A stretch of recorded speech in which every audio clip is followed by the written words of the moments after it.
Hey, welcome to Wolfpacker Video. Hey, be sure to browse our new releases and stop by our staff pick selection where, Todd is nothing but Jean-Pierre Jeunet and David Lynch films.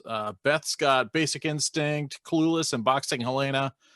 Jim's got nothing but black and white Criterions, and Philip has got what looks like 5 copies of Koyaanisqatsi and 1 empty LD jacket. What, Die Hard? Nah, never heard of it.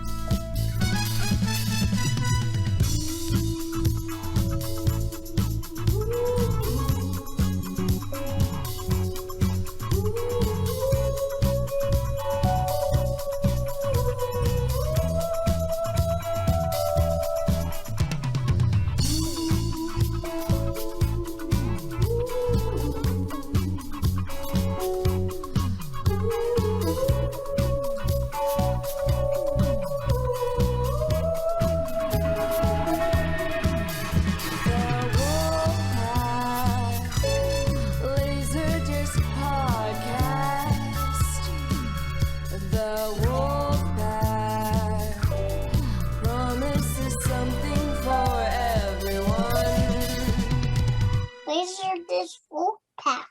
Welcome to the LaserDisc Wolfpack THX CAV Special Limited Edition podcast. I am one of the many hosts, Sam Culturedog Hatch. I'm going to pass the mic along to my man. Hey, wake up! Oh, what? Hey. Are we doing the podcast? Yeah, man, you're supposed to be working the front. You're front damn desk. sure we are. Tonight's podcast is brought to you by Damn Sure Double IPA from New Hampshire. Nice. With that, I'll pass it off to Chris Haller.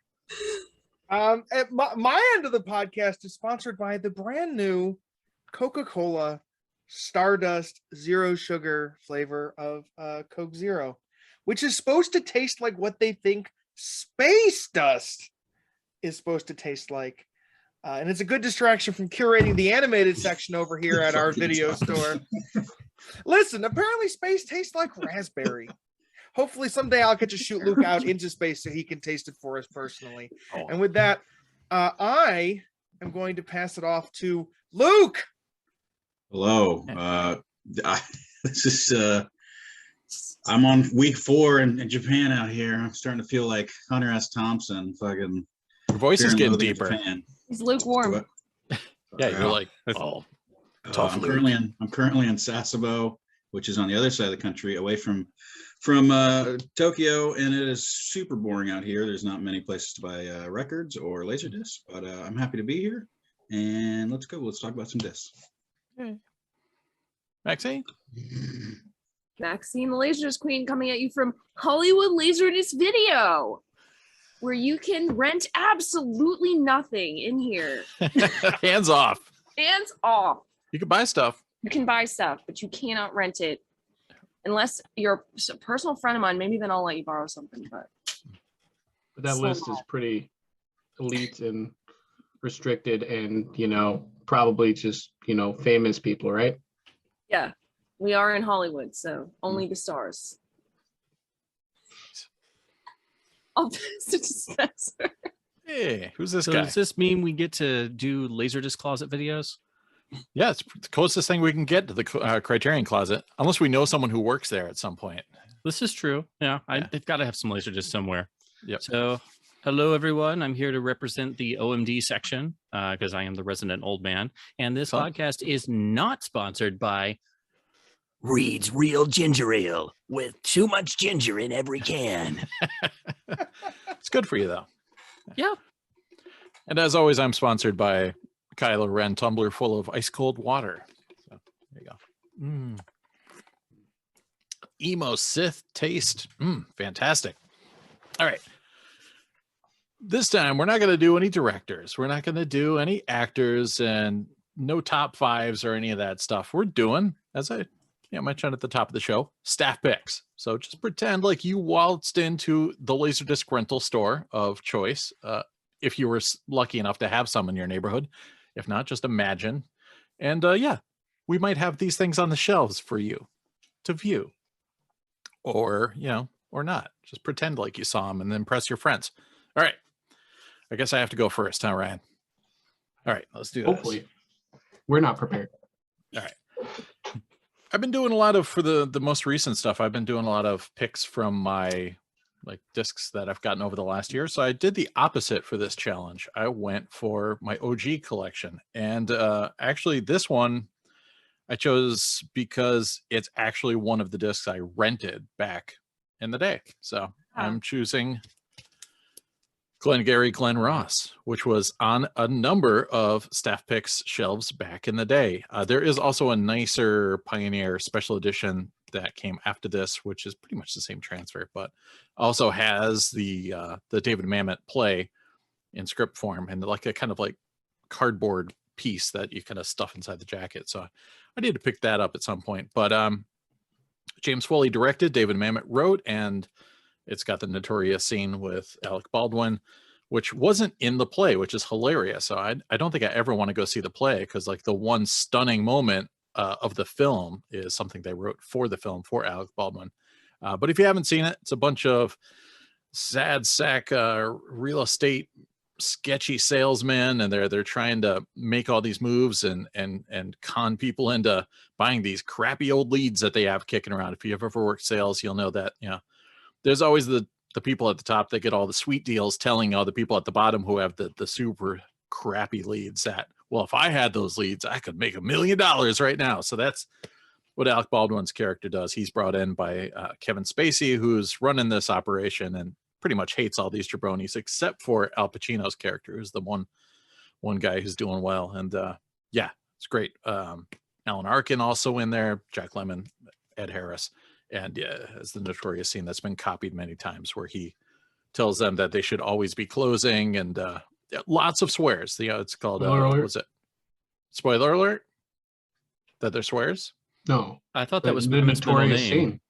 Oh, it's like right in the beginning of the movie. I've actually never seen it. Oh, you haven't? I don't Oh, think any of Yeah, us have. thanks for but now I don't need to because you Oh, spoiled it. I've seen it. oh, dude, yeah, you got to see that scene. Is like, it's up there with like any of like Quentin's Yeah, I know killer the scene, scenes. Yeah, so Yeah, the scene's a classic. yeah, It's the only and, scene I remember of the movie.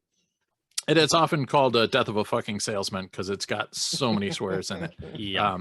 But yeah, I notoriously don't like modern stage plays because nothing ever happens in them. It's usually, you know, the writer's excuse to say, you know, it's like just the the school point. project. When you say, I don't know, in like 1,000 words, it's the same thing. It means nobody's ever going to leave this room in about 2.5 hours. So in the film, they actually do leave a room. They go across the street, they eat at the bar, they drive in a car, you know, but it is very talky. Fantastic though. So it's letterboxed. It has no chapters. So what are you going to do? It says it's 2.35 to 1, but it didn't fill my 2.35 to 1 screen. So I don't know what it is. Maybe 2.20 to 1 or something, but not too bad. A little noisy. All right. All right. Next up, we're going with a film I saw in the theaters and then bought from Tower Records back in the day. Going with David O. Russell's Flirting with Disaster. Figured I'd lighten the mood a little bit. Comedy with Ben Stiller and Patricia Arquette. They have a son, and Ben Stiller's been raised by George Segal and Mary Tyler Moore, but he needs to find his adoptive parents, so he finds Teo Leone, who is going to help him find his birth parents. And it's a road movie, him encountering all these knuckleheads, including David Patrick Kelly as a foul-mouthed trash truck driver who's fantastic. And it's half drama, half comedy, but it's really fun. Also great is some I think they're FBI agents with Josh Brolin and what's his face, Richard Jenkins, and they're on LSD through one point because Alan Alda's in the film, and him and Lily Tomlin might be his parents, and they're also very hippie-esque, and yeah, there's some really fun, you know, knucklehead situation comedy stuff going on in there. And then Josh Brolin, of course, happens to know Patricia Arquette, and they're, you know, old high school flames. And so yeah, it's got lots of fun stuff. I love the bits where they go to a bed and breakfast, and Ben Stiller's just not having any of it, just complaining the whole time. It's about how it's going to have some creepy old lady running it, and she's going to let her cats come in, and yeah, fun stuff. So I recommend Flirting with Disaster. There you go. Never seen that either. Mary Tyler Moore shows her boobs like in one scene. So there you go. It's a good thing it's a Disney disc. Yeah, I know, right? Yeah. Good old Disney quality. Yeah. All right. And my third staff pick is this actually ties in with one of our hot topics. I'll have to re-reference it later. But a Song of film the South. Song of the South. close enough.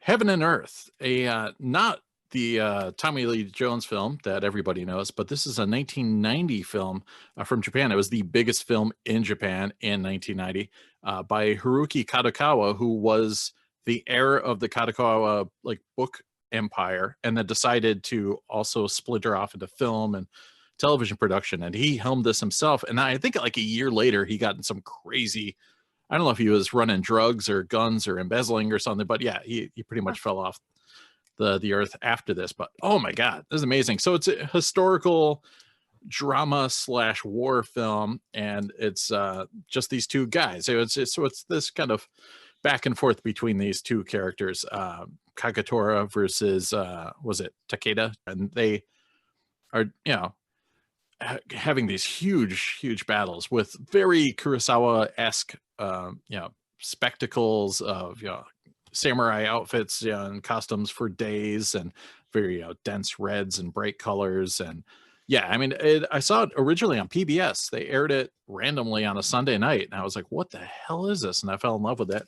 And yeah, I mean, lots of this stuff. Cool. Lots of spear action and lots of tactics and things. So if you like something like Red Cliff, which had a lot of tactics and battlefield drama, but also some dialogue to it too as well. So it's not all just bombastic action scenes. Check it out. But it's letterboxed.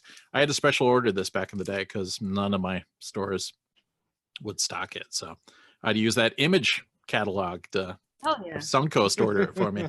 There you go. But yeah, it's a beautiful film. Really good stuff. So you should rent that this weekend. What do you got, Ryan? I went to a different video store than you. You don't say. Yeah. Anyways, I got lost in the shit section, and these are the things that I found. First and foremost is Bloodfist 6, Ground Zero. Bloodfist 6. Yes. So thankfully, our buddy Don the Dragon Wilson is this time like an Air Force courier who just happens to be visiting the Midwest when terrorists take over the nuclear bomb missile place. And, thankfully, this poor courier who is ex-Special Forces, of course, because, I mean, how many guys look like this and aren't ex-Special Forces? True. He goes out and he fights his way through and takes down the bad guys just in time because, he's Don the Dragon Wilson. So, this was on my wall of staff picks here in Illinois. I don't know if it was on those East Coasters. Ryan, I have a question. Do you have to watch the first 5 Blood Fists to understand what's going on? Yeah, is he the same character in 5? It's actually convenient that you ask it. He's a different character each fucking time with a completely different backstory. He's just got a bloody fist and he's gonna win. Like, all right, there you go. Each Spoiler one alert. is I'm a sorry new if identity. you were like, man, I should really see how he gets through these 8 movies. Yeah. Well, he does, but it's not. Now he's a courier. Yeah. Secretly, he's really the same character every time. Each movie, it's a brand new identity and a brand new backstory that he has to maintain. Oh yeah, it's a epic saga. It all tells one long story. Yes. Thankfully, it also featured the short-lived career of Kat Sassoon, fellow fighter and fellow not actor and non-ability to act. I'm glad that she could kick my ass and not act ever again after the 90s. All right. It's rough. Anyways, moving on. This was also on the wall at my video store.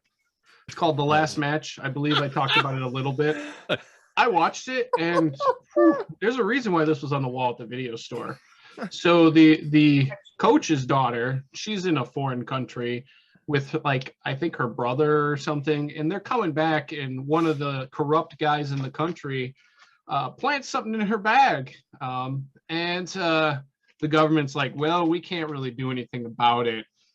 And so they're like, okay. So the coach formulates a plan to go back and brings the whole team with to storm the fortress or prison that she's in and They, for some reason, unbeknownst and unexplained in the movie, they put on full fucking uniform, football pads and helmets and shit, and go in and they rescue the girl, and the coach dies. And I think it's actually like the owner of the team's daughter, but like the coach dies in the process. So at the end, you've got this nice football scene with this like ghost like Jedi coach shit.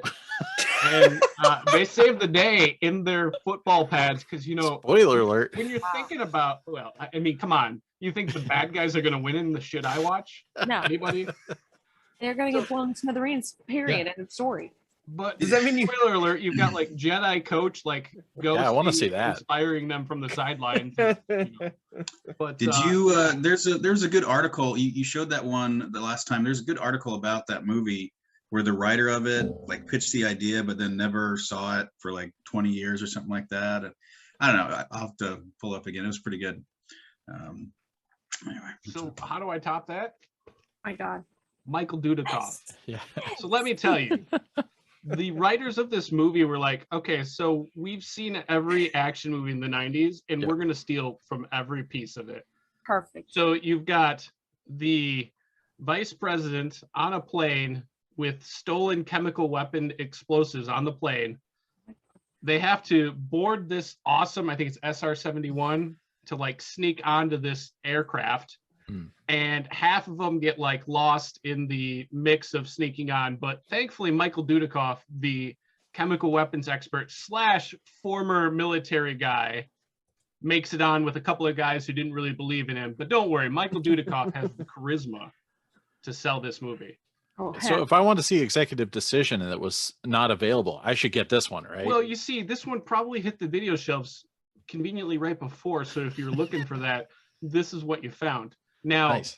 apparently They'd be side US by side. The U.S. title was Strategic Command, probably because of that. I mean, you know, but we're not gonna, you know, hate Indonesia for having better movies for rent. I mean, Because yeah. they Don't did. split hairs. It has 20 different titles, and depending on which territory you're in. Yeah. So, anyways, like you've got this plane, and they get on it because that's never happened in a movie before this, like Ever. No. at all. No.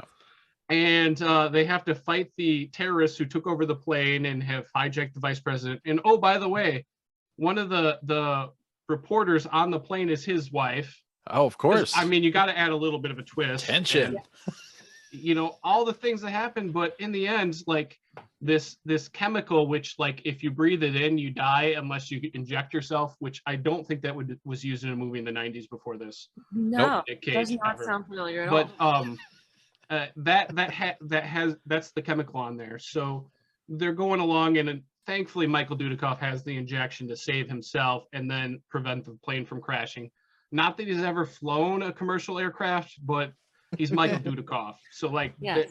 alone, it's like, oh well, I'm sure he can fly this jet that he's never seen the controls before. He's just qualified. When duty calls, duty cough. Yeah. Now, Not to mention, it's got that great typo on the front. Oh I yeah. can't stop staring at that. Yeah, the lack of commas here. 5 international terrorists, 1. Terroristone. So Now- I mean, I'm looking at the Wikipedia page. It says Bryan Cranston is in this movie. that is Wow. the secret like thing. You that spoiled it, people really- Chris. So he's God, a Chris. like reporter, and he's trying to sensationalize and make the story about himself, and gets wrapped up and keeps doing ridiculous, stupid shit. He's Wow. just hamming it. And like this is before anyone knew who he was. This is pre-Malcolm in the Middle. Yeah. Like I want to say maybe a year or two before. And he's just fantastic in his like bit part. So yes, Bryan Cranston 100% in it. Wow. And well before you knew him from anything, and chewing up real estate in a good way. So this is just a phenomenal disc. They also made this on DVD after my rental store closed because I mean I think Netflix came along or some shit. I don't know. So I heard Blockbuster has a website. oh Let's check it out. What's think the it's probably- website? yeah, how do you get to it? Oh, I don't know. Okay. Dial up. Go to the Wayback Machine. Pile up. Okay. Well, And that I'll is- get on my Netscape and dial up to my Juno. Yes. And that is more time than anyone has ever spent talking about executive command before. I think Yeah, it's a new even record. the script continuity staff involved. Yeah. This borrows shamelessly from whatever the fuck it wanted to, and it was brilliant because of it. Anyways, Heller, what do you have? Well, unlike you guys who are in rental stores, I dialed in using my Windows 98 computer to my local anime Yahoo Geocities website to find some excellent titles that I could import from Japan.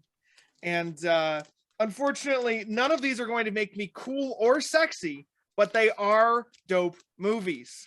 And of course, I had to buy them, send them to somebody who had an Amiga, have them put subtitles on it, and record it to VHS tape and send them back to me. Fan subs. So the first one is going to be Royal Space Force Wings of Honeyamase. Respect. This is the first feature film made by the anime studio Gainax, who would later go on to make Evangelion and a bunch of really notable anime programs in the 90s. It is a politically dense, lightly comedic space race movie. Think if somebody decided to make their own alternate history version of like The Right Stuff and all of those feature films about the space race, except that it's also basically if the space race was run by the guys who go to the moon, not the moon, the asteroid in Armageddon. So basically it's what if a bunch of clowns were in charge of a small Space Force branch of the military and decided they were going to save their asses by building a rocket to go to space. Their government uses it as an excuse to kind of provoke their greatest rivals into going to war. There's some weird sexual tension between the lead character and I was going to bring that up, but I figured I'd wait for you. And there's maybe some light sexual assault. Basically, these aren't good people. It's like, what if a bunch of like shitty losers decided to go to the moon? You know, Question: Are you talking about the next Wolfpack episode, or? Wolfpack of the future. It's like what if everybody in Apollo 13 was drunk and stupid? It bucks a lot of trends that were prominent in anime. It doesn't really follow any of the tropes that were common in anime features in the late 80s. And because of that, it didn't make shit for money. Huge financial disaster. I'm amazed that they made such a lavish box set out of it. It's like a 3-disc CAV box. But it's like, what if the space race was stupid? Yeah. And also really like disastrous. Good heckin' movie. Is there anything interesting about the soundtrack per se? No, it's straight stereo. I want to say it's got a Dolby surround mix. Yeah, what about the score though? Anything interesting about the score? Actually, it does say that you can. Okay, so side 6 is CLV. It's all special features that I could not penetrate because I don't speak Japanese. There is some background music. But you penetrated that back side. Hey, it was the thing I was angling at. It's my favorite, one of my favorite musicians, Ryuichi Sakamoto from Yellow Magic Orchestra, did the soundtrack. Yeah, I mean, the score is substantial. The disc is of excellent quality. I haven't watched it in many years, but I watched it using the original fan subs from like 1995. Nice. And I gotta say, there were some people doing some really creative things with computers in the late 90s. Even the single disc is decent if you can't, trip across that box set. Yeah, it was worth, it was worth spending about $300 to bring it to Japan to bring it to America from Japan. Next up, because I'm still stuck in the anime section. Okay. His anime section is like half of a shelf in the corner where the light's broken. No, the anime section is 3 buildings away from the rental store. And it's one of those, if you know, you know, and if you don't, thank God. That sounds like sexual favors. I think it's behind the curtain in this place. Light sexual assault. Again. Yeah, it's been a long time since I've seen it. I don't remember if it's actually as serious as I think it is, but I remember being pretty gross. It's not as bad as you think it's, but yeah, it's kind of like off-putting considering the context of the rest of the film. But that was the whole deal with that movie, is that it was like off-putting and weird for an anime movie, and nobody wanted to go see it. Today, Yeah. it's a masterpiece. And that's what Chris recommends. Hey, I saw it in the That's theater the in blurb. 1996. So Yeah, you know, in 1987 it was weird. In 2022, it's a masterpiece of, like, you know, it's one of those challenging artsy anime movies that you shouldn't show your children ever. yes. Like, However, you could show them this one if you wanted some lighter fare. Nice. This is the Lupin the Third theater box version of Lupin the Third's second feature, The Castle of Cagliostro, Yes. which is a delightful romp about a career criminal finding his way into some fake money and then deciding to track down whoever was making the fake money. And I'm not sure, it's not really well explained as to why he's seeking out yeah. the counterfeit. He's just following the trail to see what kind of adventure he can find. He's basically a bored career criminal. He finds a lead, he follows it, and he finds basically a small European nation that's basically one town, and it's being used as a front for counterfeiting. And he dismantles it. He tries to woo the woman he's loved on and off his entire life, and she spurns him to try and kind of get her own angle in on the counterfeiting operation. It's Hayao Miyazaki's first feature film. I tried to not pick a traditional anime movie. This one is basically Lupin the Third is like the anime Bond of Japan. Yep. They made Lupin the Third movies like once every few years, straight through the end of the LaserDisc format. This is probably the best one of the ones that I've seen so far. It's everything you want about a Hayao Miyazaki film. Strong female characters. There's always a vocal number at the beginning of his early 80s movies that kind of helps set the tone. Great animation, good score. It's a very light, fluffy, pleasant movie, which so far none of the other Lupin the Third movies that I've watched have been able to replicate. There's like some depth, some intrigue. It's just some good stuff. And it's like it's the second movie. The first movie's really fucking horny. This movie is basically sexless. It's like, That's also a blurb. yeah. This Poster movie is quote. like, you could show your kid this because there's no like sexual violence. And it's just a very pleasant movie. I've just got the Jabroni standalone release. How's that one look? I mean, it's a 1993 or 4 box set. Oh, not bad. Yeah. It's got good color. It's not a very particularly sharp set. I'm actually going to talk about the whole box later because I watched them all. But I want to follow. My last pick from the anime pile is a little known feature called Whisper of the Heart. Nice. I wanted to go with a Ghibli movie, but I didn't want to pick a Miyazaki because it's too fucking easy.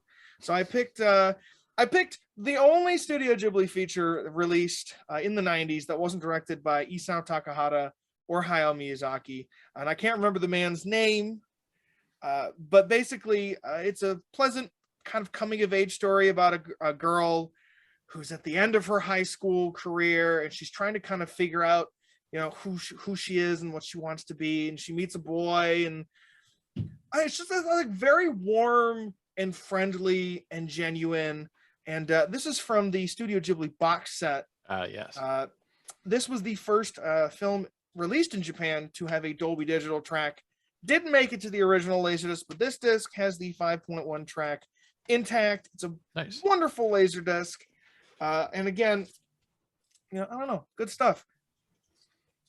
All right. No Dudikoff though. I must say. Doesn't he cameo somewhere? Yeah, I think he does some voices in the English dub. I'm going to pass it off to Luke. missed opportunity.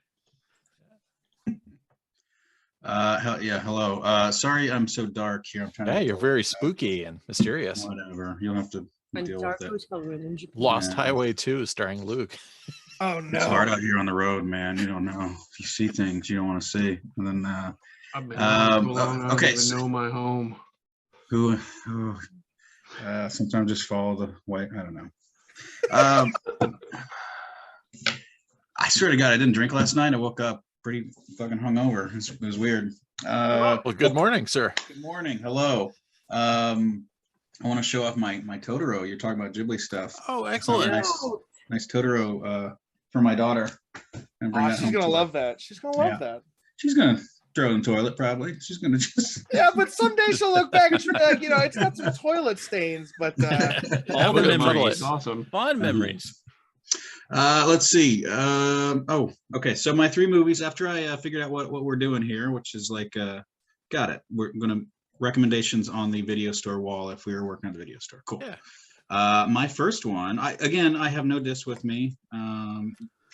My first one, you're gonna have to put it up there, Sam. It's gonna be Slacker, the 1990 Richard Linklater movie Slacker. It's only got a pan and scan release, but it's one of these pan and scans that I kind of, I like them. I can throw them on, I can watch them. It's not a big deal for me.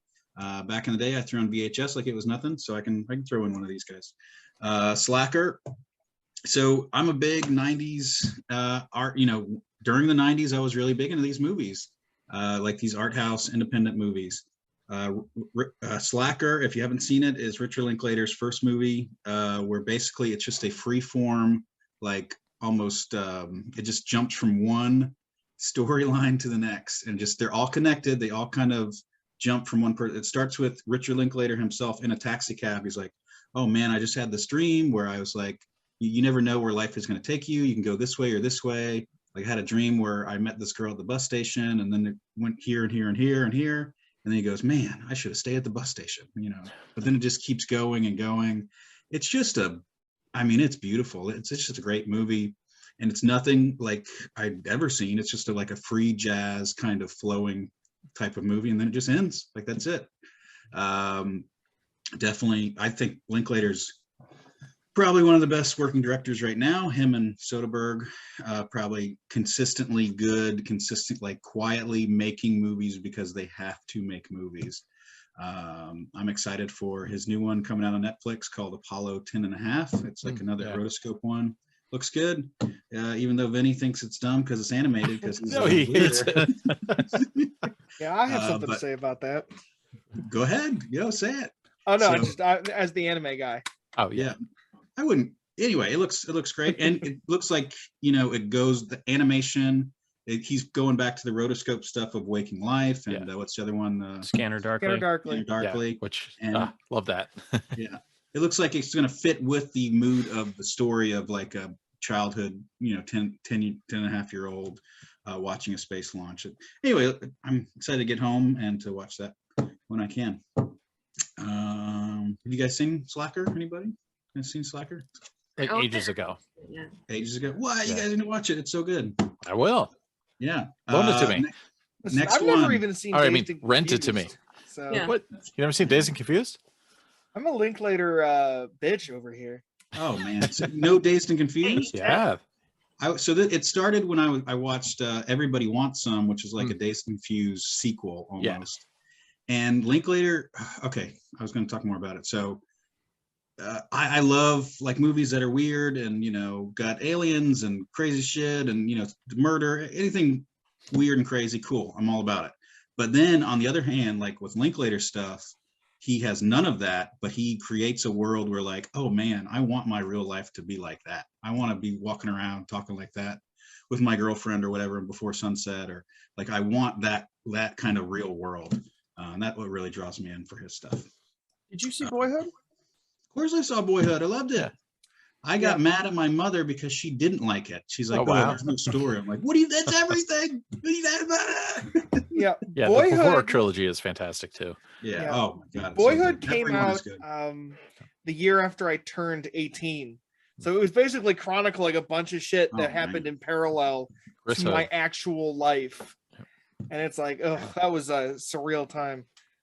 Oh my god. I love it. Yeah, it's so good. Let's see, coming up next. Sorry, it's still pretty early here because you guys do daylight savings and had to. So I've got to do daylight savings. America understands time too. On top of everything else, we've got time down. Farmers here, they need their light. Yeah. Funny thing is, I'm on the other side of the country, and it's still the same time. We only have one time zone too. I'm pretty sure here. You're like in one state in America. It's a pretty big. I mean, if California was on its side, kind of. Yeah. but California is a pretty big state. Half of Texas. Like, come on. Oh my God. Okay. Next movie, 90s art house independent is Night on Earth by Jim Jarmusch. Nice. So this one, I'm a big Jarmusch fan as well. So this was his like vignette one. He has 5 different vignettes that are a night on Earth. And it starts the movie with 5 clocks and you zoom in on each clock and what happens. And that's about it. That's the only thing that really connects these stories. The first one is in Los Angeles. It has Winona Ryder and Gina Rowland.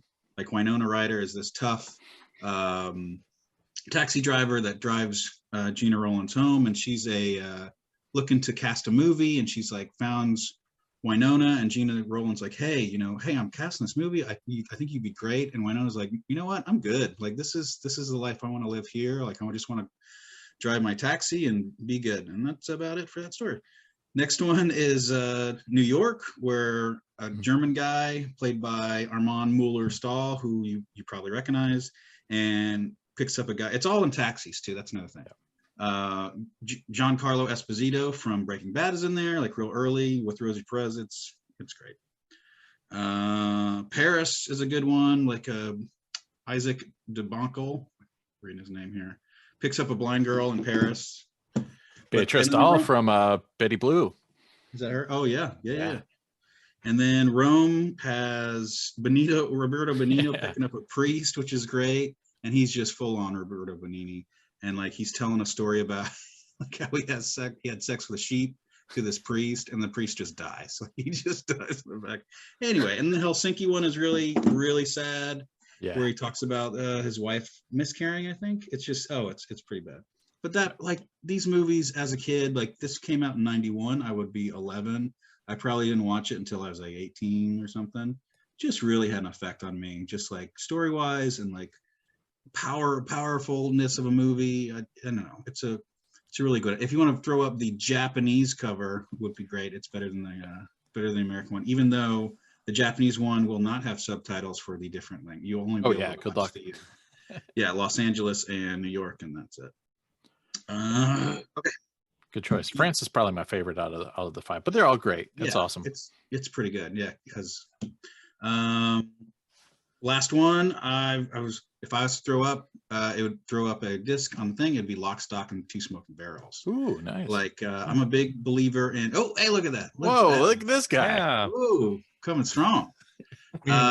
So I'm a big believer in, if you're going to buy a late release disc, it should be a good one. It should be a decent movie. And sadly, there's only a few of them. I mean, you've got Lake Placid, of course, is really good. That's a late release. End of Days. And then what was that? End of Days. Yeah. That's definitely worth $1,000 to throw out. And The Cell, of course, throw 10 grand of that. Yeah. Lock, Stock. I was watching it last night on my LaserDisc player here in the hotel room, and it's one of, back in the 90s, but after Pulp Fiction came out, you had a lot of Quentin Tarantino clones. Yep. And I would say the best one is the Lock, Stock, and Two Smoking Barrels. Like Guy Ritchie really crushed it, because he made it. It's better than Reservoir Dogs because it's more depth. There's more story. There's more style. It's not just in a warehouse like Reservoir Dogs was. It's not the third act of City on Fire without the context. Yes, of course, we all know that. Yes. I don't know. It's just really good. I mean, Snatch is probably better. It's definitely a good progression from Lock, Stock. And you got Sting in there as one of the guy's dads, just to throw somebody famous in there for a little bit. And you've got what's his face, Jason Statham for the first time. Like, well, he was great. He's been great. He does a dildo assault in one scene, right? There is. I was going to bring that up. Sorry. What? No, one guy he gets killed by a dildo. It was like a story. It's like the closest thing to him was a black dildo. Just like gets hit with it. It's great. Jesus Christ. I like it better than Snatch, really, even though Snatch it's a lot fancier, but Lock, Stock has that youthful energy, and they shot it on Super 16, so it's got that really grungy look. Which cut do you like better? Do you like that longer cut that's on DVD? I'm not sure if I've watched both of them yet. I don't know. It's what do you not. like? I think it's like 5 or 10 minutes longer. I saw that version once, and I haven't seen it since because it's only on that one DVD. Everything else is just theatrical cut. I think Ryan has a longer cut, right? Isn't yours the one you held up? It's 100. I mean, Ryan's is longer cut, just in general, you know. Yeah, I think the US LD is shorter. Really? Okay, that's cool. Yeah. You mean we watch these late releases we buy? Yeah. They just go on the trophy wall. Did one of us, was it somebody on the board, or was it Seth? I think it might have been Seth, who went to the location of the two houses from Lock, Stock. It's like a real place in London. That doesn't ring a bell. Yeah, I'll have to ask him. That's cool, though. Oh, so I remember watching it on the ship with a friend, and he said, "Oh, the music drop of I Want to Be Your Dog." That one scene where he loses the card game is like the best music drop ever. And I'm like, it's okay. Like it didn't really hit me. Yeah, for it's me, doing the Mean Street shot. Yeah, because the steady cam strapped to the dude. Yeah, that's great. Yep. But the song, it doesn't hit it for me. But in Snatch, when he plays Golden Brown, at that moment where he gets knocked out, that was just like, when a music drop is good when you get into the band after seeing the movie. Like I need to find this song. I need to get into this band. Same thing happened to me. I assumed it was like an old 60s song that I just never heard of. And right. Like, it does sound like yeah. But I mean, it came out like 70s anyway. Yeah. But it wasn't like a 60s song. Yeah. Yeah. And then of course you realize, Golden Brown is definitely about heroin. Yes. They were straight heroin addicts. But yeah, it's such a great moment in the film. Yeah. So yeah, that's my 3. Definitely put those. You guys should all watch them. All right, good. All right, Maxine up. Okay. What do you got at your store or your shelf? Oh, wow. I wasn't sure I got the assignment, and then I feel like I got the assignment. So excellent. First one is Sincerely Charlotte. Ooh. This Never seen it. It's 1985. It's very 80s. She's like new wave, kind of like Madonna-esque, like club singer. And there's just all these just random things going on, like car crashes and people getting killed randomly and all of these, just like, she's just like living in chaos. And it's very like noir art housey kind of vibe. It's French spoken language and it's subtitled. And it just has this like insane vibe. Like I just loved it immediately. And like this is one of the first kind of ones where I was like, it was spoken in another language. I'm reading the subtitles the whole time and I'm following along, and I'm really into the fact I like how they're speaking the French. I just liked the whole vibe of it. This was super good. And I feel like I've seen plenty of people have this and then never watch it. So fully recommend watching this. It's really cool. And I don't want to spoil too much of it, but yeah, she's kind of like that, just acts dumb kind of, and not all these guys just fall all over her type, but she's very Madonna and interesting. But yeah, there's lots going on, lots of layers of this. Okay. I'll snag that. I'll rent it from you. Yeah. Yeah. Use your membership card. Yeah. Yes. Excellent. It looks like I need to renew it too. 90s reissue and definitely not like a 1986 pressing for sure, right? Yeah. This is an 87 pressing. Yeah. I don't think there's any other pressings of it. I don't even know if there's a Japanese pressing of it, actually. Ooh, get out there. Check it out. I'm not sure. Sincerely Charlotte is what it's called, but it's really good. Okay.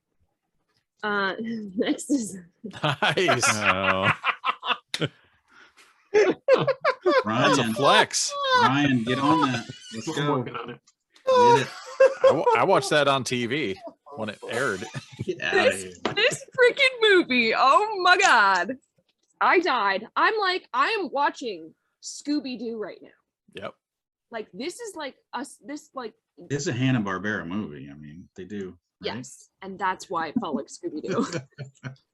But it's so bizarre. I loved every freaking second of this. I was laughing the entire time. Everything was so ridiculous. Like what? Why? Hey, Kiss are top-notch actors. Oh gosh. Just the snarling, just the You know, I mean, it's just like this freaking movie. Didn't one of them not want to be in it, Sam or somebody? Ace. Or I'm Ace sure. just didn't want to be in it. He did not want to So do he it. just stopped acting halfway through it or something.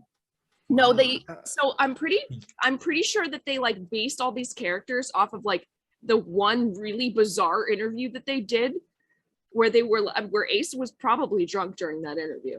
And so they just like thought his like character was like this, and like that was like his catchphrase. And so like the whole dang movie is just like, you know. All right, I have no idea what that like who Gene. Or it's not Gene. Is it Gene the guy? There's Gene on the Ace right there. Frehley? Gene Simmons. All right. Yep. I've never listened to a Kiss album. I don't know anything about Kiss. Oh my other god, than- big Kiss fan. God of Thunder. Come on. Detroit Rock City. Not Yeah, even Oh, I know one. Detroit Rock You've heard City because it Detroit was in Rock rock. City. You've heard It was freaking rock was in- roll all night. Come on. Yeah, there you okay. go. Yeah, those Yeah. were in the video games I played. God. You know some songs. Yep. Come on. I've never listened to an album though. I feel kind of Oh. bad about that. Yeah. It's a blind spot. That looks awesome. I'll I send prefer you a Destroyer. picture That's my too. jam. Yeah, I was supposed to say, Psycho just get a Circus. copy of Destroyer, start Yep. there. There we go. You're good. Yeah, We've Destroyer. decided for you. I'll listen to it tomorrow when I'm fucking around. Big fan of Kiss. I had Kiss posters in my room most of my youth. So big fan of Kiss. I found this at a swap meet. I got Whoa. Whoa, that's this because it's very hard to come by. And just I have I'm pretty sure I still have a VHS copy of it, which I found at the same swap meet like 3 months earlier, strangely enough. But yeah, this is just one that I've always just been a fan of because I love Scooby-Doo, I love Hanna-Barbera, and just like the fact that this is at Magic Mountain, I was like gonna say. what? Like what? That's Aren't all so movies weird. made It's there? like Magic Mountain really is the star of the movie, and Kiss just like is there. Walking through it. Yeah. Yeah, promote it really. Yep. It is absolutely wild, and everyone needs to watch this. Didn't they So finally side do? story. Oh, go ahead.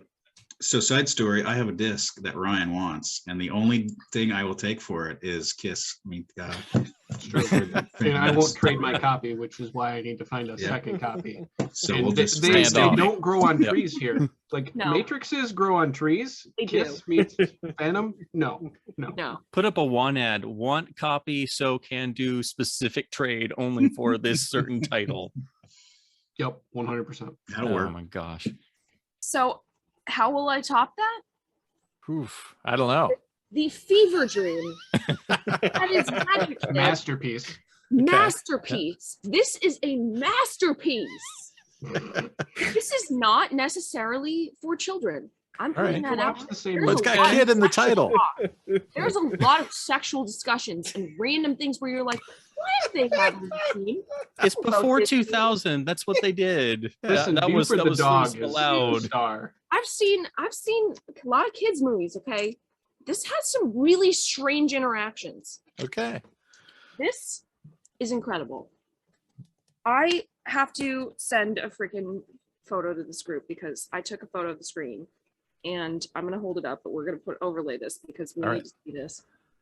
This is just to give you an idea of how intrigued this is. The lead character. He's so enthused with his freaking role. Sitting there like, ugh. He's He's at a little- Musso and Frank's, and he's just like, Ugh. And who's the Really special hard. guest cameo? vegetables. I'm not even kidding. It's ridiculous. I mean, I can't recommend this any harder. And like, there is a damn sequel, which I now have to immediately watch Wow. because it's man. like, Even What's better. he do? Does he So solve this was crimes? a or- success and it got a sequel? this is a raging Is it- success in my book. Isn't that how that works? If it's successful, it gets a sequel, and if it's not successful, they don't consider sequels ever. Yes, I've Yeah. heard that. I've heard that's 100%. true. There is a scene where, I mean, all the music may as well be from straight up Bloodsport or video game. I'm not sure, but it has a freaking kick-ass soundtrack. There is a scene where he's literally got the legs spread like Van Damme, and he's talking about, I'm a ninja. And this isn't Uncle Bob, by the way. This is his sister. He's the Okay. star. But Uncle Bob, big Hollywood agent, for clowns. So Wow. he basically is rolling around in the dopest car in the dopest mansion, but has no money. and he's being chased by bookies, and the bookies are just like freaking, I mean, it's so slapstick. They're like Three Stooges. They're dressed up. There's, oh my gosh, the freaking end. Oh my God, I can't. Spoiler alert. Costume party. No, I'm not going to spoil any of the good stuff. I'm just going to tell you there's a damn costume party, and they show up in this car, and they're like, come on, I just need to see this guy. It's like, it's a costume party. Where do you expect to get a costume from? The costume room. Of course. Is Holler talking to the ghosts? Are there ghosts? Sorry, yes, that was indeed the ghost. Sorry. Oh, right. God, ghost Did you sighting? get an EVP of that? My sister said I'm leaving 3 times. I think she's just gonna keep saying it until She's going back to the grave. Sorry, Air Maxine, I was Really trying to give you my full attention. I can hear it in my. No. Hold on, let me pump up the volume. It's not about me. This movie is incredible. You are DADC pressing. So, what's the magic part of this movie again? The Is there magic is his foot and his fist. Uh-huh. Okay. and his His ability to kick ass on command as an 11-year-old. Okay. Okay. and his Like, meetup I with Don the can't Dragon even. I just finished watching Ah. this right before this guy. I'm dying on how ridiculous this friggin' damn movie is. Oh my God. He's like obsessed with Don the Dragon, and he's like having like this weird dream about Don the Dragon like beating up dudes like in a wrestling ring. It's so bizarre. And then he just like groggily wakes up and looks around his room, and it's all just ninja shit and like really specific photos of Don the Dragon in his room. I'm confused why you think this is weird. Wait, is is this actually the I love Cushing it. story? Yeah. True story. Teen Ryan. This just fulfilled so many things I needed today. Wow, it was incredible. His foot in his fist. So far, our rental Holy store is pretty shit. awesome. I Very didn't eclectic consider that. selection. Yeah, very Yeah. eclectic. Yeah, and I tried to give you a little art house, give you, Yeah, I like it. and then two little crazy ones.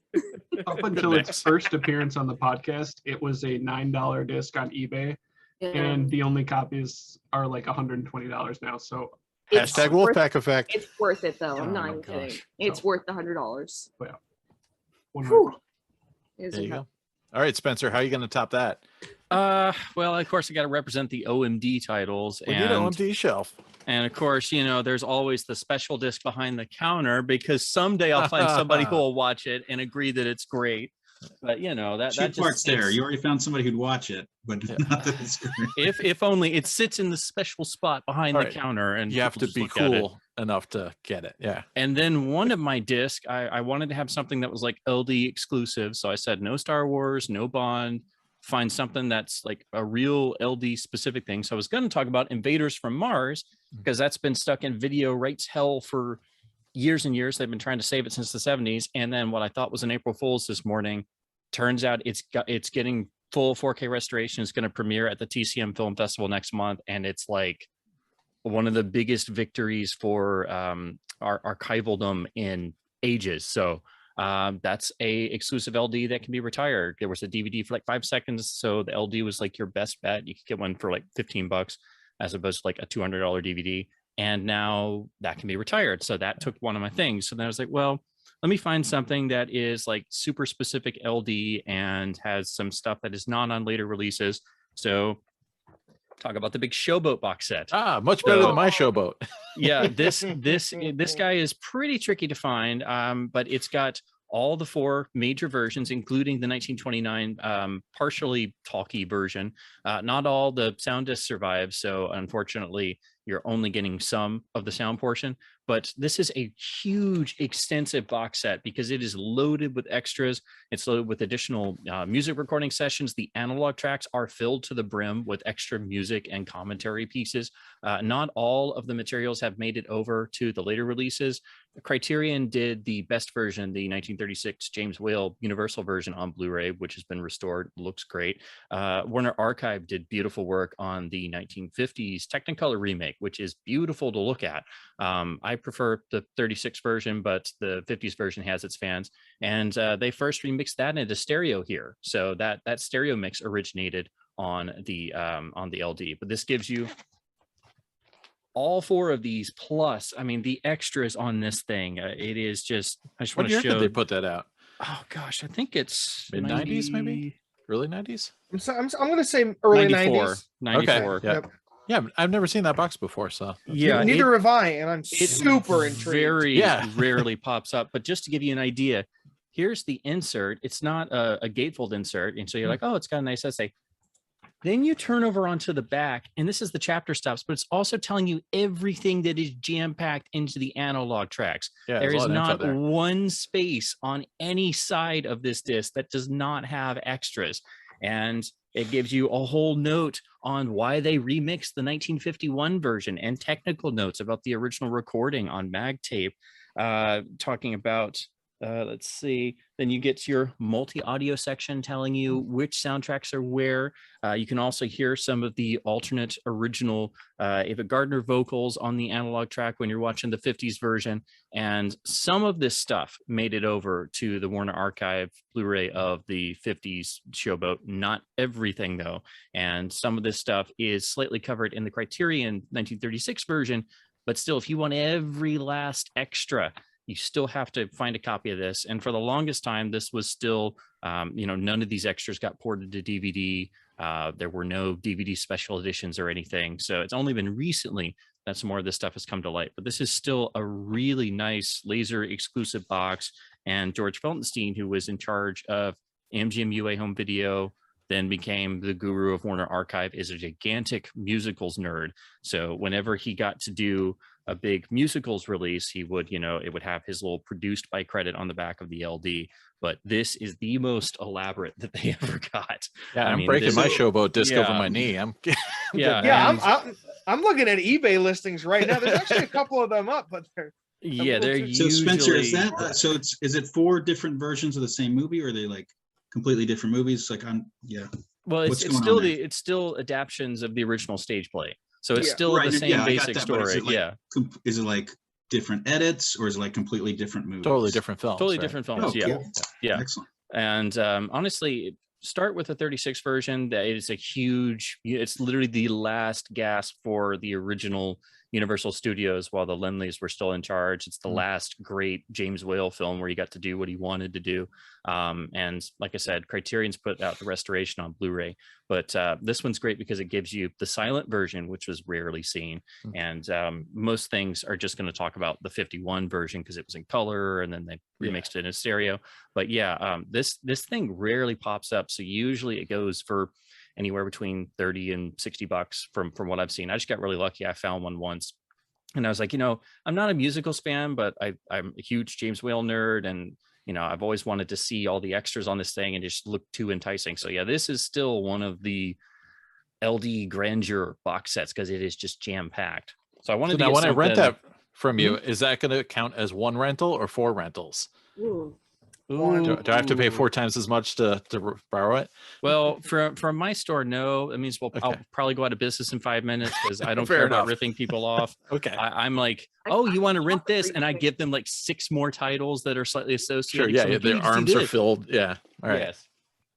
So I have a sealed copy. I just looked. What? Maxene's got one. Yeah, I'll put it on backstock. Yeah. NOS. So next, I wanted to also do one that is attainable. That is, not necessarily a common, but this is a disc that you can get that's got a surprisingly fantastic transfer for the era. So this is one you can use if you want to demo some stuff or you want to play around. And it's an underrated film that I sort of rediscovered on LD. So the first time I saw it, I was like, oh, that's pretty good. And then I saw it years later on LD again. And it was like, whoa, how did I not get this the first time? So that is one of the underrated titles of the Ridley Scott canon, Black Rain, on the standard letterbox LD. That almost was in mine. Holy crap. This So is good. just a standard Paramount letterbox disc. It's got a pretty darn cool gatefold like they would do. Oh. You can just feel the 80s and the Scottness. It's like Blade Runner, but it's just modern day. This is one of those titles that you're like, why in the hell has this not gotten a 4K scan? Because the Blu-ray is a super crappy old master. So that's why I was like, I've gotten the LD. I'll rewatch it on that. It's Dolby Surround encoded PCM. This did get a 70mm blow up, which must have been unbelievable back then. But yeah, it borrows some points from the Yakuza, which is probably why when I saw this for the first time, I'm like, oh, well, this is like that. And okay. And it's very Blade Runner-y in the visuals. But this is just a standard Paramount disc. So you go in expecting it to look like, other Paramount discs of the time. It's scope. So you're not going to have the full resolution of an LD. I think, if not Ridley Scott himself, but somebody in his team oversaw this freaking disc, because this thing has a transfer like you wouldn't believe. There is maybe no aliasing, there is no shimmering, there's none of the stuff that you get when you have to zoom in on a scope LD, because scope films are a lot harder to deal with when you're zooming to fill your 16:9 display, or you're projecting it or whatever. 185 is a lot easier to work with because you're using more of the NTSC signal. So scope films are going to show up aliasing and shimmering a heck of a lot more. And this actually pops up. The first thing you see is the classic purpley Paramount screen, but instead of it being the logo, it literally is telling you, oh, it's the letterbox warning. This is letterbox, and this is correct. And you're going to see the film as intended. And then this sucker starts, and I'm just like, wait, what? This is just a 1990 pressing. What? This looks like a 95 pressing or something. So this is one of those discs you can get. It doesn't cost a whole lot. Doesn't pop up all the time. It's got really nice art. The Dolby Surround is great, even though it's not discreet like the 70mm blow up would have been. It's a very underrated film. It really grows on you. They don't quite make films like this anymore with this level of depth to them. And I've always been fascinated by the concept of the foreigner going into Japan, and you have the notion of the gaijin going all the way back to Fleming's You Only Live Twice novel, being a Bond nerd. And I adored the Yakuza. So all any type of story like this, I always find that fascinating. But I just rediscovered this on LD. And he wants to join the Yakuza is what I heard. No, I played the games too much. But the transfer on this thing is unbelievable for this era. So this is, I really get picky about, giving something like a 5 out of 5 for video, but this does, like, this literally does. You can use this as a test stick if you want. It is a brilliant transfer. So I'm pretty sure somebody in the Ridley Scott camp was like, okay, it doesn't say director approved, but it seems like it was director was supervised. He working with Charlie de Lauzarica at that point yet? Because no, that's like this his was go-to way dude. before. So he wasn't involved. Yeah. I think Lauzarica came in. He came in on the Alien DVD box, because that was early in DVD actually becoming a thing. And because I like to mention things, the perfect double pairing, double feature with it is the super underrated Year of the Dragon, which has the nice MGM letterbox release. So I had these on the shelf. So I'm like, I better name check that real quick, because of course I talk about 3 films and talk about 20. Yeah, how dare you, sir? And then last, I wanted to do one of my all-time most fun discs, super favorite, and got to have something with a unbelievable LD exclusive soundtrack. That is one of those discs that you build a home theater for. And since I said no Bond, no Star Wars, I'm like, okay, well, what can I do? And I'm like, there's really only one answer. End of days. DTS Shadow. Oh, yeah. Being a giant Shadow nerd, this being the film that really got me into the Night of Darkness, the true original Avenger of the Night, who inspired every single comic book character ever, literally, whether it be comic strips or comic books. I still really love this film. It has a particular style. It's heavily influenced by Batman 89 and even Dick Tracy, the 1990 Warren Beatty film. But the sound design of this film is an aspect that doesn't get covered very often, because people talk about the production design. It was directed by Russell McKay after he did Highlander and doing all his famous 80s music videos. So it's very heavily stylized, and it sort of mixes the Shadow pulp character, which is a lot grittier and darker, doesn't have any of the mystical powers, with the radio version, which added in the mystical powers and the Margot Lane character and stuff. So it's fun for fans of both major versions of the Shadow, and it has a quirky humor. It was written by David Koepp after he did Jurassic Park. Yes. I quote this all the time, and no one ever gets it. I was like, I dreamt I tore my own face off and was someone else underneath. Yeah, problems. I'm aware of that. This is also a brand new transfer. I have the standard, rather common letterbox disc, but and that's pretty good. It's got Dolby Surround, which sounds okay, but it's not bad. This was the first DTS disc I ever got, so I have a lot of nostalgia for this.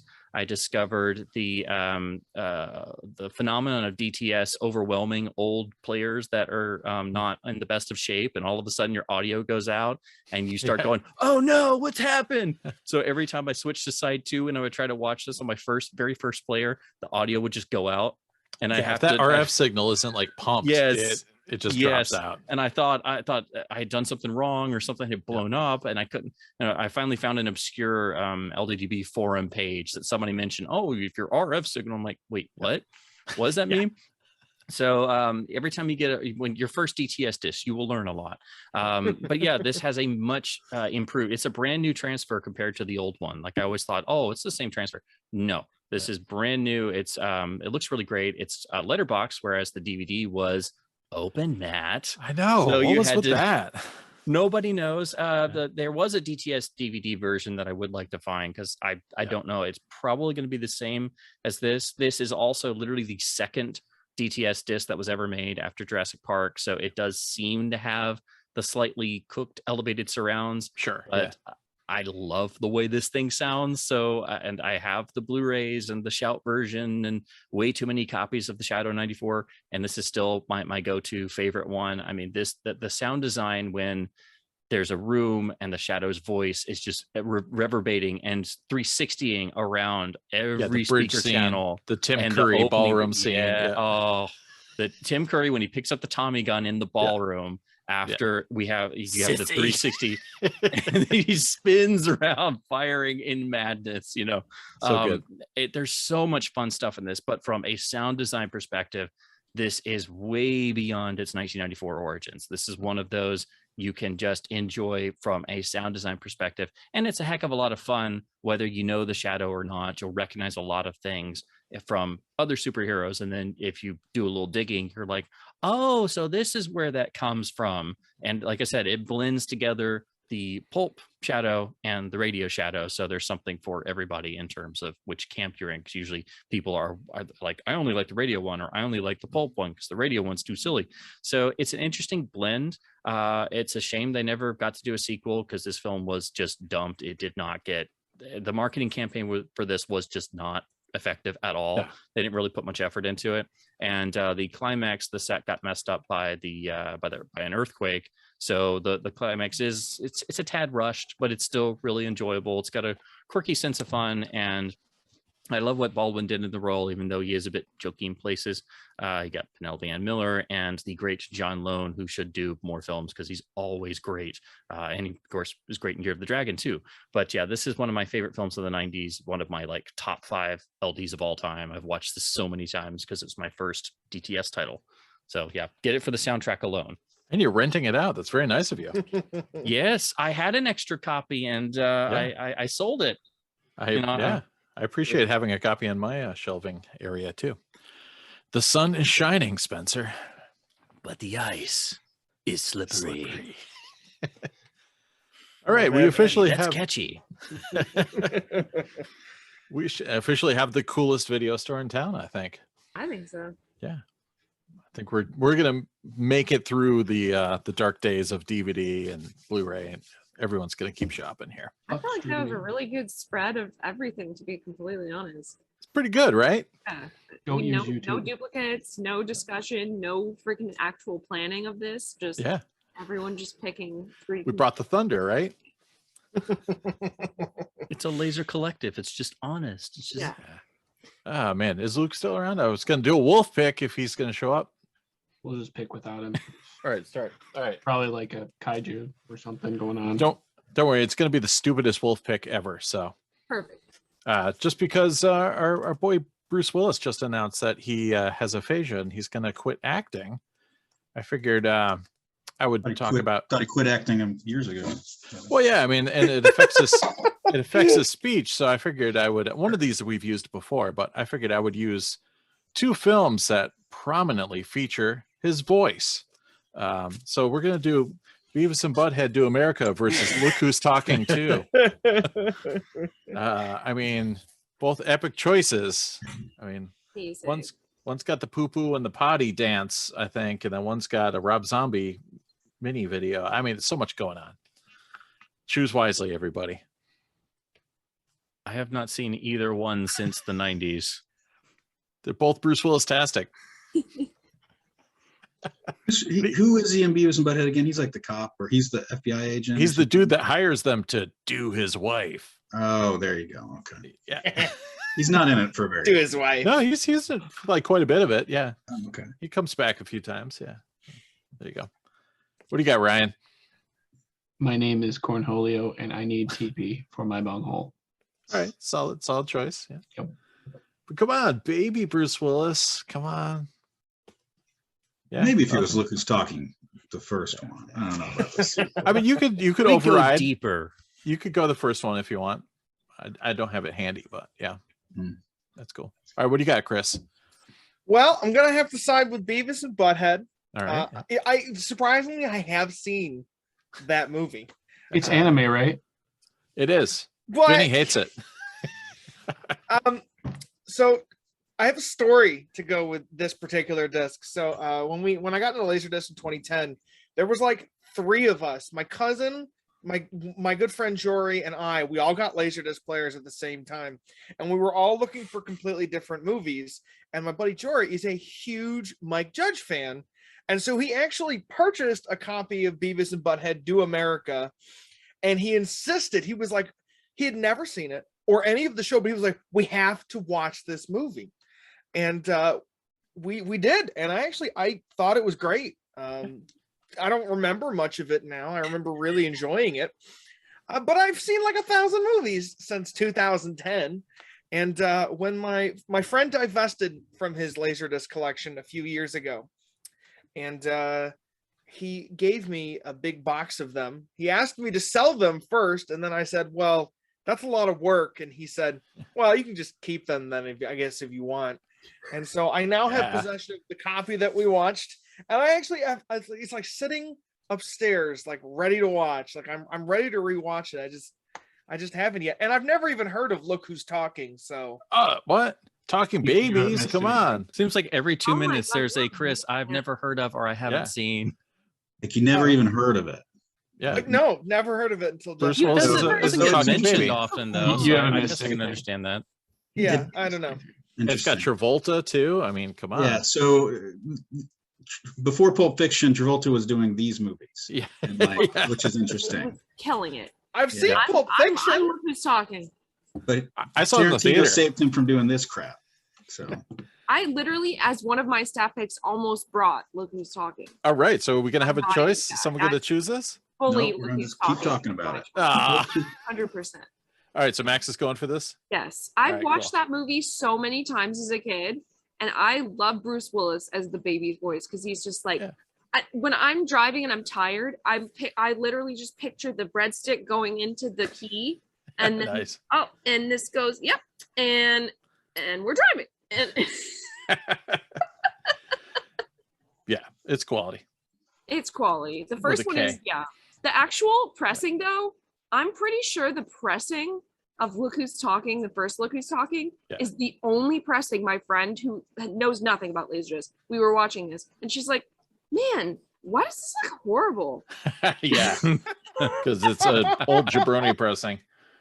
Yeah, yeah. Beavis is definitely the Like, better so looking. blown out. Of Like, why are the colors weird? Because it's. So- I mean, I knew I should have brought Video Essentials as one of my staff picks. this one's 91 at least. But oh yeah, good call. All right. So what that about Beavis and Luke? Butthead, is that a secret wide pressing? What's the story with that again? One, I've got this and the open mat one in the other room, but they're both stealth AC3. They don't mention that they're AC3 anywhere on it. It just says But digital. isn't sound. it like weird? It doesn't say widescreen, or does it? This one it does, but there is very top. Yeah. Okay. there is an open mat one that everybody wants to get to. So I've got both of them. I've got. said I don't it have the twice. widescreen one. Yeah. But But yeah, it doesn't mention anywhere that it's 5.1. So just says stereo surround on the back. So He said open mat twice. He said I it know. twice in a row. just It's for you real. guys. It's real and it can't hurt me. All right, once you find it actually in some sort of literature from pre-2000 when the internet nerds invented it, not open gate, which is a real term. Open mat is something invented by nerds on forums in the internet. So there you go. Anyways, but I digress. What's your choice, Luke? Beavis? So I saw Beavis and Butthead in the theater. Mhm. I think multiple times. It might be a little too long for the format. It almost makes me a little uncomfortable in a weird way. It's just like it's too long and too kind of in this weird world where these two guys are roaming America. It's I think I saw it in theater. I don't think I have seen it again or want to see it again. But then again, I'm not watching Look Who's Talking. Come on. Like, Max says you're gonna like it. Well, okay. So I'll go with Beavis and Butthead, I guess. Okay. All right. Did Chris actually choose or no? Beavis and Butthead. Okay. All right. my Spencer, God. what do you got? Well, I only have the vaguest memories of either, and now that I think of it, I don't even know if I've seen Look Who's Talking To. I know I've seen the original because I remembered Site, but I don't know if I've seen the sequel. I guess Do America because the inherent subversiveness. Okay. You know. Yep. But yeah, Chris, I guess there's I actually should see them again. there's a Look Who's Talking Now. Now, There's yes, a there's third one, a yeah. trilogy With The dog dogs. talks. Yes. Yeah. Danny I've seen DeVito is all the of them. dog. Seen all of them. This one I think has my favorite part where John Travolta's trying to teach kids to go pee, right? This Oh, is And there's the hurting conga my line brain. where he goes, a pee pee and the pate, or is it a poo poo? It's a pee pee or a poo poo and the pate. This is making my brain go numb. I'm Come sure on, you've Chris. seen things that Welcome make to fun ye of it oldie before. 90s. Yes. Yeah, ye old 90s. All right, so it sounds like Bruce is winning for Beavis and Butthead. So Even though his iconic baby voice is iconic. yeah, I mean, I guess I'm also choosing Beavis and Butthead, but I mean, I do feel the love for Look Who's Talking and Look Who's Talking Too. But if we are talking about 90s Bruce, Last Boy Scout has to get a mention somewhere. Well, I mean, yeah, I just figured I would do the only films I had of his that just had his voice. Yeah, Or the Final Criterion. Armageddon. you mean the best Criterion? 100%. Oof. Ugh. Or that 90s animated series he did where he was the kid who was the secret agent but would pretend to be Bruce Willis. Hudson Hawk? I should have brought out That's a Return to Bruno Bruno the was Kid, is that what good. you're talking about? Yes, that's That's it. Yeah. Guilty Or pleasure. the disc of Bruce Willis's musical career? Yeah, Now, let's Vinny's talk got that. Wait, did he got it. make LD on that? Yeah, Yeah, there is a it- Return of Bruno. LD. Let's Japanese talk about import. Mercury Rising. Hey, I watched the That's Return actually of pretty Bruno good. It's got a during very its score. HBO It gets a premiere. pass. Wow. Oh yeah, Mercury Rising. Super late release too. Yeah, I've got the Japanese over here. I don't think I've ever actually watched that particular disc. Wow. So Going down. Yeah, jeez. All right, Oh, let's move into pickups. Yay. Yay! I Hey. got pickups. Mine was going to be extra. Mine's still going to be super quick because I got a bunch of stuff that has not arrived yet. But literally, like 10 minutes before airtime, I ran to the post office or the mailbox, and a Luke box was there. So Luke found some stuff for me from Japan. So thanks, Luke, including Slipstream, which I didn't have. Oh yeah. Oh, yeah. Now I have Slipstream. So, Look at that. Which is the only widescreen available of that movie, right? That's what I everyone talks believe. about all the time. Yeah. Yep, I believe you are correct. So I found two of those here, and I kept one from. I've always wanted one, and then I thought you might want that too. oh, thank you, So sir. it's got what's his face in there, so I don't know if I'll ever be watching it. Paxton is in there, right? Oh yeah, you're anti-Paxtite. So Yeah. Oh, hate him. He's right there in the. He's right there underneath the Obi. That's him. oh yeah, he's hiding. That's up a But I there. love the look. Mark Hamill's look in there. He's I mean, yeah, crushing that. Look at check him sexy out. Mark Hamill. Wait, If, that if Hamill would have Yeah. had that look for all of the 90s, he probably would have been a huge star. Hell yeah, that's not from that's Lost Boys? rad. Yeah. He's got That's that where he's eye- still in his I can do other things It's not besides Star Wars phase. Yeah. I mean, that I haircut would be. thought that was Kiefer That Sutherland. haircut's in vogue It does. now. He does look Kiefer-y, right? Yeah. I thought that was Kiefer Sutherland. Oh my god. It's a weird looking letterbox. It's not framed well, Oh, okay. Right. but it's still. Well, I'm it's sending still it back. a Sorry, good watch. Luke. No, Stomp on our. I enjoyed it Thanks. heavily. I don't want to shit on it because I enjoyed it heavily, but it doesn't seem like it's quite framed right. Well, I guess I'll never get that $1,000 back that I I'm paid. gonna get Blue Velvet because it recommends that. So cool. Thanks, Luke. Yeah. I also have image book that Maxine told me about, and I grabbed that. It's got a wicked rad hologram. According to this, it's like actually like a scan of like a real LD if you like look at the rings there. But it's just like the 8-inch LDs where you could go through and look for each film. But this is what, 1990 maybe? You just have that handy, Ryan? You just have that next to you at all times? I do. It's right next to the Hogan section. Yeah. So the subtitle is The Finest in VHS Plus, right? Yeah, exactly. It's got the legend and everything. And 30% of these may have rod. Yeah. Yeah, I mean, this is allegedly before. You're part of an exclusive club with that catalog there. Dude, yeah. Thanks for the tip off. Lots of quality. Lots of quality stuff. And it's a little bit more fun to flip through than to go through that. I mean, the 8-inch releases are really cool where you can program the search and check out each title. But yeah. Ooh, Prisoner. I like the Prisoner. So that's it. That's all I got. Sick. Love what do you got, Ryan? So I decided to visit the fine country of Japan and pick up a few things. So here we go. Perfect. First and foremost, wow. The Junk Man. Yes. Nice. You've just got like shredded cars on the cover. Love it. And fire and cars and fire on the back cover. No idea what it's about. The cover alone, I had to like hunt it down. That's the pseudo sequel to Gone in 60 Seconds. I think by so. sequel, you mean better? Yeah, it's later, and it's got more cars blowing up. It looks very Mad Max 1 inspired. Yeah. So like there's been a copy on Yahoo auctions, but you have to not be on a proxy to get it. So no one can get it, but I finally found a copy. It took a search that I had saved for months to find one, but wow. This is obviously good based on the photos alone. Which is how I rate my movies. Cover's a 6 out of 10. Yep. Already at 6. You can't go wrong. Yeah. I decided to upgrade my copy, which was a rotter, to this is somehow uncut, but it's the same length as the US release, which is not labeled as uncut. So I'm not sure. Thanks, LDDB. But it is not rotted, unlike the US releases. So if you want a good copy of Showdown in Little Tokyo, go to Japan, fly there, pick one up. It's $1 there, but plane flight, those are probably like, tank of gas now. So $30 maybe. Yep.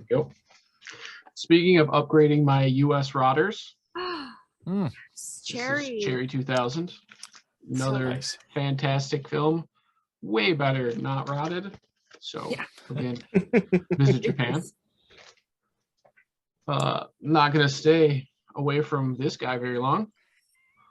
You know it, you love it. This is Masters of the Universe, and I believe this is Letterbox or slightly Letterbox. I haven't watched it. It's in some ratio. Yeah, it's in a ratio better than the US release. Pepperoni press ratio. Yeah, it might be one of those ones where they just scanned an anamorphic print and didn't bother to correct. This is the Chase variant. I mean, look at that beef on the cover. Yeah. As a master of his universe. Wow. I picked this up because of Sam pointing it out. Yeah. Paradigm. Yes, exactly. This is Prince of Darkness, and it is widescreen, or letterbox. So check it out. It's super common. Like they're giving them away in Japan. Down at the corner store. But another one that we mentioned on the podcast, seen that a lot. And I found.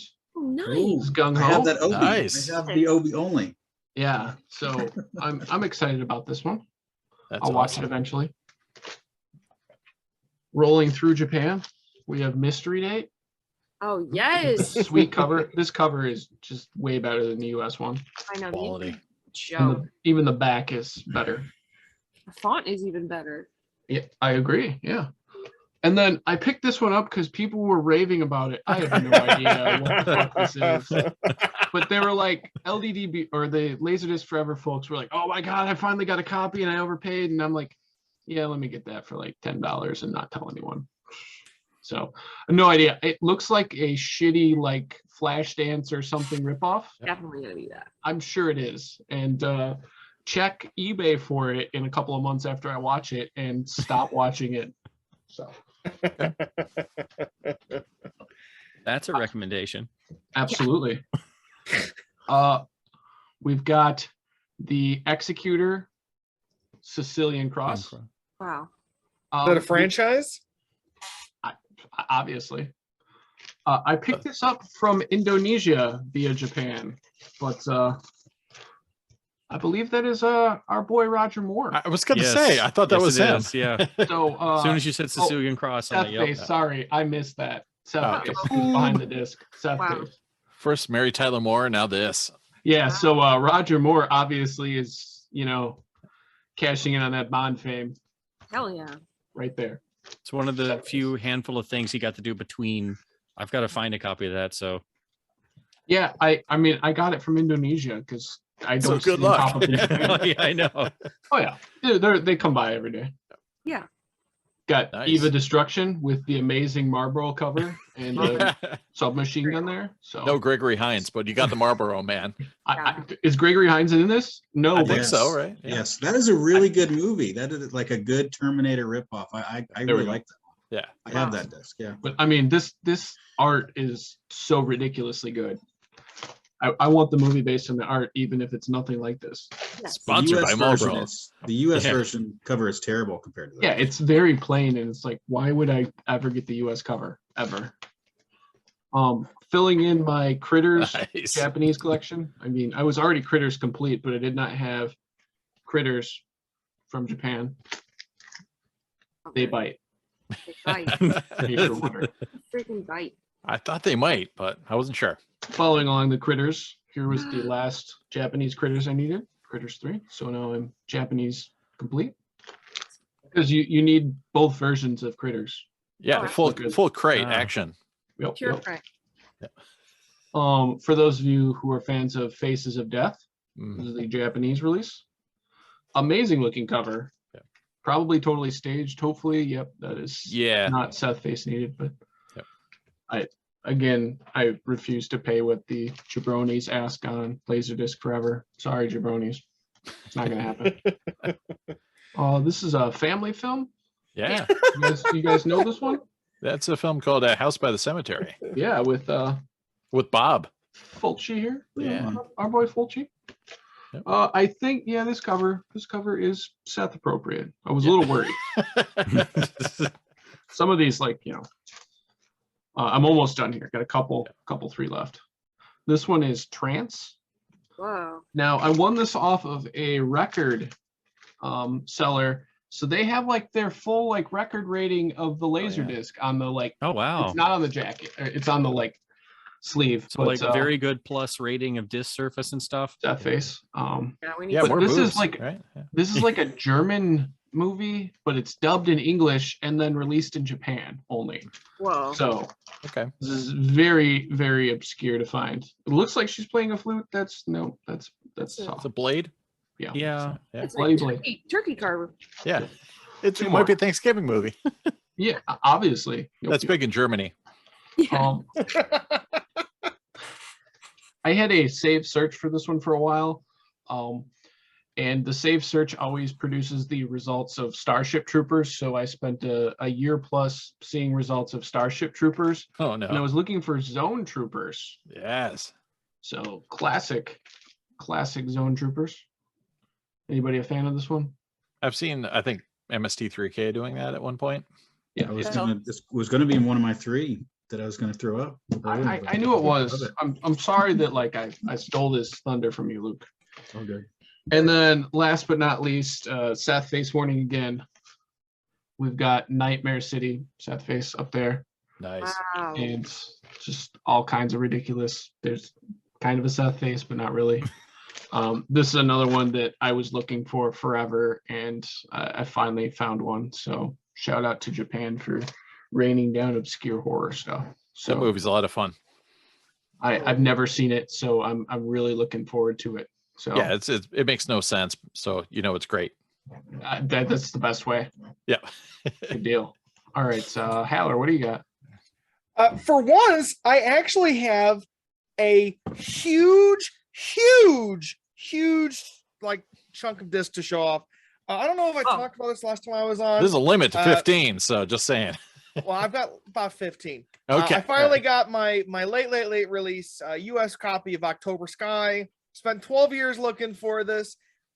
plunked down quite a bit of change, but it's mine and you can't take it from me. You're not going to rent it? You'll have to kill me Wow. for October Sky. Was That's that your how number fiercely it one? changed. Yeah, was it your Grail? Yeah. I don't believe in grails, but this is one that I first learned about in like September of 2010 when I first got my first player, and I was like, gotta have it. Missed it about a dozen times for much cheaper prices, but you know, Big Boy's gotta have his October Sky. Was that Ryan? There's a copy on eBay right now for $400 if you're looking to pick up a bargain. You might need a backup. I didn't pay $400 for it, bitches. How's it stack up against Simon Birch, though? Yeah. They're the same movie. You can't tell a difference. They're the same movie. Simon Sky. I also another one that I've been looking for probably about 10 years. A 2000 Disney pressing of The Fox and the Hound. There's no English. It's Japanese only. But you know, Big Boy's got to get his complete Disney animated set, even though he doesn't think very highly of the movie. It's overly sentimental. That is super tricky to find. But this is the shit, dude. I saw it opening weekend because I'm old. This is just it's not even a very like high quality pressing, but like they didn't put this out till 2000. I saw a copy on LDDB. I don't usually buy discs from LDDB, but I took Nor do I. I probably should though. Yeah, usually you'll like occasionally like you'll find basketball for like $20 on LDDB. Yeah, because nobody's looking there. So this one I got cheap. It came quickly, and you know it's another box checked. I still Does that one have postcards or not? I don't even know. Yes, it has we got to see the postcards. Let me take it out. What does it got in it? That's got a coloring I'm gonna have to get. Oh, nice. Cool. Yeah, it's got a nice coloring sheet. A lot of the last 2 or 3 years of Disney discs had really nice inserts, coloring sheets, information about the disc, etc., etc. Why is there no good U.S. pressing of Fox and the Hound? Because I was like, oh yeah, that's what I'm missing, and then I'm like, oh crap, it's a Japanese late release. That's a no-brainer. It should be. I don't have any answers for you except for that all of the '80s Disney movies were not that Black successful. Cauldron box set. Yeah, that's what I was gonna say. Black Cauldron. Yeah. Let's see, what else do I got? I picked up the complete series. Now I'm getting into some anime. So you know, if you're not into that, you can tune out. This is a one of the 2 boxes of the Japanese animated program Gao Gai Gar. Wow. Like Brave King Force, something like that. It's a lot of G's. I picked this up. Yeah, I picked the entire series up of like 14 or like it's like 10 discs for like $13. Basically what it was is Transformers was big in Japan, as some of you may know, and this franchise was basically like a follow-up to capitalize on Transformers in some way. It's very kids oriented from what I can tell. Yeah, it kind of looks like it. Yeah. I don't really know a ton about it other than a person that I'm acquaintances with really saying its praises, and it was so cheap. It was so cheap. So I grabbed even if you don't like it. Is that like GoBots? I grabbed the whole series. Luke was wonderful enough to grab a couple of anime discs that he saw when he was out on his ventures. What a guy. He found the first disc of The Adventures of Mini Goddess. Honestly, I don't know jack about it. I think it's related to On My Goddess. It's like a series. I don't know. I'll probably watch it and then never think about it again. Because most anime is I don't want to say disposable, but there's a lot of samey things, and there's not a lot of standouts in my Vinny Jr. over here. But they're small. It's cool. Yeah, handy size. He sent me a beautiful Japanese pressing of The Little Mermaid. I have lots to say about this, but now's not the time because we got to get through all these discs. Yeah. The penis is covered up. Penis Castle. He sent me God, I wish I could tell you what the name of this program is, but it looks ridiculous. It's about like a fantabulous cat girl of sorts. You know, she's got the big old ears. You know, having a good time. Neat little thing. And then I was putting together a Zen Market box because a friend of mine wanted a Japanese novel. He wanted a book by an author named Kobo Abe. I don't know if any of you guys are familiar with the works of Kobo Sure, Abe. I love him. My favorite. Well, he was like, I don't know how to get things out of Japan. And it's like, well, you just gotta go to like Zen Market or whatever. Buy them. He's like, I don't want to do that. I don't trust it. I was like, I'll get you one. So I got him a book. It was like, 900 yen, whatever. It was very cheap. But I was like, if I'm gonna go for it, I gotta find some stuff to fill this box with. If I'm pumping shit out of Japan, you gotta make it worthwhile. So I picked up Gao Gai Gar, which was heavy, but then I picked up a lot of 14 miscellaneous Lupin the Third features. Nice. As I mentioned earlier, it's a long-running TV program that aired in the 70s and the early 80s. And they made, basically, if it wasn't a feature film in theaters, there was a TV special throughout most of the 90s every year, like clockwork.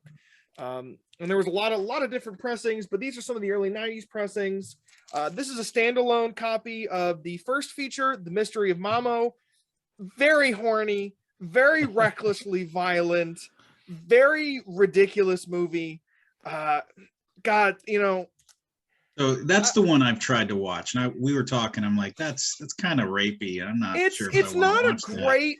It's not a great feature film. Like right out of the bat, it's like insulting. Well, like there's a scene in this movie where Lupin and his buddy are like drinking coffee at a cafe, and the bad guy comes down in a helicopter and starts chain gunning everybody to try and get Lupin, and he misses Lupin, but you just watch as 24 people are just murdered in the street and left there to die.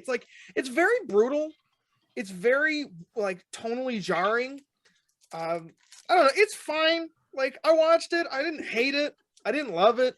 It's definitely it's a thing. It's definitely it exists. a thing. What's the second one that you said the second one is better? What's the name of that? Castle of Cagliostro. And I You're would making argue me a VHS with the subtitles. You're gonna give me that as soon as I will plug my capture card in this weekend, and I will run a. I would love to get a burned DVD of that, and I will do a few of these.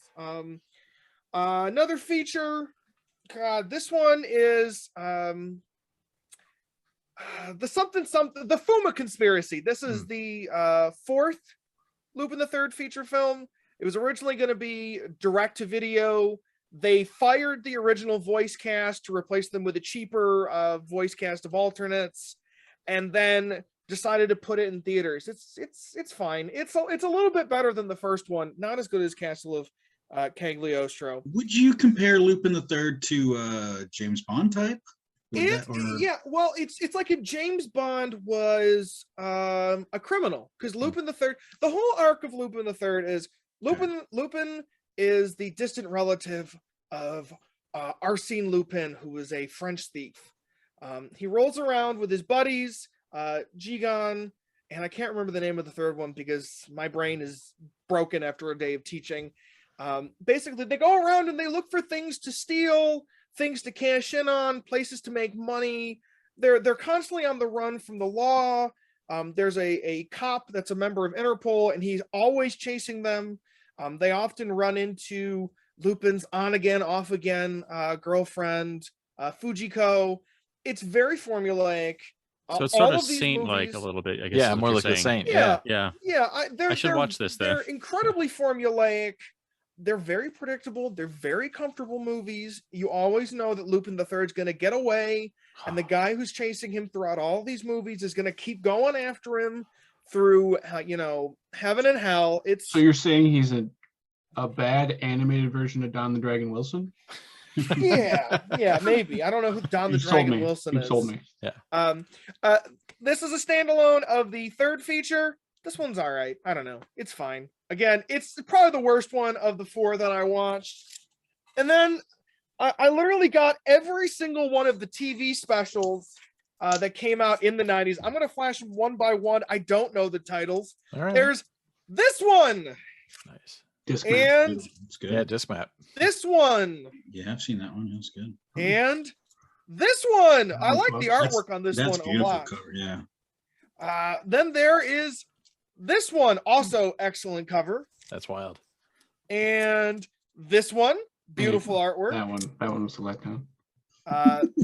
This one, Oh, yeah. sure. I'm sure it's a movie. I'll watch it someday when I find subtitles. There's this one. Oh yeah. And this one. Whoa, that one fucks so hard. Yeah, Luke and I watched that one together. Yeah, This one, apparently Yeah, there's we a did. submarine in this one. Excellent. And then, Shout out to Mikey. there's this one. I don't know shit about them. I haven't watched them. I haven't even thought about putting them in yet because once I start one, I'm gonna want to watch all 10 because I'm a big baby like that. I gotta be a completionist. And then last but not least, I got a couple of discs from Ryan, the legend himself. Did we talk about our DTS trade yet? We did. I showed off we? a couple, but Oh, did I I showed talk off the about? one. Did I talk about? I don't. Well, anyways, I can if cut it haven't off talked if about 'em- you did. If I haven't talked about him yet, I got Armageddon DTS in a trade with Ryan, and then I got the elusive Titanic yeah. DTS with the DTS sticker. What the on it. hype? Yeah, the hype sticker on it. Little neat bit of stuff. But it's like that's what I got. I got a couple of things coming in. Unfortunately, they're not here yet, so you'll hear about them in about 3 years. Nice. So, That's all I got. Okay. Yeah. those discs, him and I were both bidding on the same auction in Japan. So I won one thing out of it, and he wanted those, and I won it, and then ended up trading him the discs anyways because I already had them. So it worked out really well after we made each other pay more money. Well, it was one of those things where I didn't want to talk about it in our chat because I didn't want to tip anyone else off. Because as much as I love everybody on this podcast, we're all dipping from the same limited source of laser discs that's getting continuously smaller as we keep going. So We're part of the same batch of 100 competitors. There's only 100 of us. I will get all your discs when you die. I thought your son was going to get all of yours. So wouldn't your son yes. get all of my discs? I have to get everyone else's so that he can get them. Fair enough. All right, that's all I got. Luke, do you All right. Yeah, you got something, right? Yeah, I do. So, like I said, I'm in. If you want to, I'm in Sasebo right now, which is on the other side of the country. If you want to throw up a map real quick, Sam. Let's put a postcard. Yep, and here's the map. Yep. This is Tokyo is amazing city. That part of the country. That's where all of Japan is moving to. Like, it's very busy. It's everything you think. Sasebo is like very suburban Japan. It is so crazy and so different. It's very car driven, but while in, Tokyo, everybody's riding the train. So I looked before I got here, I looked at part offs. Let's see, there's one down the street and I took the bus there the first day I got here. And this is the stuff that I found. But like yesterday, all day, I took a train down, like an hour train ride down the coast to another hard off. I got there. It was a 30-minute walk from the train ride. I had to wait an hour to get on the train, like I was in a goddamn Western of some kind, because it was like, oh, I gotta catch that 1411 train, it's coming. But when in Tokyo, train comes every 10 minutes, like just on the nose, boom, boom, boom. But I was like, what the fuck is going on? I gotta wait, how long? Holy shit. And I got there, I got to the hard off yesterday, and I found dick all, nothing I wanted. I was so upset. I looked through everything. They had very little laser discs. I'm like, I'm looking through everything they have. I'm going to get something. I found something, but I found more kids' clothes for my daughter. Anyway, it's upsetting. But that's another podcast. It was an adventure. Yeah, that's the kids' clothes for your kids' clothes podcast. Wolfpack. Yeah. So which hard off is that to avoid in what city? Sasebo. Yeah. Sasebo. Yeah. If you find, please look it up. Find me something good. I will go and try. But trains are, I was talking to my wife. She's like, oh, there's a train to this playground. Go check it out. Trains are different here. It's not the same. It's not going to go every 10 minutes. So anyway, they're American trains? Pretty much. And I don't think they're electric either. I could hear the motor in the fucking train. Oh, wow. Which is insane. Anyway. So you're like a character in a Ghibli animation right now. Like old steam powered trains. Jesus, yeah. And it was like, oh, another in Tokyo, you have trains that are like 15 cars long, 8 cars long. This fucking train pulled up. It was only 2 cars. I was like, you have got to be kidding. Where this backward country ass Japan I'm in right now. Yep. Anyway, that's it. So that's what I found. That's all I got. Cool. No, It's a sweet haul. Oh, I've got this too. Hold on, I've got this. All right, so some things I found. I'm probably going to go back after this, and I'll pick up the rest that I left there. The first one I found is this guy. Oh, Tiny wow. Toy Stories. Oh. So this is basically like, I gotta go back. I think it's all it's like 20 minutes long. It's all the shorts. Oh, yeah. The ones the that are Pixar in, shorts. Yep. Yeah, the Pixar shorts that are in the Toy Story box, because I know it has the booby lady. Yeah, I was about to say, is she there? Yeah. Oh, yeah, she's there. Censored. Yep. Sad face. Uncensored. So, yeah, that's fun. Nice. Yeah, thanks, man. That's all I got. Oh, and I got this one. Nice. Whatever they're. I think you guys were talking about it last podcast, and I saw it. Around the world with usually- Timon and Pumbaa. Yep. I would not pick it up, but you guys are talking about it. So Wolfpack effect. Yeah. I'm 90% certain that that's the same as the Singapore release, but I have nothing to reference off of it. No OBs, but remember, OBs are lame. So that's fine. Yeah, so like I'm out here in the middle of nowhere and I see these discs. I'm like, I've gotta save these discs. They're just gonna sit here forever. I gotta liberate them. Here's Cry another we all one I have. found. Yep. Sorry. Oh, wow. Kickboxer 2. Wow. Ryan will probably be getting this soon. Sweet. I don't know. There's a lot of kickboxing going on. Look at that, like Like crotch it. shot right on the Yeah. cover. Magic is in the foot and the vest. Yeah. Yeah. I looked up the review for Kickboxer 2. It said something like, take away everything fun about the first one, and you've got Kickboxer 2. And a diaper baby actor. Yep, 100%. Great. Cool. All right, here's some big ones. So I paid more than I would usually pay for these two things, but I've never seen them before. And so again, I was like, I have to liberate these fuckers. This guy right here. Nice. I guess it's Magma. I have no idea. Anybody know anything about this? I've seen the Ambassador Magma stuff, like anime stuff, but yeah, he's just like a big, I don't know what he is, but yeah, big guardian type. Like, yeah, Wow. badass. So I posted on LDF, and a bunch of older guys were like, "Oh, I watched that in the '70s, but only in like Philadelphia, something like that." Yeah, what was the title? It had a different name over here, but I can't remember what it was. Always Magma in Philadelphia. That's I don't know. specific. It was like, But it was like Revenger, the big Golden one, Johnny Pants. Robot. It was anyway. Johnny Sacco. Yeah, it's like it's not that. It's something equivalent to it. I've never seen this disc before. I looked up LDB, and it was like only one person had it ever. It looks like it's like a greatest hits kind of thing, which is great for me because it's only all the good stuff, all the fights. I've got some VHSs of that, of like Ultraman. It's like only the good parts of Ultraman. I'm like, yes. All killer, no filler. Oh yeah, Okay. So I picked that guy up that's Nice. cool. for way too much. Oh, next one I got is this big fucking box. Whoa. Wow. Not Ultraman. Nice. Somebody else. And again, I posted this in the chat, and Hayden as well. He said this was like Toho's, because it's got Oh, King Ghidorah there. Yeah. you got Godzilla there. It's Toho's response to Ultraman. They're like, oh, you know what? We can make something like that too. So, Again, too much, but I had to save it from the depths of Sasebo. Nice box though. That's cool. There's nothing in there though, man. Like it's just the disc, no inserts, No They book. don't have any cool jackets on the discs. nothing. No coloring full book. jackets. Wow. Yeah. coloring book. No Fox in the There's 7 Hound discs coloring. those, which is fun. No postcards. Terrible. Wow. Oh, yeah. Pretty boring. I mean, I don't care about anime, but I'll watch. I'll throw on a Keiju large monster shit in the background. Just Yeah, for that's fun. Oh yeah, I like dinosaurs. That's it. That's all I got.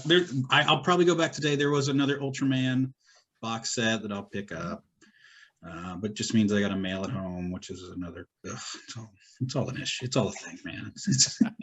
Anyway, that's it. All right. Max, what Max, do you got? Ooh, okay.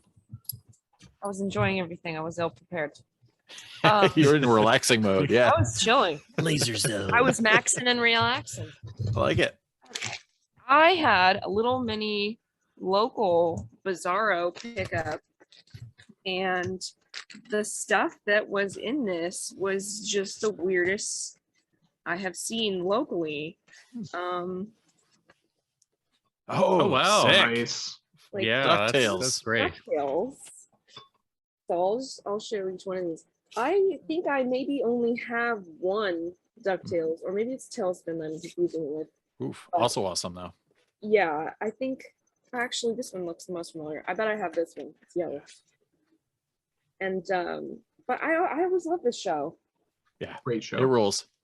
Any of the Disney episode discs you do not find. Yeah. You just don't. Yeah. I think that might be all of them. I'm being DuckTales Complete was one of my first missions, and I think that's all of them. There might be Really? five. Okay. There's like a lost lamp or something. Yeah, that's the Oh, film. that's the Yeah. movie. The feature, yeah. Yeah, so then that's just all the episodes then. Mhm. And then same place. Mm, that's some SeaWorld. serious skiing. Yeah. I just was like, I don't even know. Someone paid $80 for this in 1990. Man, Oh. imagine that party. He's like, "Oh, you can't believe it! I got the Ski World Cup disc. Come on over, everybody." I'm just like, I'm stoked on it. It looks insane. It's like they got the McDonald's logo on this guy. Nice. Imagine loving how it. it looked on dude's rear projection TV back then. Oh yeah. Yeah. one On of those whatever player he widescreen- had. Yep. Incredible. It was a Muse LaserDisc player. Oh my gosh. Whoa. Nice. Oh, wow. I have like a lot of roller coaster discs, but I did not have this one. Or I think this is its sequel. Whoa. Nice. Double More whammy. roller coasters. Viper. Man. Wonder if it's got any of my local stuff on there. It's I probably just- not. I hope we get to see these guys. They look terrifying and I'm here for it. Yeah, what's that all about? I don't know, but I'm like, I Those want poor kids. I want to know about that. I also got fish feelings. Excellent. Fish feelings. I like it. Very aquatic. Some good It's a back. mermaid. And then just out of nowhere. Oh wait, I have this one first. I'll look at this Oh, nice. because I don't know. My dad always mentioned this one, and I always wanted to see it. Yeah, it's fun.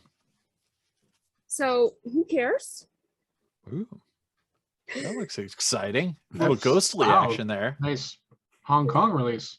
This looks wild.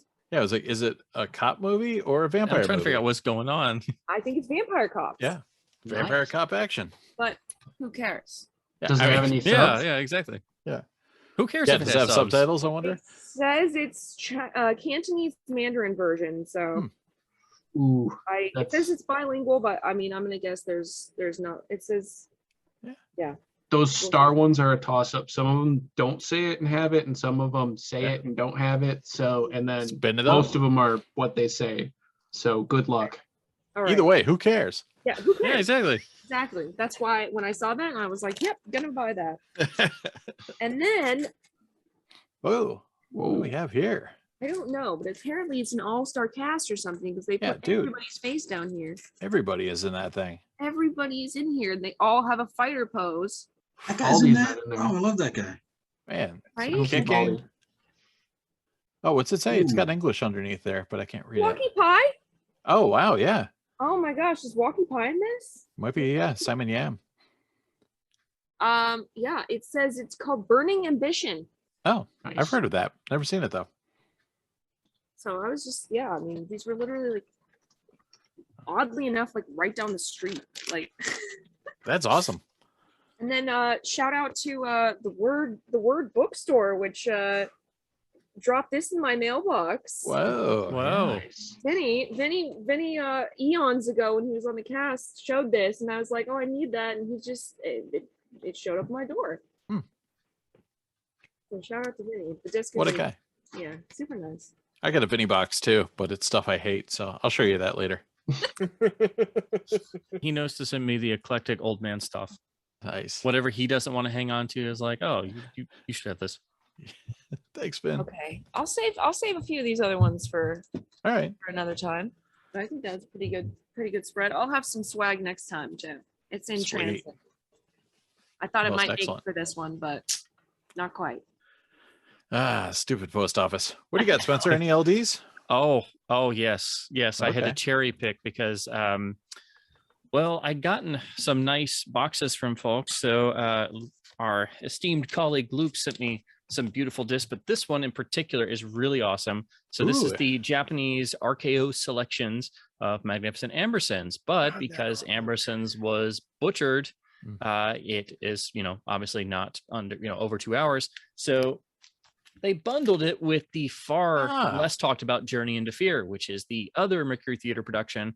Although it's not directed by Wells, it's really fantastic, and it has not really gotten a spiffed up DVD or Blu-ray here, even though they did finally find some more footage. There are some different edits of it out there. So I'm really curious to throw this on and compare this version of Journey into Fear to the Image LD, which unfortunately my copy has some heavy speckling and it's got some rot issues. So, but also I'm really into the black cover design they have for these discs. Nice. It seems very much like the Japanese Hitchcock titles that I started picking up. So it's very classy, has a nice gatefold. It may be slightly lame because it has an Obi, but I love that picture of on the front of Magnificent Amberson so much that one time I looked for a T-shirt that had the picture. Oh, that's cool. Really? I just think it's so cool. Like, yeah, and all the images they chose for this particular series, not just this one, but I mean the Kane was pretty much the straightforward one, but most of these, it's shots like this where at first glance it's like, oh well, that just seems kind of like, oh, they took a random still or something. But once you look at it for a second, it's like, no, that actually looks that's a pretty cool cover image, and it gives you the whole spirit of the film.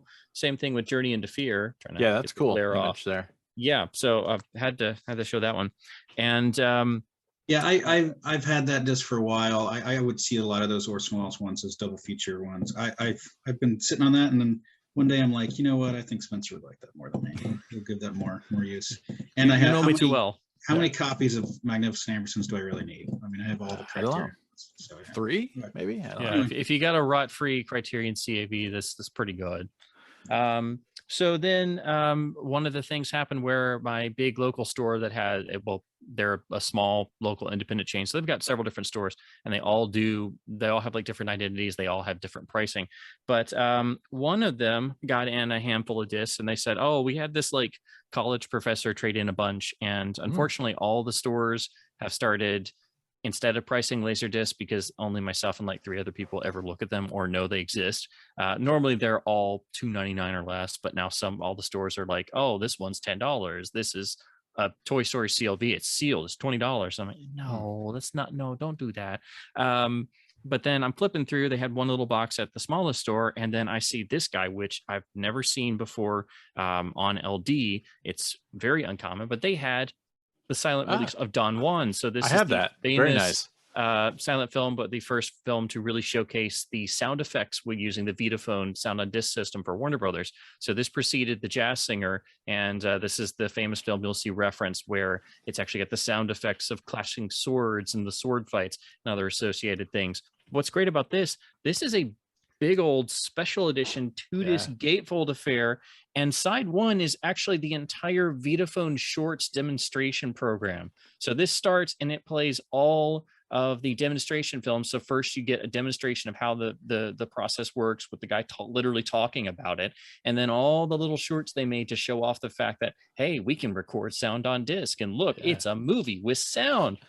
And then it goes into Don Juan. So it's a really nice, sort of predating what would become the Warner Night at the Movies feature on DVDs. But you get this beautiful gatefold with Barrymore there, and I love the tinting of it. And it's in the really nice Silent Classics banner.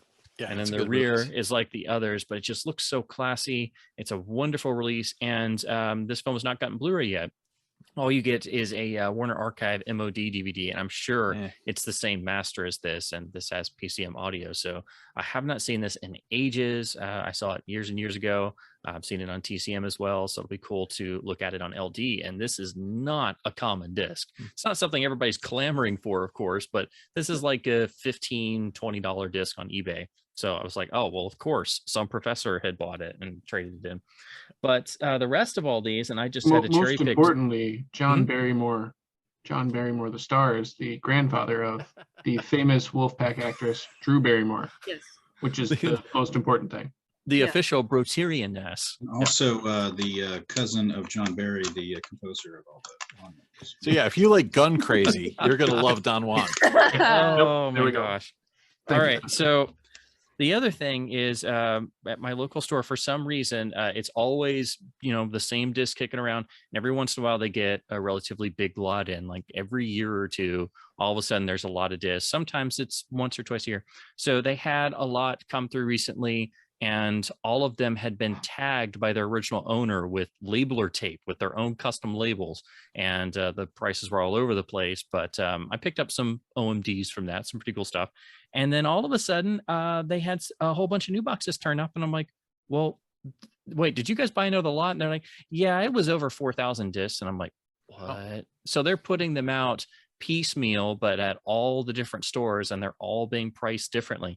But the weird thing about this is it's over 4,000 discs, but it seems to be it was from literally the best freaking video store ever, because they're all they're I guess they're technically X rental because the way they're marked, but the way these are preserved, they're like almost perfect. So all of these are in the original shrink. They have a little genre sticker on the corner on the shrink, and the discs are immaculate.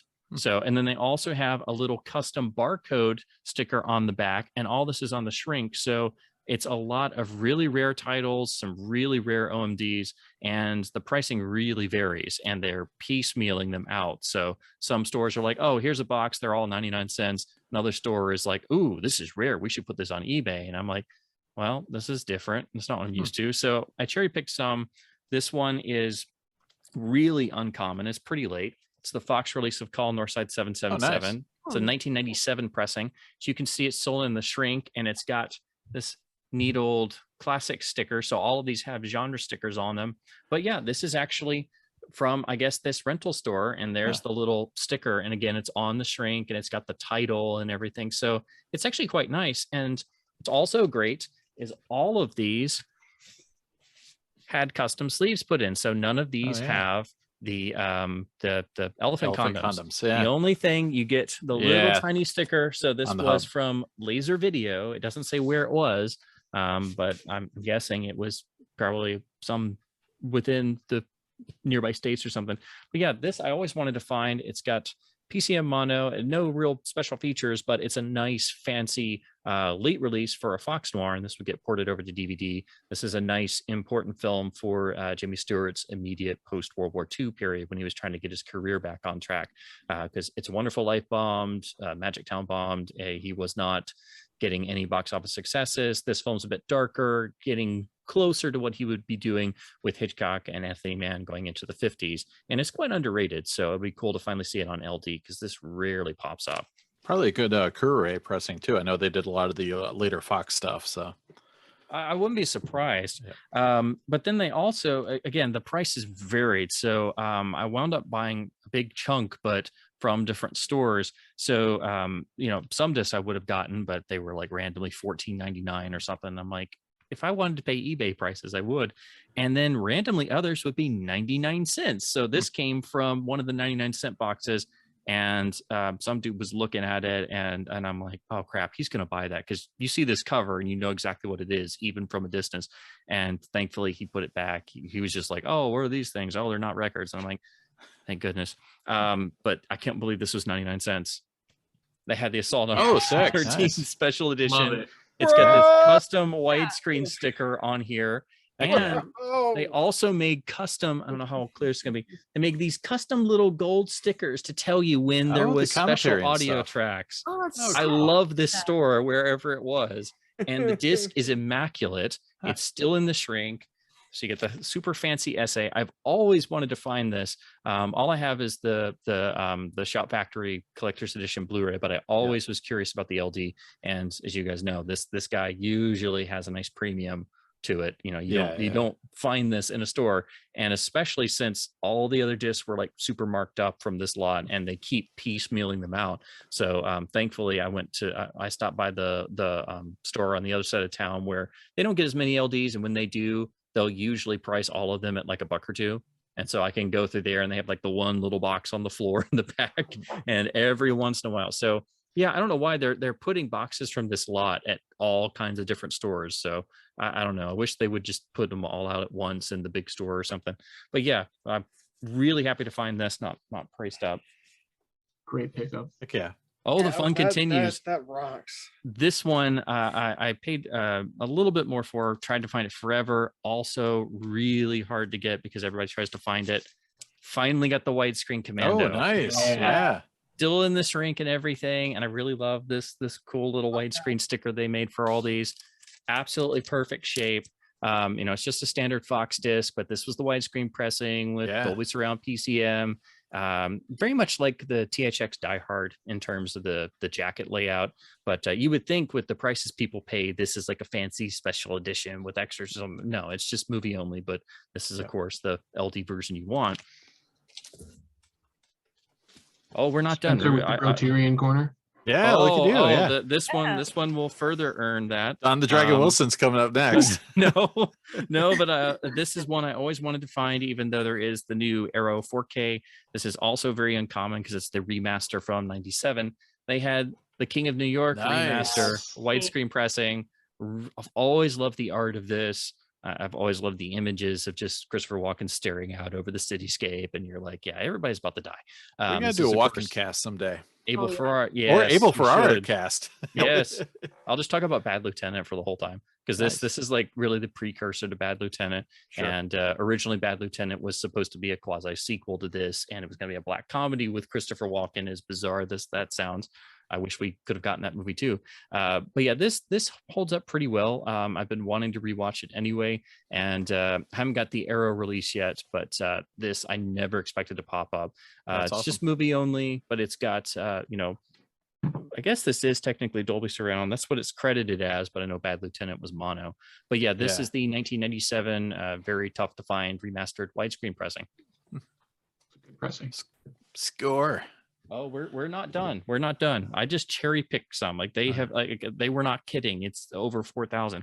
So it's hard to know when they put stuff out. And so fellow LaserDisc collector in town, Ron Hall, he goes in there a lot more than I do because he lives a lot closer. And so whenever we see, there's new LDs out at some of the various stores, we'll just send a message, hey, there's a box of LDs at McKay's or something.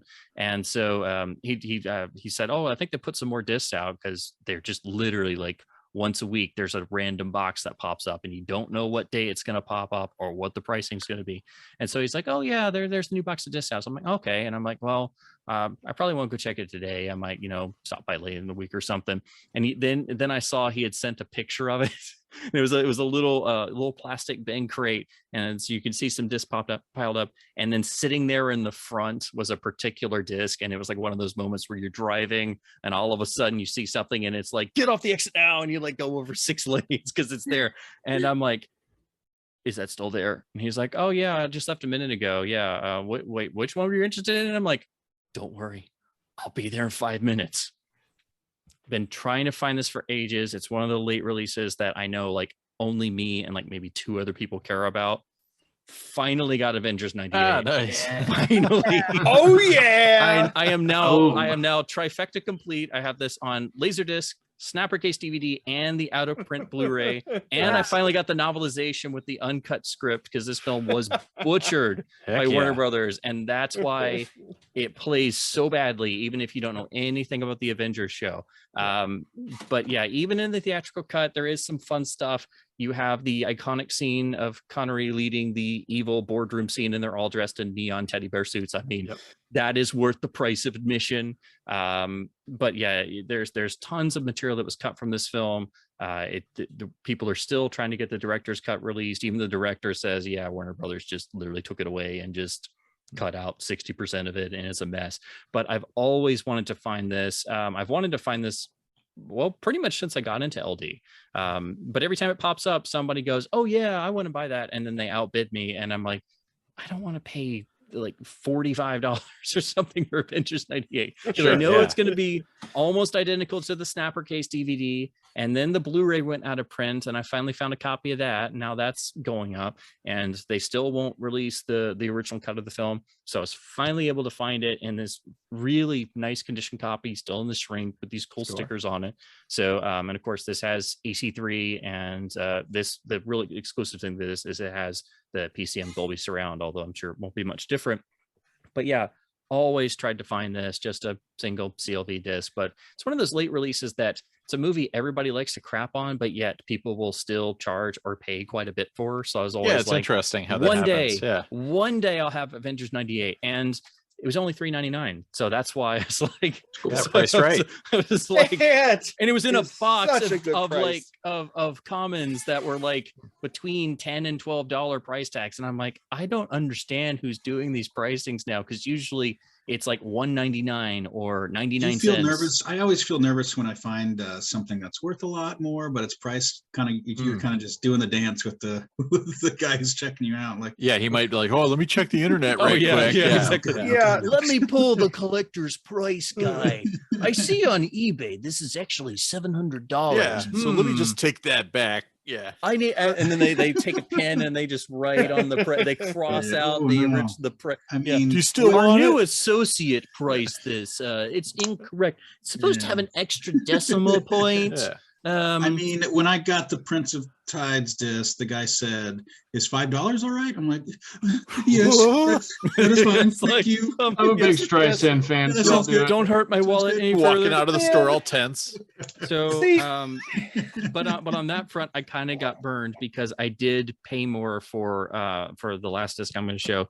This one I've also tried to find for a long time, simply because of one thing that's on these, and they're very late release. They rarely pop up. So this was still a little under what you should pay for it, but unfortunately there's an issue with this. But I finally got one of the very tough to find Adventures of Superman volumes that are true late release. I think there's only 4 of them. Yeah, and what they did was they took 2 episodes from the classic 50s George Reeves Superman series, and then in between them, for some unknown reason, they sandwiched one of the masterpiece Fleischer Studios Superman shorts for 1940, 41, 42.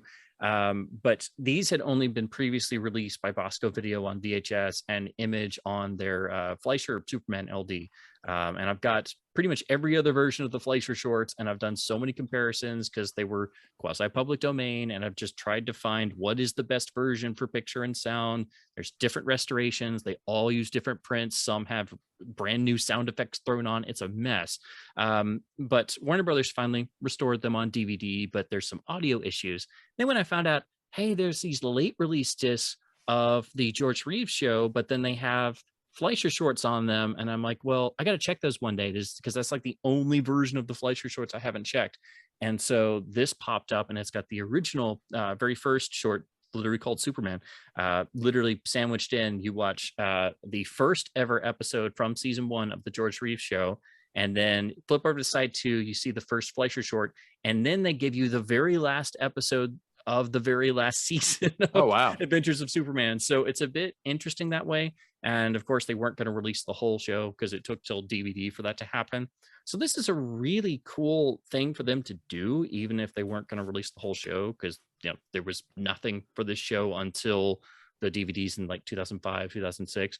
And it's a cool thing for them to do the very first episode paired with the very last episode. I guess maybe something that like you'd see on TV Land back in the day.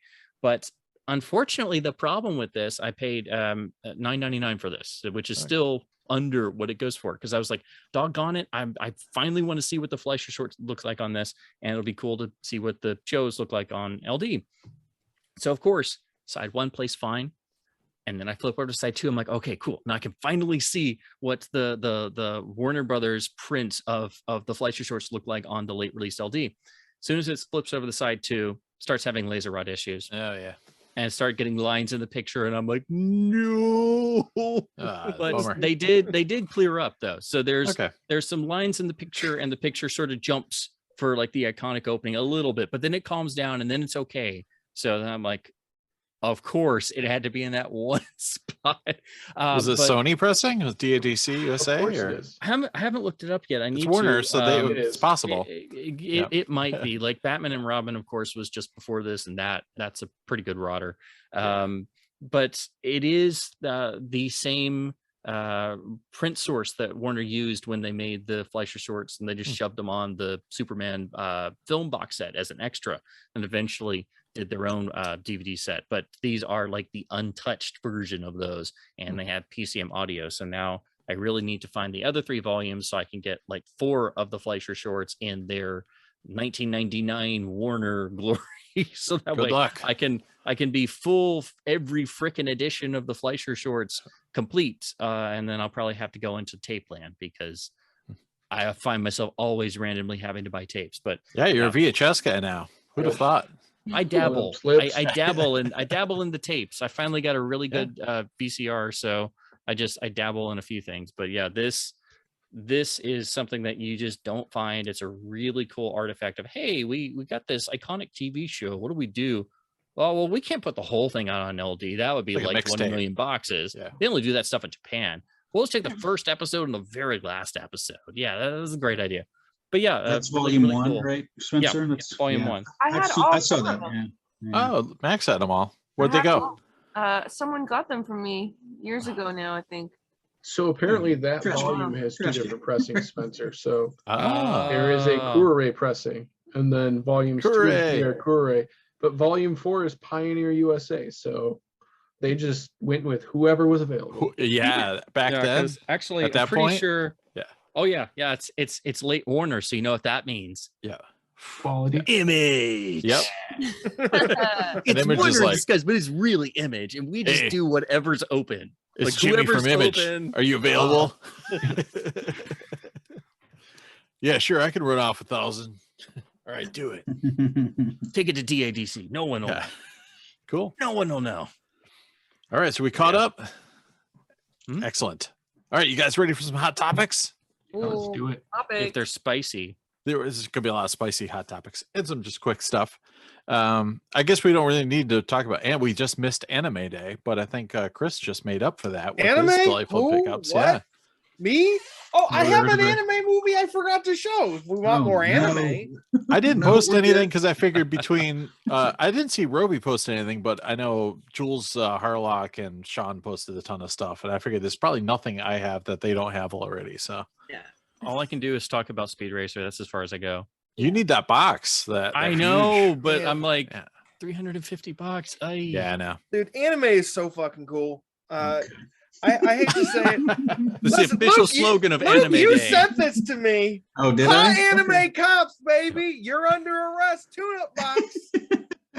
It looks interesting. It looks like they're having a great time. So it's gotta be fun. I'm not a fan of traditional cops in the city of Rochester, but if they all looked like this, I might support the boys in blue a little bit more. Well, let's put it out there. We need more anime cosplay cops in Rochester, but only when they look this. When they're like 18-year-old girls. Yeah, they have no noses. There's a place to see that. I'm sorry, the nose is right here, Max. Feast on this nostril.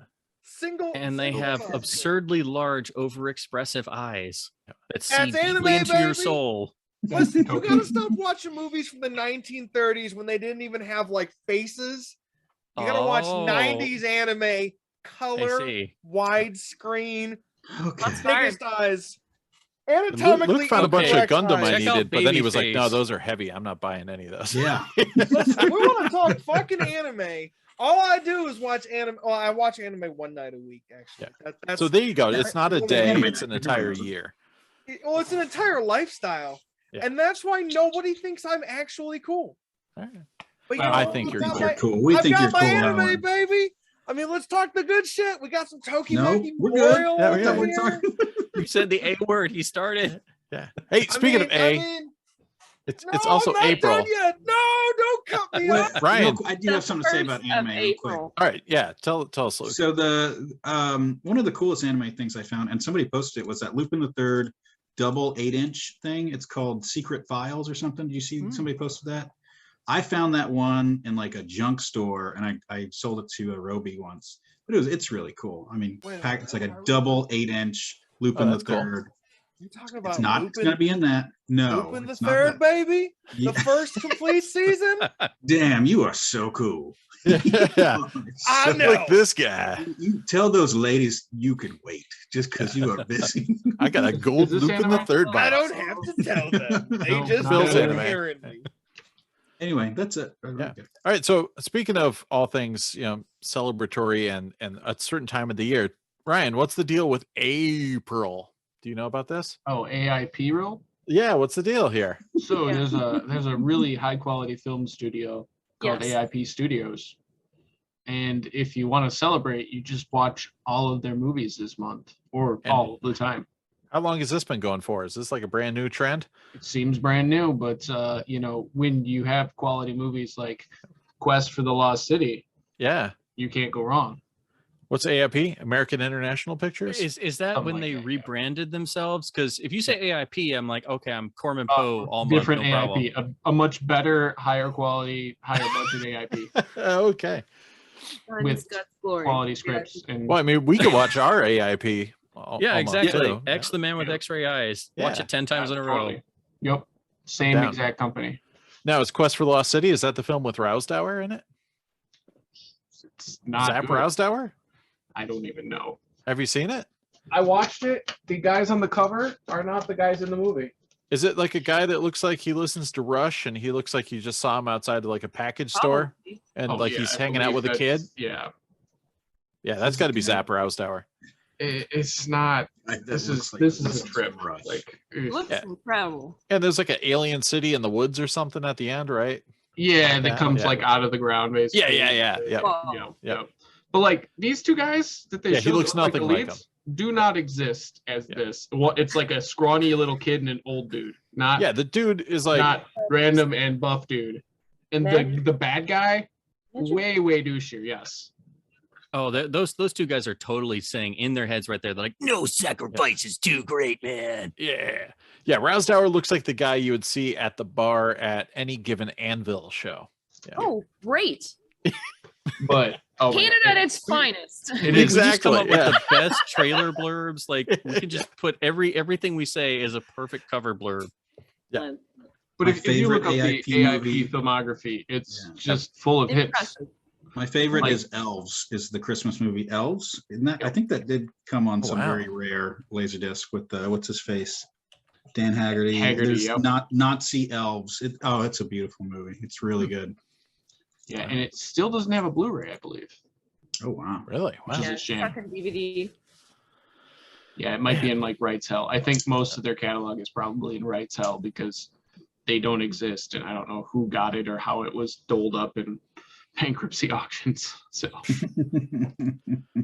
And speaking of April Fools, apparently was it Zia Records did some Laserdisc announcements, which was pretty rad, including a Blood In, Blood Out special edition that they said they're going to put out. So, Oh, I I'm like looking the forward to Fast and Furious on laser.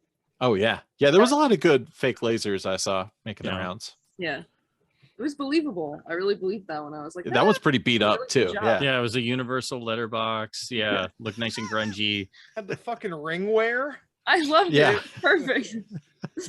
I think Hayden dropped one. I missed what he did. He put something out. Did his honestly his was super believable. Yeah, because he had his in like plastic. It was like Yeah, in and a like his outer hands was sleeve. in Yeah, it, holding it. Like it wasn't just a photo of the cover. I was yeah, like, wow, okay. yeah. He likes to print them out sometimes, and well, Vinny's done that too before. Where he'll Yeah. like print out the fake cover and then put it inside the plastic. Trevor. Yeah, Trevor. Why does that say Lost Boys on the side? Never mind. So Just good. don't play the disc. Yeah, good times.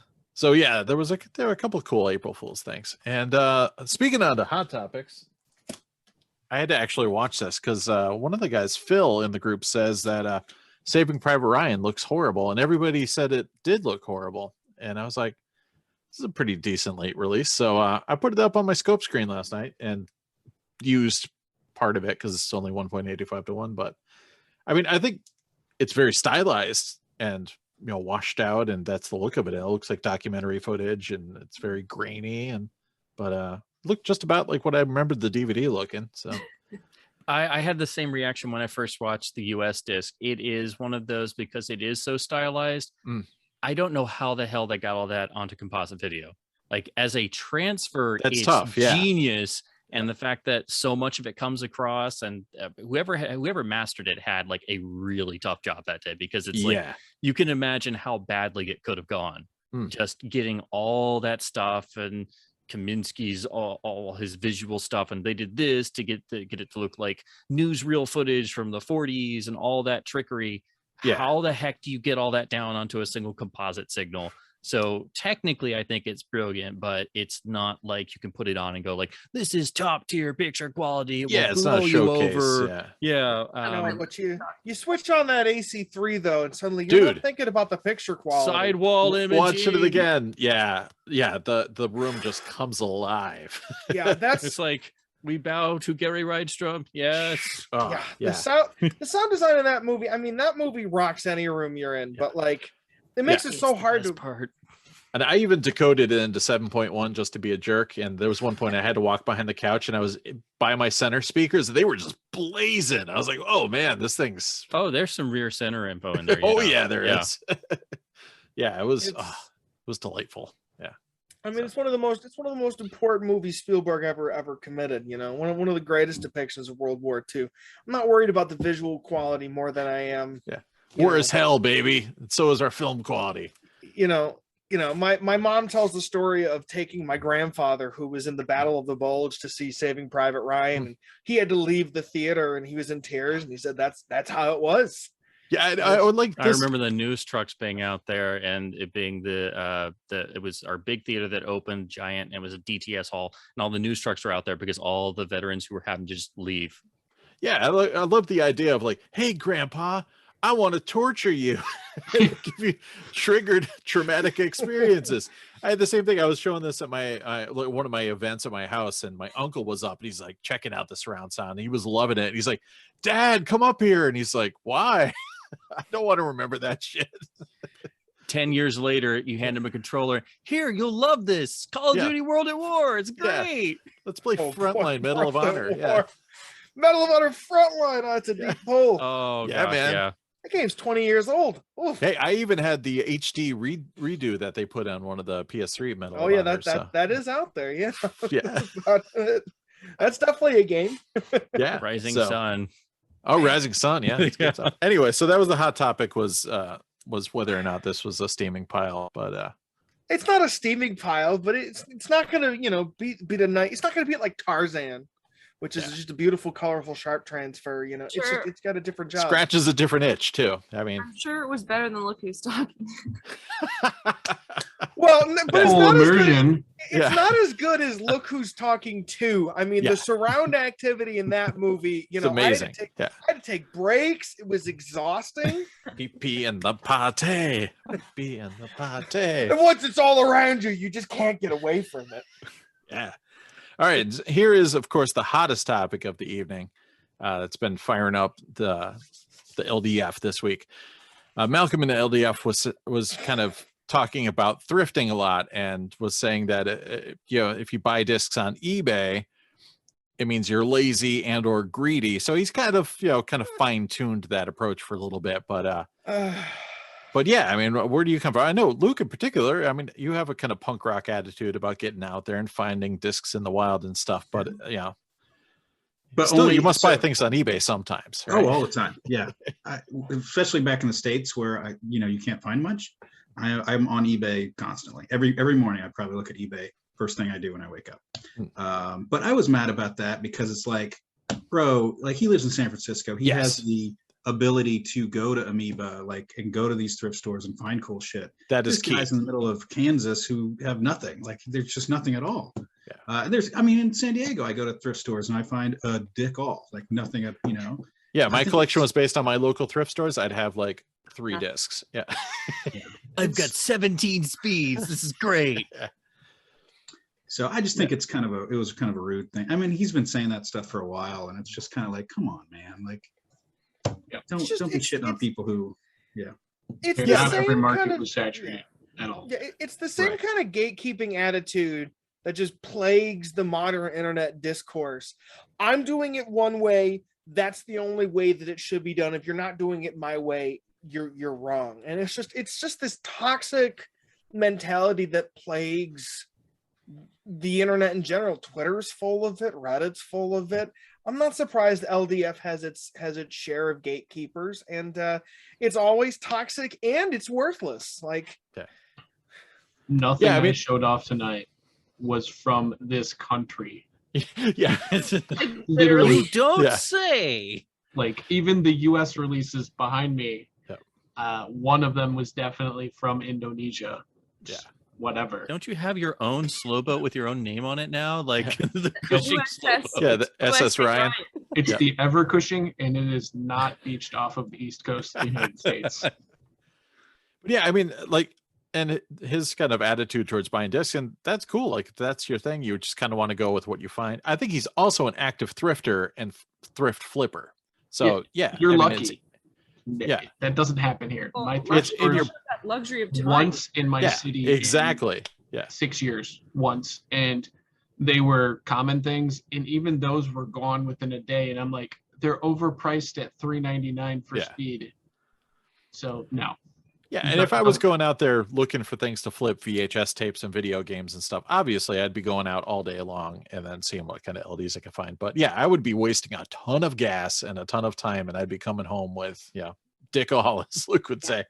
I don't know. What was that, Max? Sorry. Oh, I just feel like, from my experience, men typically hate shopping. And thrifting requires shopping, and I think that men typically like to just click and buy something, and I think this guy clearly has no knowledge of his surroundings. Fair enough. And like, my attitude is, I love thrifting though. I know, but it takes the general idea. Like, you're just going to generalize things. Women tend to like shopping more than men. Men walk in, pants, yes. If I could hit every thrift store right next to each other and be done within an hour, it would be every day instead. Yeah, and my attitude is, it's a multi-pronged attack. Yeah, I like going out and finding things at maybe like a flea market or something like that, or a yard sale or something like that. And that's cool, but that's like one prong of my attack. The other one is like maybe finding lots, things like that, or going to record stores. Again, record stores in my area, a lot of times it's going to get you a $15 copy of Firefox with like 2 inches of dust on it, and the old 80s Firefox. Yeah, but at least it's the good kind, right? Yeah. Yeah, that they actually have a couple of LDs that I bought. So but yeah, so it's like I can't count on that either. So yeah, it's like I gotta kind of pick and choose my battles. But I mean, as far as I'm concerned, back in the day, it was the same thing. When LD was still new, I would go to Suncoast and they wouldn't have what I wanted. So I would get that image catalog and I would order it. That was like my version. It's like, if you really want something, order it. So there you go. Ryan's got it. Like, I ordered that Heaven and Earth. I would, if I waited to get that at a local store or something, I would have waited forever. Instead, I watched that for like a good, portion of the original LD period, and I loved it. So it's like the Movies Unlimited catalog for me when I was a kid, and of course it was tape only, but the only way I could see stuff, if it was not at a rental store. Not every rental store would cater to a kid who was like, oh, I really want to see Battleship Potemkin finally.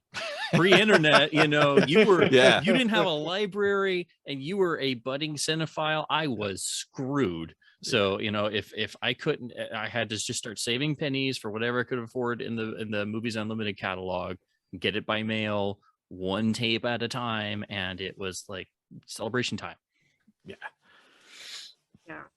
And that's it. Yeah. If you want a specific film, it's like, I don't know. I mean, I'm as patient as the next person. I can wait a while for something, but I waited 12 years for October Sky to show up on eBay. Yeah. Literally you're sitting at your store for 70 years. One day October Sky is gonna show up in the You should have bin. pumped the brakes. You should have not ordered it and waited. Someday at your thrift store down the street, it's gonna be there. So listen, Rochester's got a record store with 1,000 LaserDiscs. Yeah. Cushing can verify. If I waited, I may die. You'd be dead. Yeah. Shows up, Put up want signs where they have the concert posters and flyers. Just Yeah. like, do you got have October Sky? So good time. Listen, So the internet is full of people who just want to feel like they're better than other people for I know, manufactured it's reasons. so rude. I mean, yeah, if you want to go out and be like a kind of cool, like, Kane and Kung Fu and go wander the LD lands and like find what you find, that's cool. Like, that's an approach to collecting. Yeah. But it's not possible for most. That was what got me. It's not possible for everybody. This guy lives in San Francisco where you can still do that kind of stuff. Yeah. I would say 99% of the people in America can't just go, can't do that. And so that kind of shitting on is like, oh, what, you guys don't fucking, you can't just go to a thrift store and find. Yeah, because somebody's like, well, what if I wanted to get this? And you'd be like, I got it for $3. Yeah, like, what if I wanted to get, American Beauty? I got it for $2. It's like, that's not going to happen in most of the country. Yeah, I did not read that. I didn't read that post. Like, I commented and just fucking walked away. I'm like, I didn't even comment. Yeah, I just was like, cares? kind of dickish, and I was like, I don't really want to get involved in that. Yeah. Well, now I made you all involved in it. Sorry. That's okay.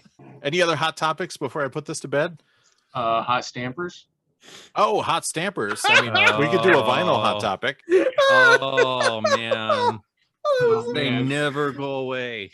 Apparently that guy's been doing that for a while. It's the same guy. Yeah, he just redid the website. Oh god. Oh man. I looked at that and I just It's cringe. Oh. So there you go. It takes all the work out of going and looking for the good pressings. He does 99% of people don't even know this stuff, so they're just going to look at that and go, "What is this?" But like he's saying that he's got the better version of the common pressing with the same mint marks, and that he's listened to millions of copies or thousands of, and doesn't even explain the difference between the lacquer codes or anything, or give you the condition. There's no condition grade. No, he's just like, this one. This is the hot stamper, $200.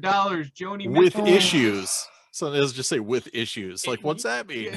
Yeah, and it's like, okay, that's a hot stamper, but that's got like 6 different audiophile reissues that you can get for less than what you're pricing the standard $5 copy at. Yeah, it's like if you're patient enough. I spent way too long trying to get the very first cuttings of the first 3 Santana albums, even though they've got the crazy expensive Bo-Fi one-step box sets that look awesome, but they're like out of print and $500 already. Yeah.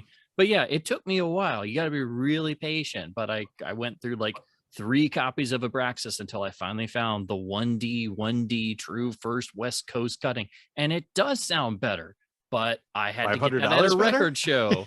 Yeah. Oh, well, yeah, $500 better, but you don't have to pay $500 for it. And I got my Santana 3 white label promo with the radio station sticker on it, immaculate. It took me years of bin hunting. Got it for $3.99. His copy, not as good condition-wise, was, I think he had that for the low price of $399.99. Okay. And I'm like, really? That's perfect when you get to you've created this market yourself, so you get to put the the limit on the pricing, and it's whatever you feel like it's worth. Yeah, and no condition explanation. Like even the guys who always charge top dollar at like a record show or on the best places when you go on a music forum and they have a classified section, and it's the guys who really know. Even the guys who always price top dollar will give you some info and don't price that high.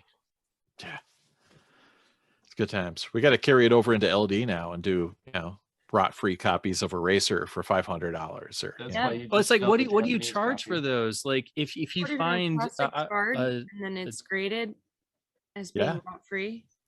Let's do it. It's like it took you forever to find a DADC Austria Legends of the Fall. And it's worth something more than just your standard Rotter $2 or $299, baby. So it's like if you go to sell a rot-free copy of something, how much of a price premium do you put into that? Because you had to search it out, or you happen to find another copy that just so happens to be DADC Austria. Do you price it at like $5 or $10 for what's normally a $2 Rotter, or do you? We're going full Technodisc, baby. Do you do the Technodisc markup? Like what? How much of a price premium do you build into that? And is anybody going to get it? Let's get in on this ground floor. Hot LD stampers. This just feels like I'm confused by this because I feel like it's April 1st and I'm entitled to not believe anything that you're saying. So is this real or is this is real? Oh yeah, this is real. Yeah. This guy's been doing it for quite some time, Yeah, apparently. years and years. Yep. Wait, on April 1st every time or? No, Oh, just no. all year. Yeah.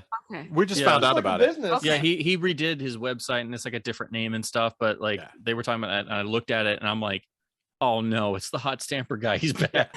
So, yeah, it's like if you went to a, like some sort of thrift event or a flea market in your backyard and you found that good LP, then you turn around and sell it for $500. Yeah. Because you say it's the perfect one, even though It's like the good there's one, no yeah. pressing information. You're like, this is the one. Because that's secret Pressing information you don't want to share. On the Oh flip my This side one of has that, some defects on the B side, so it's Yeah. only $150. Yeah. Oh, yeah. There's no $50 specials. Yeah, But on if the record's got defects and it's a common dollar bin record, otherwise it's Yeah. not $150. I don't care what pressing it is. Hot Yeah. stamper, Ryan. unless it's like something that's super rare, like if you found a beater trashed RL Zeppelin 2, you know, That's you can still sell that that's like for one $50 of- or $100. Yeah. You know, if it's something like that and it's like good plus or, you know, even a poor, if it's like crazy rare and people know, you know, everybody knows that. And it's like, okay, yeah, it's a beater copy or a starter, you know, for $50 or whatever. But yeah, that stamper guy, no. And now there's a $5 records website where it's like literally nothing but dollar bin beater copies and they're all $5 across the board. So like if you can't ever find that particular dollar bin crappy condition copy you want, you go to this website, you type it in and you just buy it and they're all stock photos. Okay. So it's nothing but stock photos and they're all $5 and I think it's like $5 shipping or something. Ooh, And people are ouch. like, oh, this is the greatest ever. I loaded up and I'm like, what? Wow. You don't even know what condition the jacket is, and so I mean, it does seem like it's $5 flat shipping. So it is you know, if you really want something and you don't want to look it up on eBay or you don't want Sure. to buy your bin store copy, but I just saw that after seeing the return of Hot Stamper Man, and I'm like, oh man, Which is a great AIP film, The Return of Hot Stamper Man. Hot Stamper Yes. Man. Hot Stamper sounds like a 70s movie. It does. We're going to make it. Listen, give me a I'm script. sure I'll direct Ryan anything. has a movie that has an alternate title that was Hot Stamper. Hot Stamper, yeah. That's a In different some territory. It's a sexy post office movie. Starring the Canadian guy No, from no, no. The Lost His City. last name is Stamper, and Yeah. he's hot with the Hot. gun because the gun is hot. Yeah, and All he's right, kind you- of all hot right, too. You've Yeah. outplayed me. You've outplayed me. And Bobcat Stamper. Gold plates. Harry Stamper is Hot Stamper. Christ. Love it. Who's gonna get stamped? All right, I think we're done with hot topics. Or will they get metered? Fuck. Let's do some pickups. I got some vinyl. Nice. All right, first a couple things. Are they hot stampers? They are. Oh, yeah. Got a couple CDs. Just today, I got Killing Joke has a new EP called Lord of Chaos Nice. from Spine Farm. Pretty wild stuff. And the new Meshuggah, good Swedish technical gent metal. And yeah, I've been digging this. So I got those. Damn. And then Vinny sent a box of Wes Anderson stuff because it wasn't bad enough that Luke sent me a Wes Anderson. He didn't say anything, which was just nice. But so yeah, Watch so now it already. I got a Getting Rushmore the in there feeling too. that he upgraded those and was like, I need to get rid of these DVDs. Yeah, so now I keep getting Wes Anderson stuff in the mail. So oof, that's rough. But You anyway, can pretend like you have the Bottle Rocket LD. You just put that DVD up. yeah, I like it. And some vinyl. Oh, Luke was out in Japan and got a couple things, which was sweet. A Devo single EP called Be Stiff, which I've been looking for this for a while, so that was awesome. Some sweet stickers on there too. Some I know, right? It's got it's a UK import because it's got the Union Jack right on there. What's the story with that record? I was kind of curious. Is that a singles compilation or what's going on? Yeah, this is like really old pre the Q&A Eno album. This is like their old stuff. I think there's one track that maybe might have had Eno involved in, but it's, yeah, Stiff Records. So this is like before their big Warner Brothers deal, and it's got Mongoloid, Sloppy, Social Fools, which is a good jam, Be Stiff, Jocko Homo, and I Can't Get Me No Satisfaction. So it's kind of like demo stuff, like leading up to the Q&A album. So Okay. Yeah, it's really cool stuff. And it includes a free single, which I'm guessing was just some sort of non-Devo promo thing because it's not actually in here. But if it's legit. Yeah, and this is like No, actually, good, I actually kept it. It was in there. I kept it. That's for me. Oh, what was it? I'm joking. It wasn't in there. It's free, whatever it is. Yeah, this is like the original pressing too. I forgot the labels are different colors when they reissued it. Yeah. All right, so there's that. Fresh hot off the presses, I just unboxed this sweet From Russia with Love soundtrack with Fat Obi. Oh, I'm drooling. Wow. Oh man, so gorgeous. Much nicer than the US copies I see. Every US copy of that is trash. Yes. I don't know why. And it's like you never see Dr. Nose. Yeah. It's usually Russia. Goldfinger is the worst because that one's always really trash. Nice red Obi too. Yeah. And there's also a little Goldfinger 45 just kind of loose in there. Ooh. And a sweet Paul McCartney Live and Let Die. Wow. Oh, pardon my drool. Oh, wow. Yeah, gorgeous. If that Live and Let Die is anything like the US 7-ish, that thing freaking explodes. Yeah. And hot stamper. That is a hot stamper. But there's also that the 45 version of Goldfinger floating around. It's a totally different vocal and everything. I need to find one of those. And then I was, watching while Luke was going into some of the stores. So we were interacting on the night shift. And he's like, what are you into? And I'm like, Yellow Magic Orchestra. And he's like, there's a billion of them here. What do you want? So, Public Pressure, which is a live album, which is great. But it actually doesn't have the guitar from the recording because there was like some sort of issue with the guitar. So they had to like re-record a lot of the guitar parts and keyboard. So it's like extra keyboardy. Great stuff. And the album Technodelic, which has been reissued a couple different covers, but love that. Pretty rad looking. Then the Service album, very cool artistic jacket. Oh. And of course the live release After Service, which I had found a Dutch pressing, but this is the original Japanese. And it came with like a little Ryuichi Sakamoto photo. I'm not sure what the deal is with that. You put in your wallet. So is it a Seth face?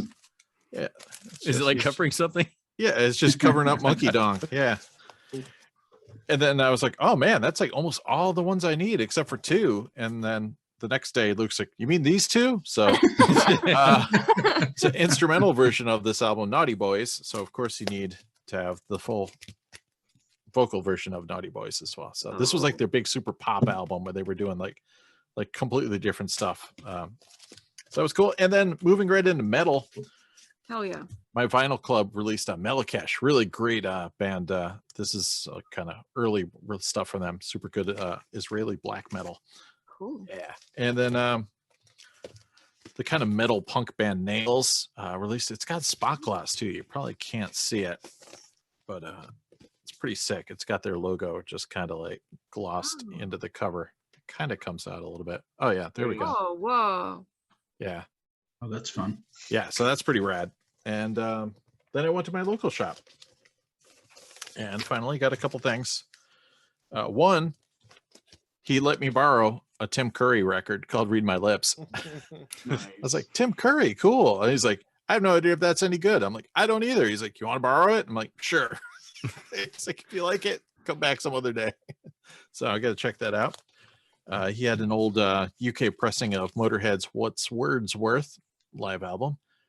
So good stuff. And 1990 pressing. I didn't know this existed. Colin Hay Band, Wayfaring Sons. So I'm a huge Men at Work fan, and it's like, dude, 1990 LP? Hell yeah, I'm getting that. Like it's a promo, I think, so it's got the hype on there. And yeah, there we go. Little gold stamp down there. The stamp. Had to get that. And then finally something called Liquid Sky. Oh my gosh. Soundtrack. Yeah. I was so psyched to see that in there. So I had to get that. So now I can jam me and my rhythm box. Yes. Super loud. We literally got the actual CR78. So we have the rhythm box. Nice. You can like actually like literally me and do my some cover band gigs. Yeah. I just So gotta get good. a strap for it so I can wear it. So that's it. That catches me up. What do you got, Ryan?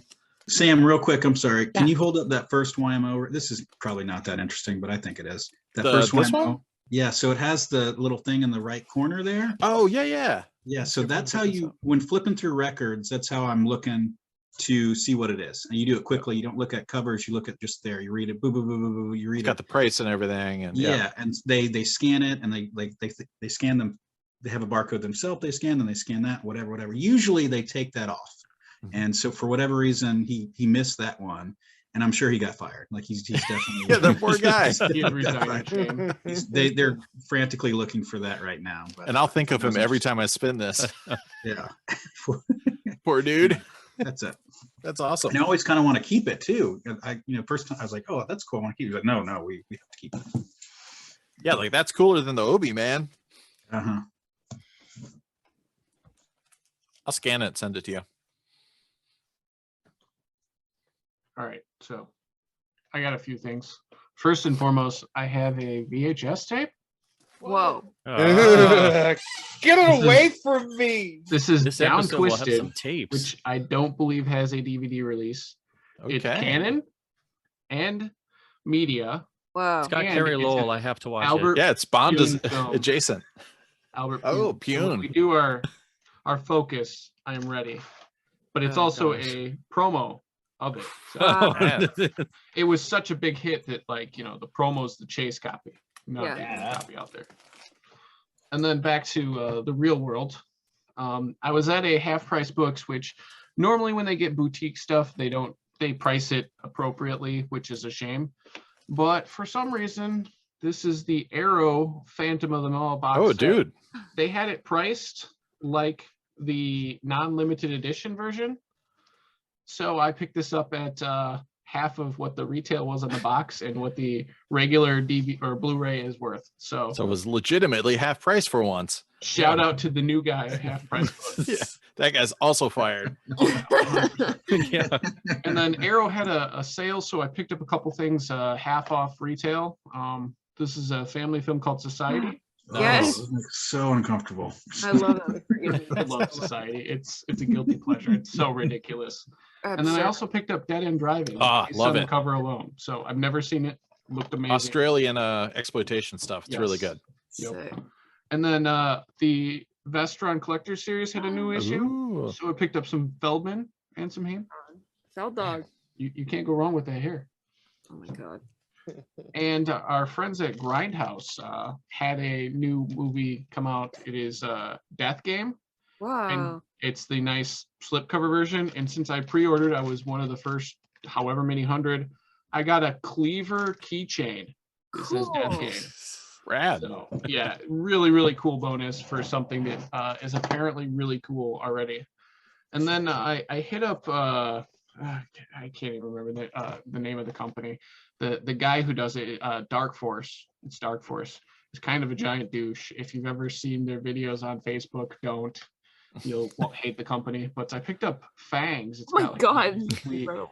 slip cover and cool looking cover. Wow. So, and then I also, being a fan of Robert Zadar, they had this on clearance, the Ooh. Robert Zadar Big Sweat. So Nice. really looking forward to that. Jeez. And then I picked up a package from our friends at Vinegar Syndrome, official, not official podcast sponsor. Yep. And first, one of their partner labels, Culture Shock. Ooh. This is Death Collector. Oh. Really cool looking release. Wow. There's some death going on for sure. Another Did one you from buy the them. invisible slip? Did you pre-order that? I actually did. I was going to talk about that Nice. just a bit. All right. Oh, sorry. I didn't mean to blow your spot. No up. worries. Yeah. I got Girlfriend from Hell. Yeah. Nice. Nice. Got the classic looking cover and then the cool new slip.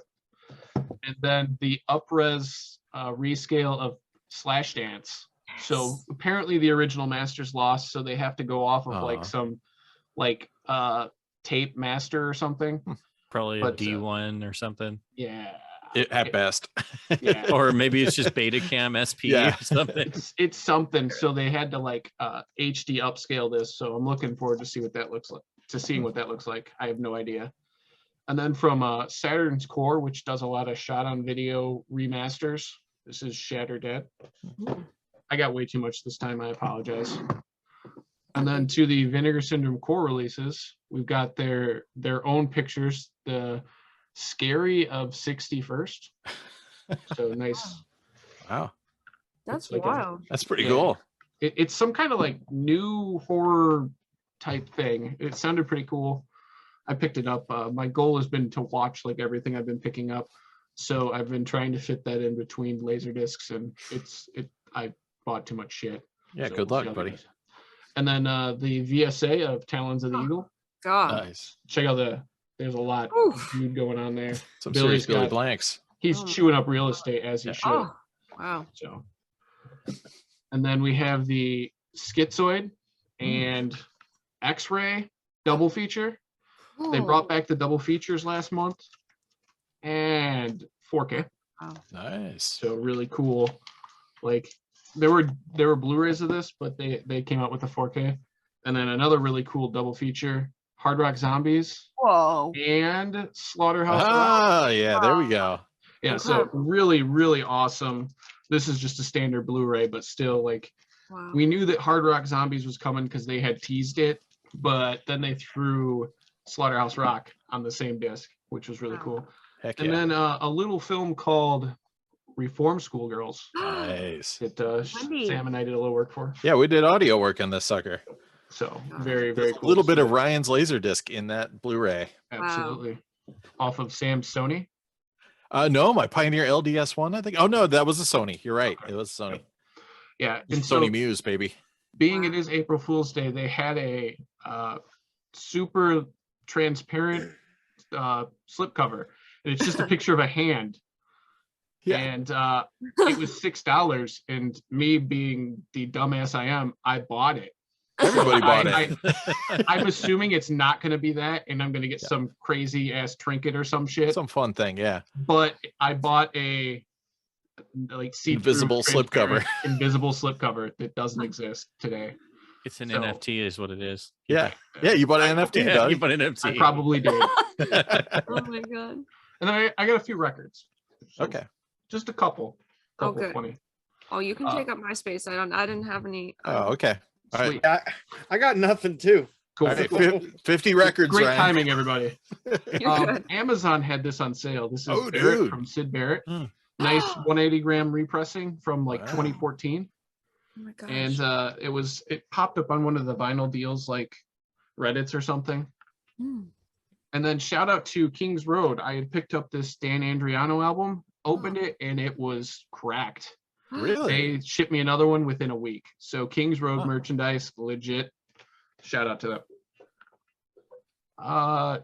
Anybody a fan of Billy Joel? Yes. Maybe. Oh, Oh, Stormfront, yeah. Stormfront from 1989. Dude, late That's- release. This is Yeah, I was a about to late say, release. you never see that. It's always It's the CD. impossible to find. Found it in really, really nice, clean condition. Yeah, I don't And even have half-price that in my books. Joel collection. So Amazing. I I don't can't remember if that was a digital recording or not. I think that's why the LP is so like super uncommon. yeah, Well, might it be. was when they quit making albums. Like, Yeah. Seven Dust's latest album. I hadn't picked it up, Nice. but they had a used copy at my local store that I hit all the time, and it's the sweet tricolor. Oh, that's Oh, rad. That's Yeah, impressive. it looks really awesome. So I'll give that a spin in a bit. Got some a little bit cooler stuff, but we're gonna need Seth here. Got some Dr. John. Oh, yeah. Yes. Oh, Dr. Seth Boobs. Yep. This is the Sun, Moon, and Herbs. So Cool. wonder which herbs. all of them. All the herbs. Oregano. Yeah. If you've been paying attention, I've been picking up the Sabotage re-releases. Yeah. So this is probably their biggest hit. This one Oh, just Mountain King. pounds. Yeah. So go find this one. If you've got it at your local store, buy it. So If good. you're on the fence, just do it.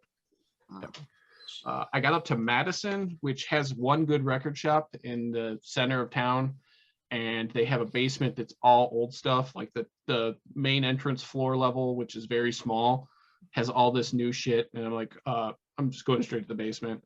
Picked up this. It's a Beatles bootleg, Strawberry Oh, Fields wow. Forever. Wow. And it's got a lot of just random sessions and fan club stuff. So really cool. Yeah, that's awesome. And I picked up this soundtrack there. It's called Reform Schoolgirls. Oh, my I watched my movie. which was really 1DO? cool. I knew I was getting the movie and then found the soundtrack within the same like week or so. My God, incredible. Very, very cool. And then I picked up one more soundtrack from there. They had an amazing soundtrack selection. I had to limit myself or I'd go broke.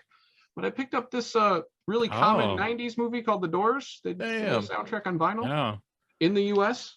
And it's Kilmer singing? No, these are this is The Doors.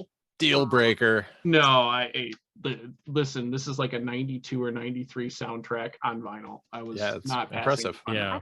With the amazing cover. So damn. All right. I didn't even know what it had a soundtrack, to be honest. I think in the film itself you can hear them, but yeah, I don't know. Maybe there's one or two of those tracks. I think maybe one or two might have his vocal. I can't remember if it's that or if it's just like a straight. Oh, we made another Doors comp, but we put the movie poster on it. Let me see. Performed by Jim Morrison. Doors. Jim Morrison. Doors. Jim Morrison. Doors. Okay. Nope. I couldn't remember. Doors. Okay. Yeah.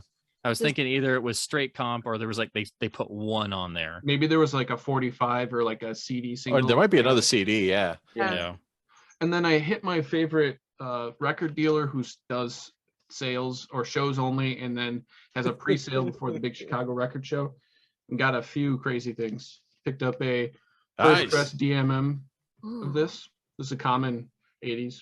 Not really. Yeah. Not anymore. It used to be a little easier to find. Now it's gotten stupid hard to find.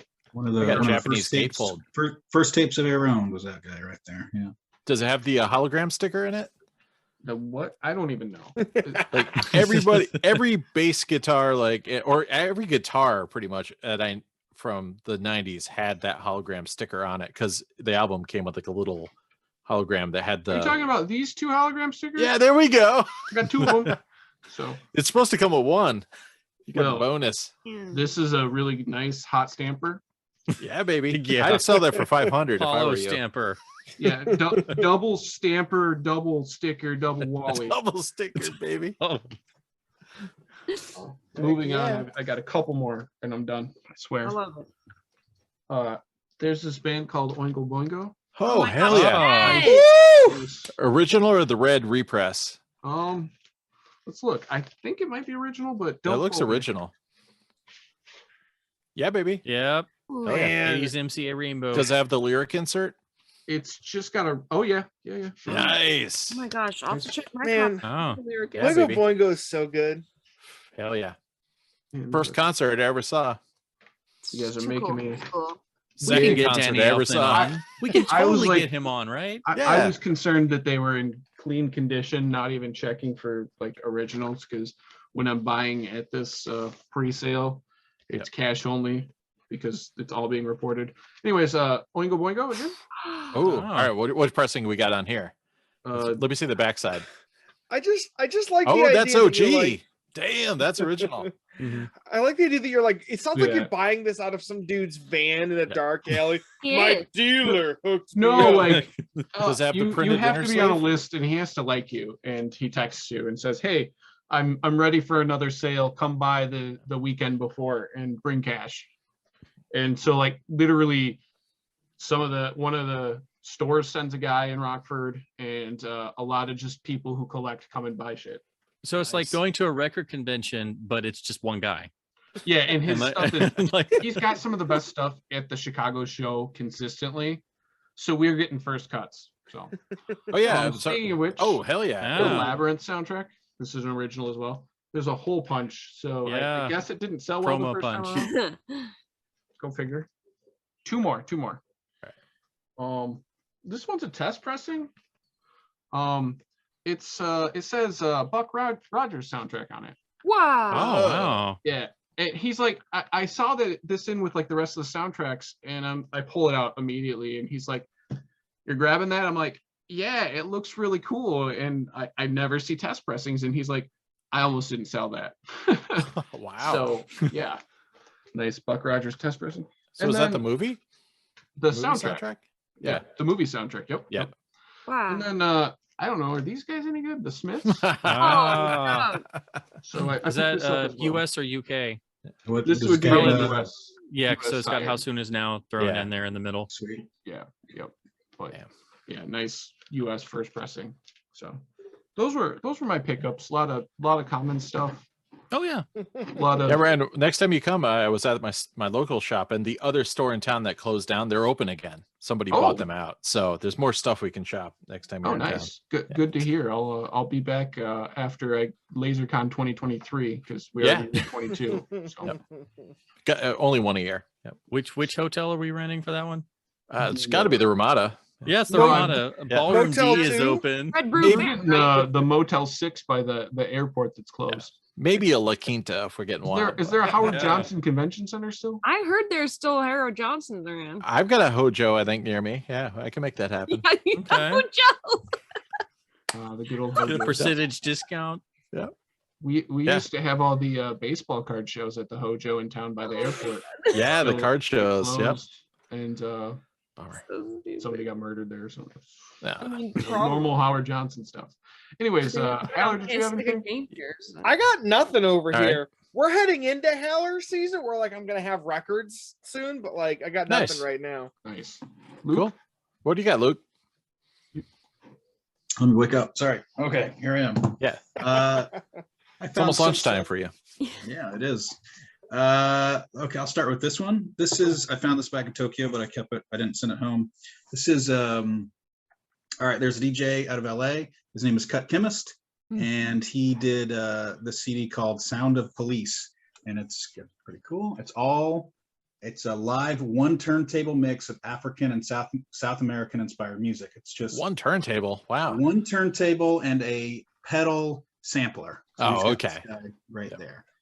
He does not just play the records; he is cutting them up. He is beat matching them up. He's not just a DJ. He's a chemist. He's amazing. Like he's awesome. Interesting thing about him, he was in oh shit, what was the name of that movie? Reitman's Jason, not Ivan Reitman's, but his son. He made some movies. Jason Reitman. What was his movies? Easy A. Did he make Easy A? Oh wow, okay. No, before that. Anyway, he Up was in the air. Maybe Up in the Air. That sounds about right. He put Cut Chemist in his movies for like, you see him like, holy shit, what is he doing in there? And he plays like the teacher. He's the chemistry teacher or whatever. Anyway, this one's really good, and I'm only bringing it up because this sampler that he had, he just posted online on Facebook that it broke. Like after however many years, oh, wow. his beloved sampler broke, and it's an RC50. And I was in a store and I found an RC 300, and I posted it, and he replied, he's like, "Oh yeah, there's something different. It's not as good as the 50. I can't remember what, but I was like, good, because I couldn't bring it back anyway. Putting that in my backpack, buddy. But yeah, I Cut Chemist is amazing. Like he's a true artist with what he does. All right, some 7 inches. I love the 7 inches. First one I found. I see a lot of these, and I just decided I'm gonna pick one of them up. Oh, that's just rad. nice. Yeah, that's cool. It's All My Lovin' and Love Me Do. Nice Beatles.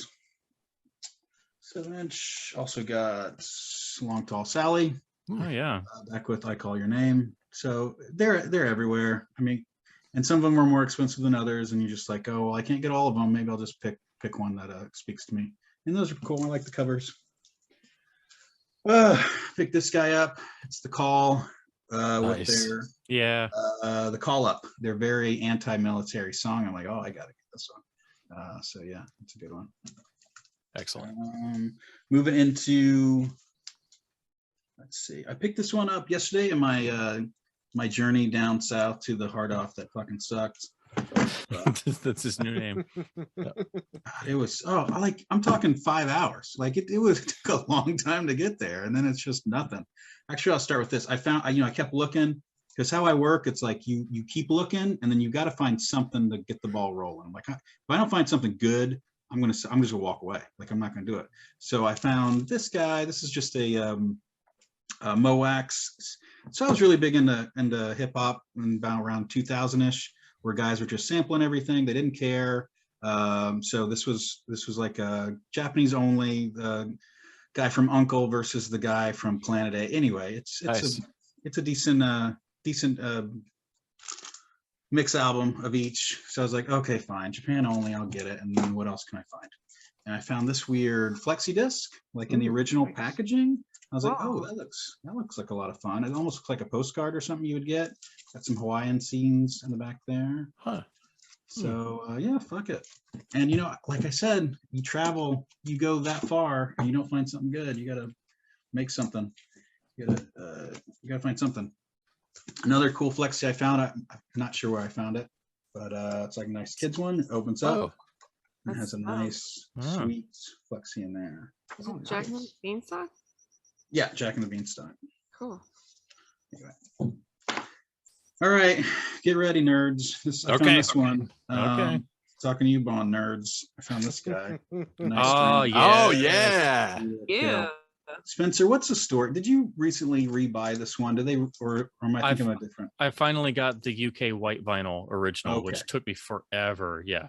Gotcha. That has that's basically the US cover, and then the UK first one is a gatefold, and it's a 7-inch that's on white vinyl. But I literally play tested all my various copies plus the soundtrack and the CDs, and actually the UK white vinyl is a bit noisy, and ironically the one that sounded the best was my cherished double Wally soundtrack copy. Nice. So yeah, you don't have to break the bank at it. Yeah, although it does have that. Yeah, that's the really cool, nice little custom label on all. That's of them. awesome. Yeah. It has a cool insert too. Let me show it for you. Got the lyrics and everything. Yep.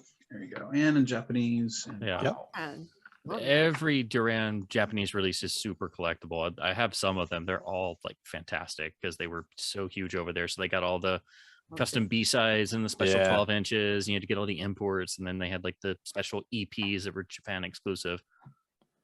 That's sick. So funny, this is do you know what sticker this is? Oh, is that a rental? It's a rental. You Nice. can rent 7 inches, which is so fun. So I walked in the store, and usually they have a crate of newer things they haven't put out yet.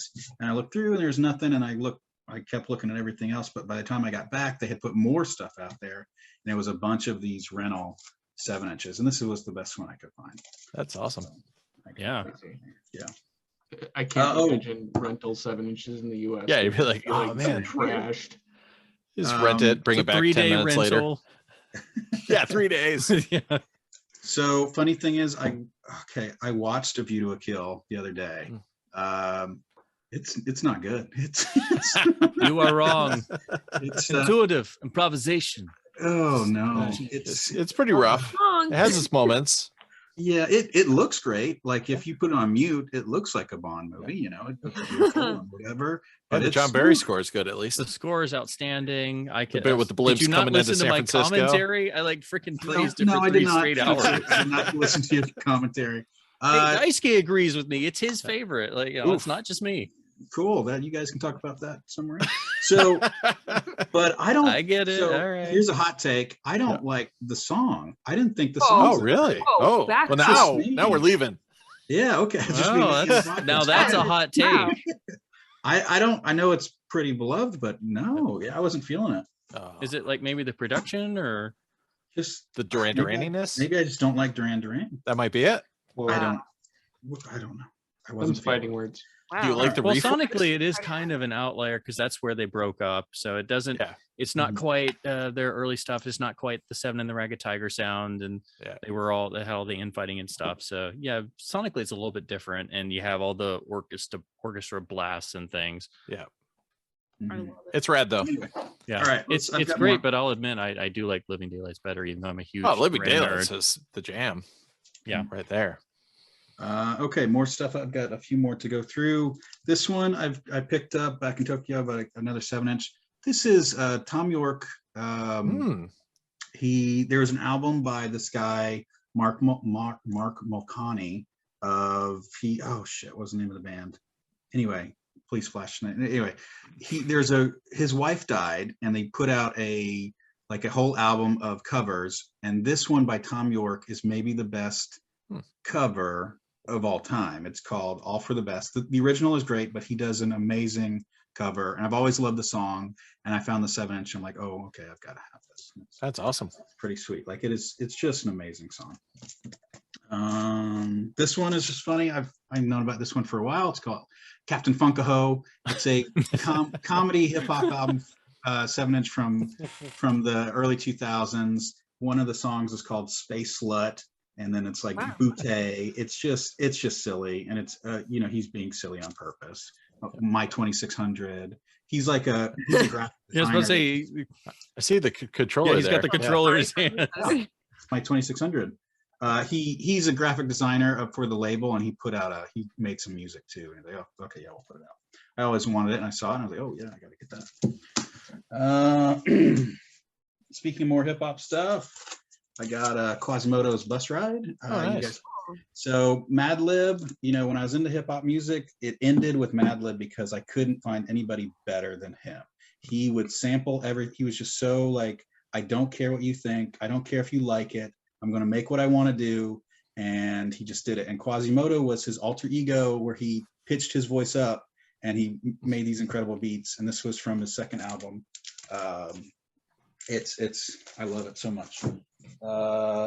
Jay Dilla was another guy that I was really into. He passed away around that time, but he made a beat for this one. It's called Cold Steel for a guy named Fat Cat. It is an amazing beat, and you should definitely check it out if you can. I saw this, like, oh shit, I gotta get it.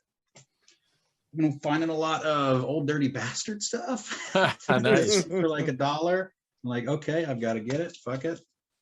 Japan was really big into. You find a lot of these like 90s hip hop, 12 inches, and rarely do I find anything that I won't actually want. All right, got 3 more. I got this one. I picked this up the other day. Another time I went very far to a hard off around Tokyo, and there's nothing. But I said I got to get something because I came all this way.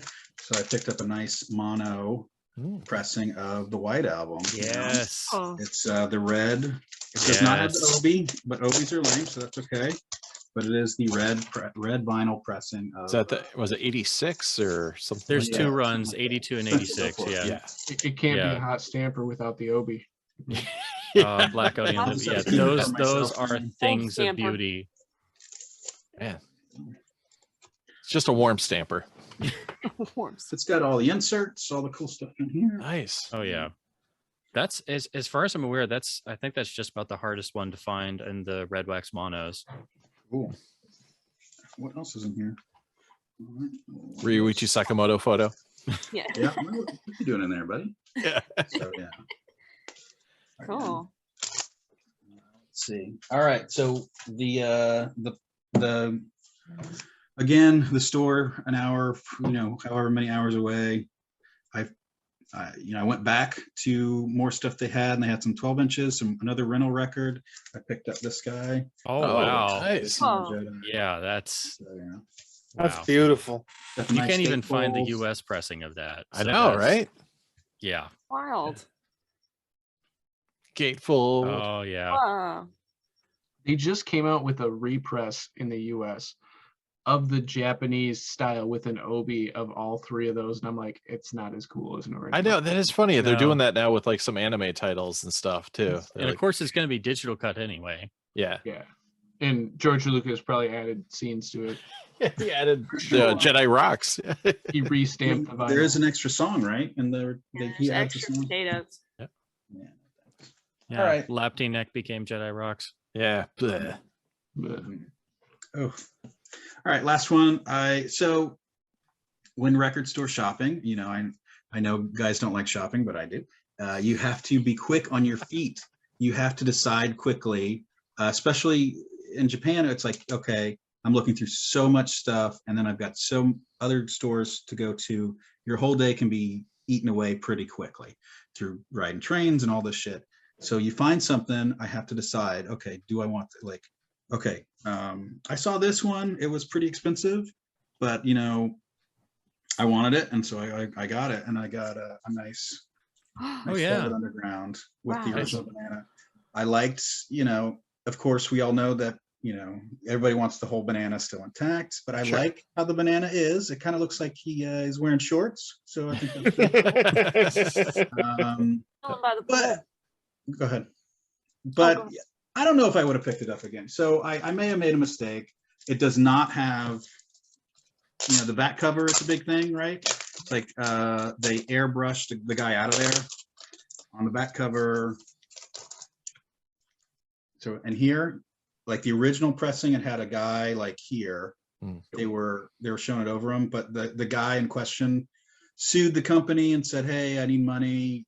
Take my picture off the album." And so instead of paying him, they just airbrushed that shit out. Yeah.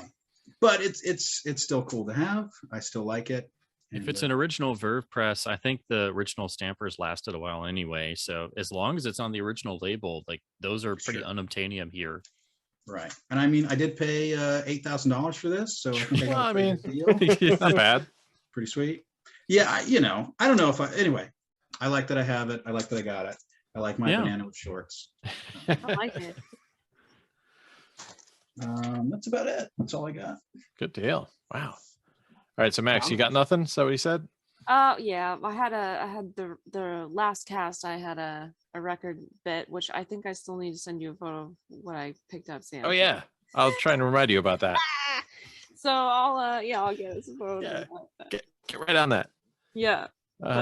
Spencer, you got any physical media? Oh yeah, I got a lot of interesting things. You know me.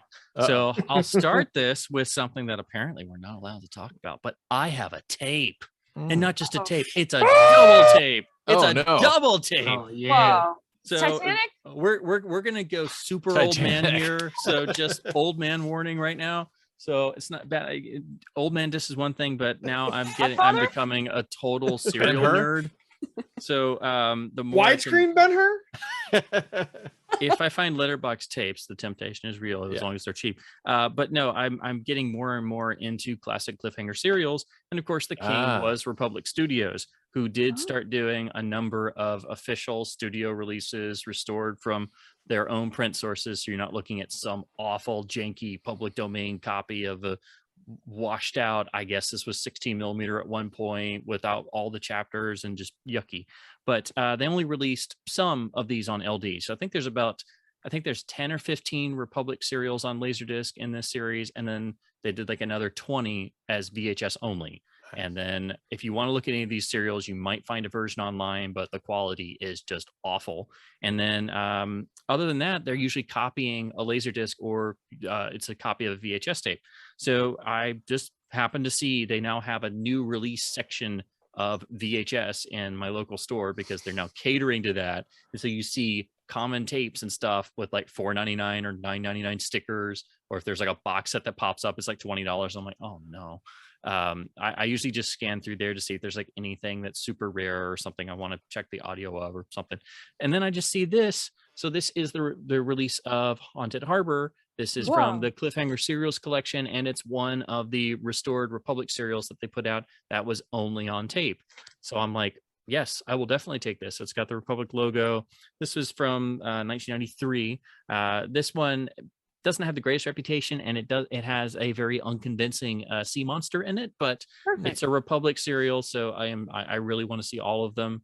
I know they're not all top tier, but they were the king of serials, and it's a pretty nice 2-tape set that is relatively uncommon, in perfect shape, and it was $150. So I'm like, yes, now that's the type of tape I will go for. Unconvincing sea monster is probably my favorite genre. Yeah, you sold Max immediately with that. Okay, all right. Like Joe versus the volcano. Perfect. I'm like, wow, unconvincing sea. I'm on board. Yes. So I guess I'll jump into the print material real quick. So that same store also did one of their gigantic, because they have a whole, they call it their warehouse, but they literally have a whole warehouse in the back, and they've been a comic store for like, since the early 70s. So every once in a while they do their, we're just going to blow out like all our old comics. So if it's a price sticker before this year, it's like 50 or 60% off. And then all our dollar comics are a quarter. And I'm like, oh, okay.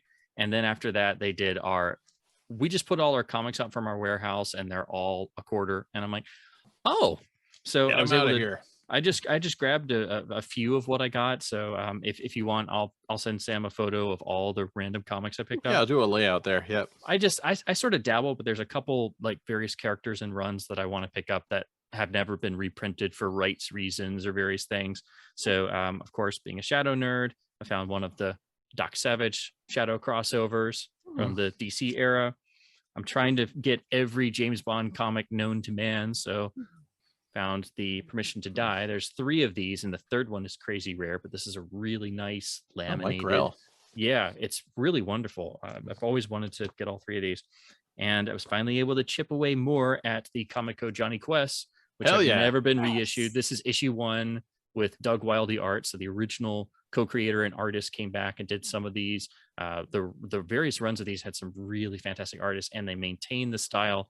And these are essentially canon, really. I mean, this they're is great. basically the only canon continuation after the original 1 season show in '64. And I didn't know about these for the longest time, and then I found one. And I'm like, what is this? So I'm chipping away at these. I used to love those back in the day because you could get them really cheap when everybody was after whatever hot new title, adolescent radioactive black belt hamsters or whatever. You could get those for like $2. This is a run I am still trying to finish. These are super collectible, and I was able to get a couple, but I have always wanted to finish the original O'Neill Kaluta 70s Shadow run. So this is issue number 2 with Kaluta art.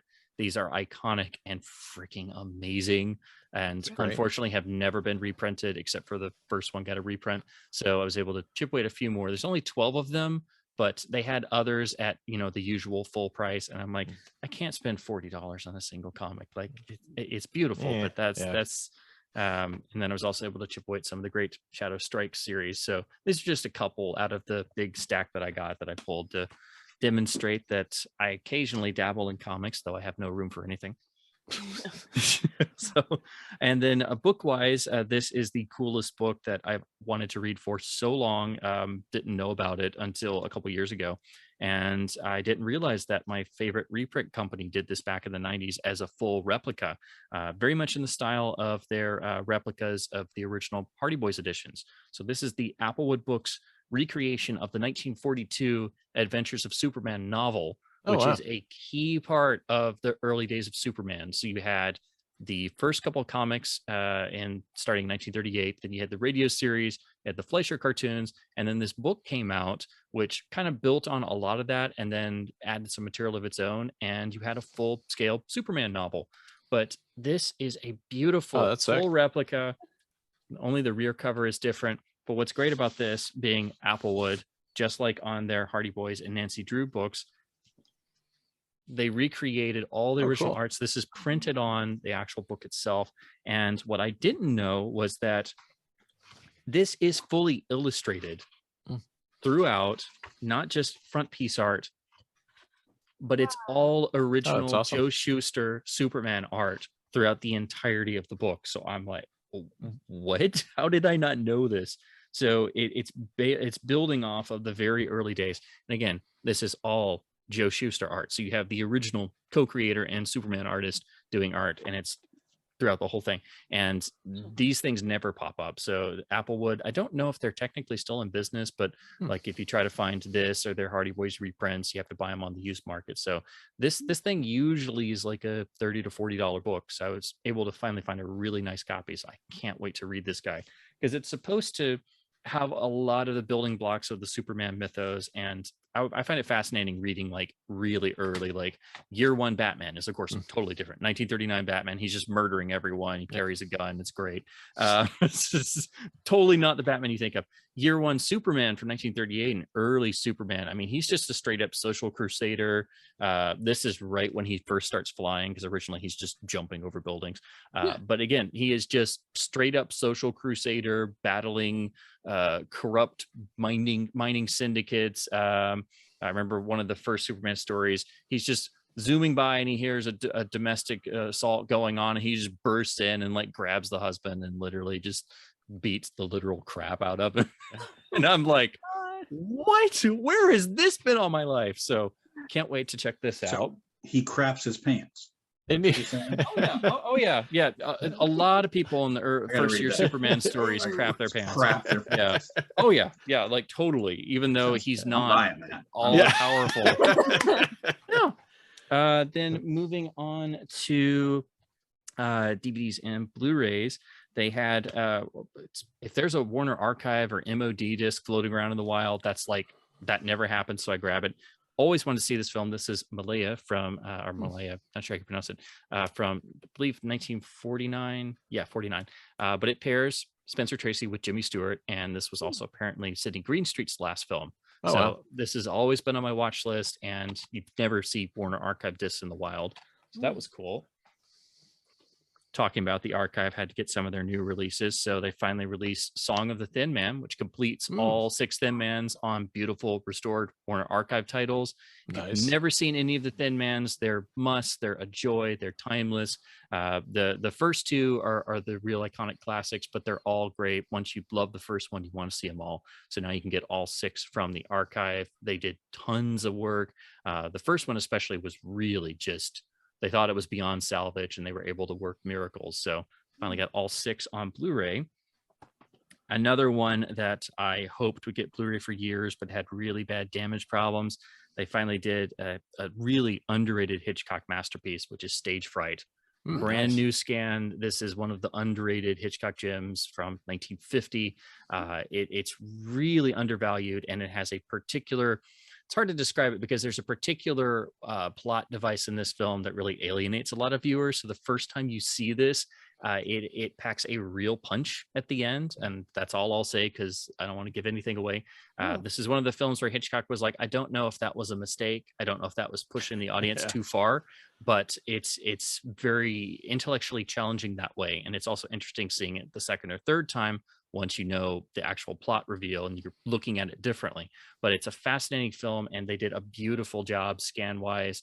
There were some real damage problems on the DVD and the LaserDisc. So this is one I hoped for years. They only have one Hitchcock title they haven't done, which is Mr. and Mrs. Smith, which is the screwball comedy that Hitchcock did that only us Hitchcock nerds like to praise and go crazy about.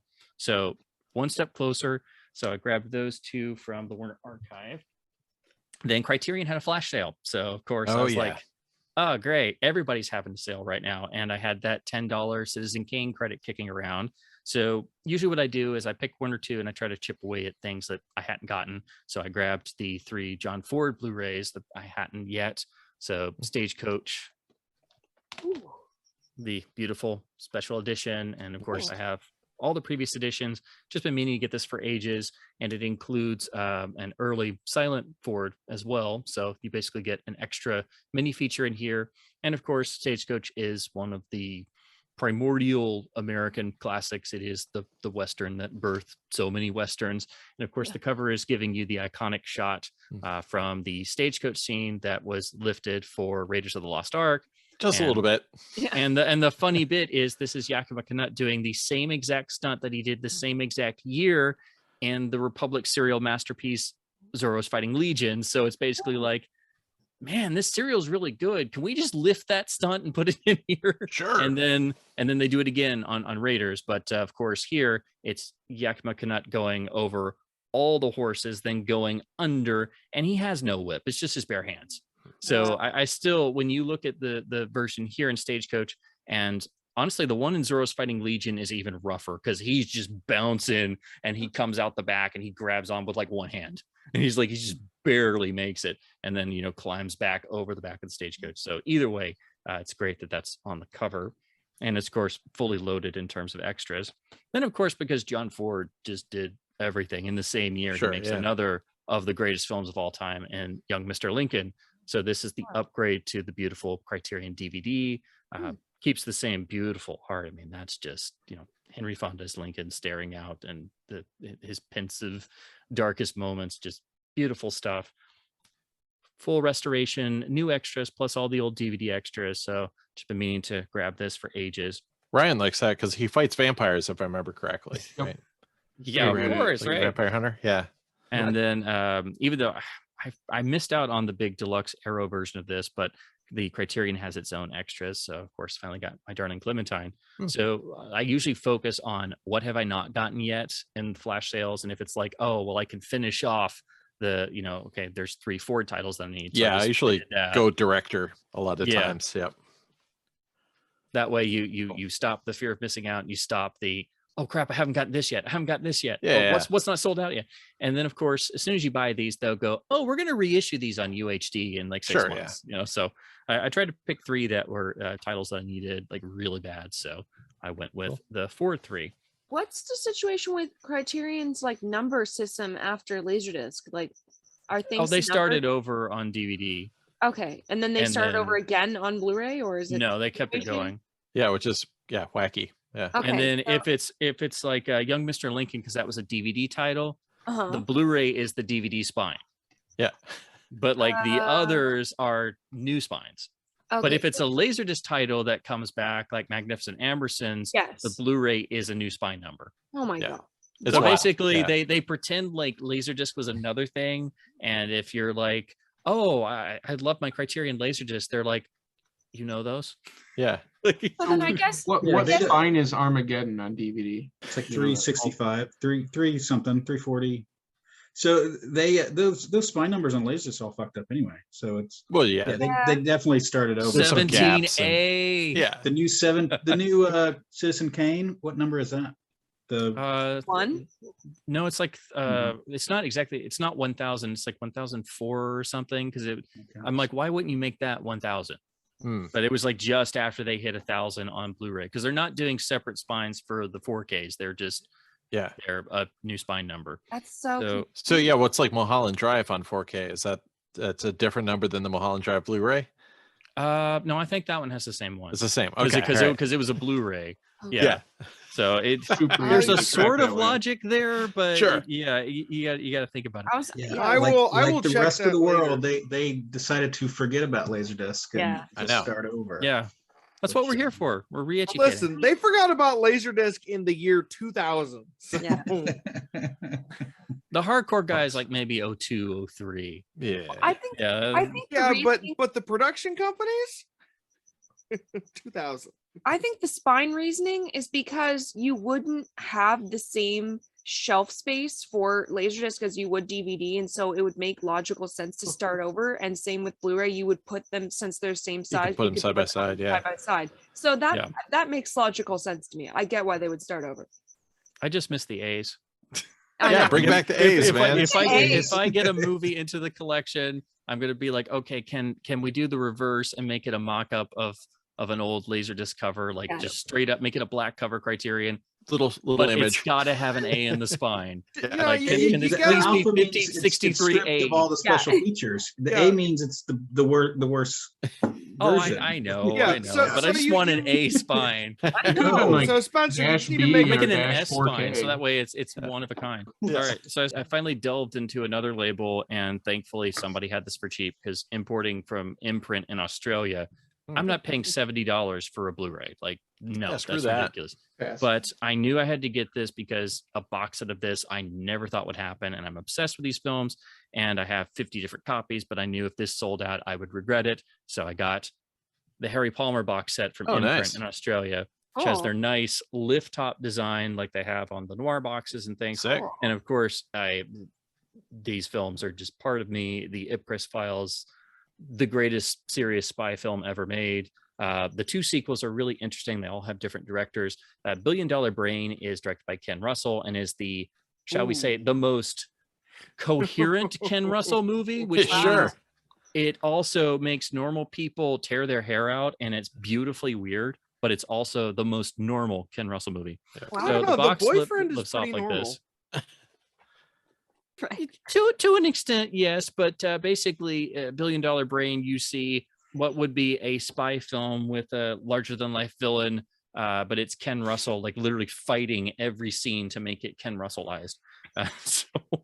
So you have in these boxes, so each film gets its own case Oh, with sick. original poster art. Funeral in Berlin is also hugely underrated, but unfortunately, they're all pre-existing masters, but they did commission new extras for all of these. So this brings cool. over most of all the old ones, but like Funeral in Berlin and $1 Billion Brain, they were bare bones, and $1 Billion Brain's out of print, and Funeral in Berlin was just a Paramount MOD Blu-ray. So these get you nice extras, some nice commission ones, and of course you get the commentary that's on the Kino version of Ipcris. They ported over here, so you don't have to get the Kino disc, which was the old master anyway. But yeah, I knew if this went out of print and I didn't get it, I would regret it, and then I'd be looking at it for like $500 on eBay one day or Sure. something. Yeah. And these boxes are also like they have a nice laminated thick gloss to them, so Yeah, it's those are not great. it's not like super hard bound like an Arrow box or something, but they have a particular style. And I never in a million years thought all the films could be in one box because they're all different studios. And some people know Ipcress, even though it's a very cult film, but nobody outside of Michael Caine fans and Palmer nerds know the 2 sequels. Only downside, this does not have the really terrible 90s made for TV movies. No. So I wish it did, because then it would be complete. And no fake sea monsters. Yeah, so I still have my Canadian DVD of the first one, and I still haven't found the second one. Canadian subtitles on there, and that's a bitch. Yeah, and those are the movies that they shot low budget in Russia, and they had to deal with the Russian mafia, and everybody almost got killed, and it was very sketchy. Whoa. So yeah, the reading about the production is better than the movies, but again, it's the only time Michael Caine came back and played Harry again. So I wish they were in here, but still, never thought these would get. Yeah, that's awesome. From anybody, and yeah, you can actually get these here in the U.S. from Diabolique or somebody for without the crazy import. Yeah. Yep. Cool. All right. We're nearing the end. We're gonna send Luke off to shop for us in a hot minute. Yeah, but we gotta do recommendations. Yeah, we'll give you the hot stamper list. So quick recommendations. Streaming wise, I'm late to the game, but I watched Space Force the first season. I got to watch season 2. A lot more fun than I expected. It was a little bit more Veep than The Office, but Steve Carell is in it, and John Malkovich like completely steals the show. And it's they're told by the president to get boots on the moon and create a space force, and so it's just these guys trying their best, and Steve Carell is of course a bit of a doofus, but he also gets things right sometimes, and John Malkovich is as cool and reserved and smart as he is, will also sometimes just be like, can't we just bomb things? Yeah, send a bomb. So it's great just watching the two of them go back and forth. And a novel I recommend. I finally read David Cronenberg's Consumed, which I picked up years ago, and I've been meaning to read. It is wild, and it does display that David Cronenberg is a damn good novelist, because this doesn't read like a script that just got turned into a book. Like, it's a novel, and it's also just as disturbing as his old body horror stuff. So it's not like Eastern Promises or anything like that. Yeah, it's got a lot of interesting subtext. It's really kind of thickly layered with a lot of strange kind of disparate elements that end up all coming together. But yeah, it's got cannibalism, it's got 3D printed corpses, it's got obsession with cameras and records. There's one character who is in hiding in Japan, and he decides to get a earpiece that may allow him to hear the insects that his wife swears are inside of her breast. But in order to tune his hearing aid to the right level, they first have to run a special record through a spin clean, where he describes the spin clean record like, oh my gosh, down to the letter, and then play that on a high-end turntable, and then that helps sync up his hearing so he can hear the stuff. So it's completely crazy and bonkers and wild and disgusting. So yeah, David Cronenberg's Consumed. The dude can write. He should like write more books. So I'm guessing this means that Cronenberg himself has a spin clean. I didn't know I needed to know that. And now I'm very glad I know that. He's like it's a yellow device. He starts talking about the whole process of pouring in a little cap full of liquid. And I'm like, whoa, he's getting into it. You get the dirty water. Yeah. And yeah, a lot of this is like, it's consumed as in like consuming human flesh, but it's also consumed by like obsession over, and the main two characters are basically photojournalists. And so they kind of cross paths as they're kind of globe hopping, and have sexual adventures, of course, all the time when they do. But yeah, they're all like obsessed with like, oh, she borrowed my macro lens and I need that. And they get it really nerdy into camera stuff too. So if you're a camera nerd, you're going to love it. There you go. Consumed. Buy it for your mom. That would kill my mom. Do you want blood on your hands? That's the other thing. Blood? Cronenberg movies have weird characters. My grandma would read it. But you can keep that at arm's length because they're weird characters on a screen. This is you inhabiting the weird character's thoughts. So it's like Cronenberg to the next level. It's like, oh, this guy's fucked up. But I'm like hearing all about it. It's like, he's not just a strange guy on the screen doing some weird stuff and like putting a gun in his stomach. You know why he's putting the gun in the stomach. So, all right, Ryan. So streaming, I finally caught up on It's Always Sunny in Philadelphia. Oh, nice. And Danny DeVito is a national treasure. Like, Yes, he is. Yes. we need to preserve him. He's just phenomenal, and he has some of the best lines. And the last season was really good. They went to Ireland for the last half of the season, and just nonstop ridiculousness. So check it out if you're a fan. It does not let you down.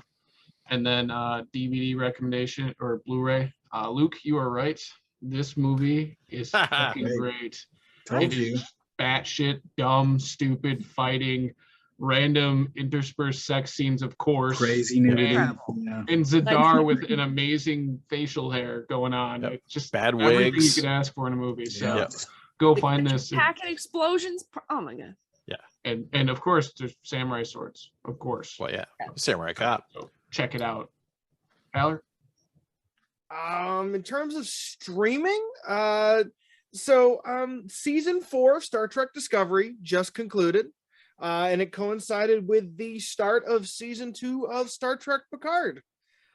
Season 4 is the first season of Star Trek Discovery that I have watched where I have not sighed audibly at one point during the 13 episode season.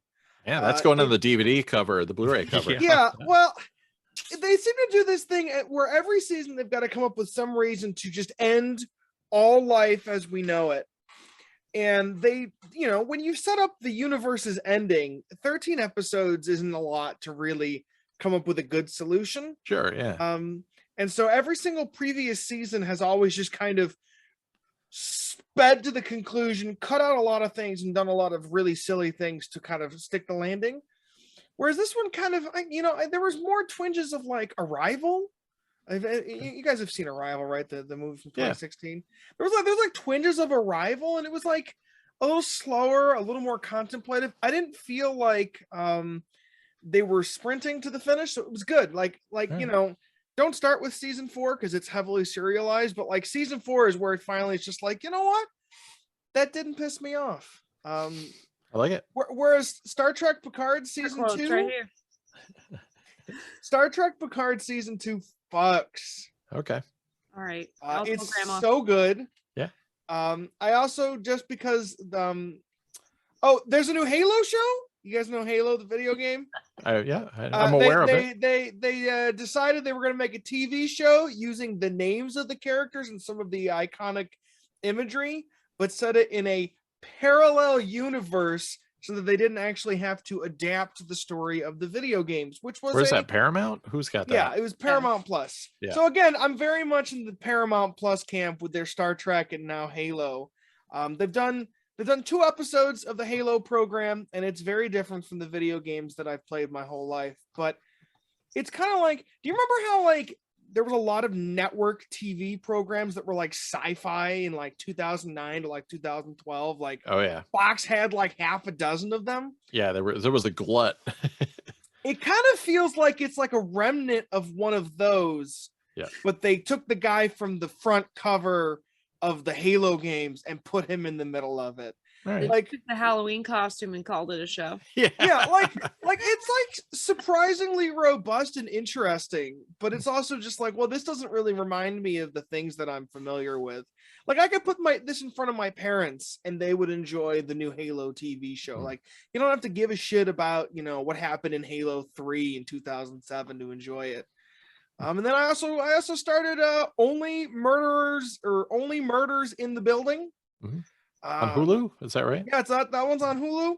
That's great. I love it. It's good. I'm enjoying it. I'm kind of surprised to see that it's not overtly, like overtly comedic, considering the talent behind it. Steve Martin and Martin Short. They're not like cracking a lot of jokes. It's just kind of silly in Martin its tone Short and pacing. Very Martin Short. Like he's jabbing.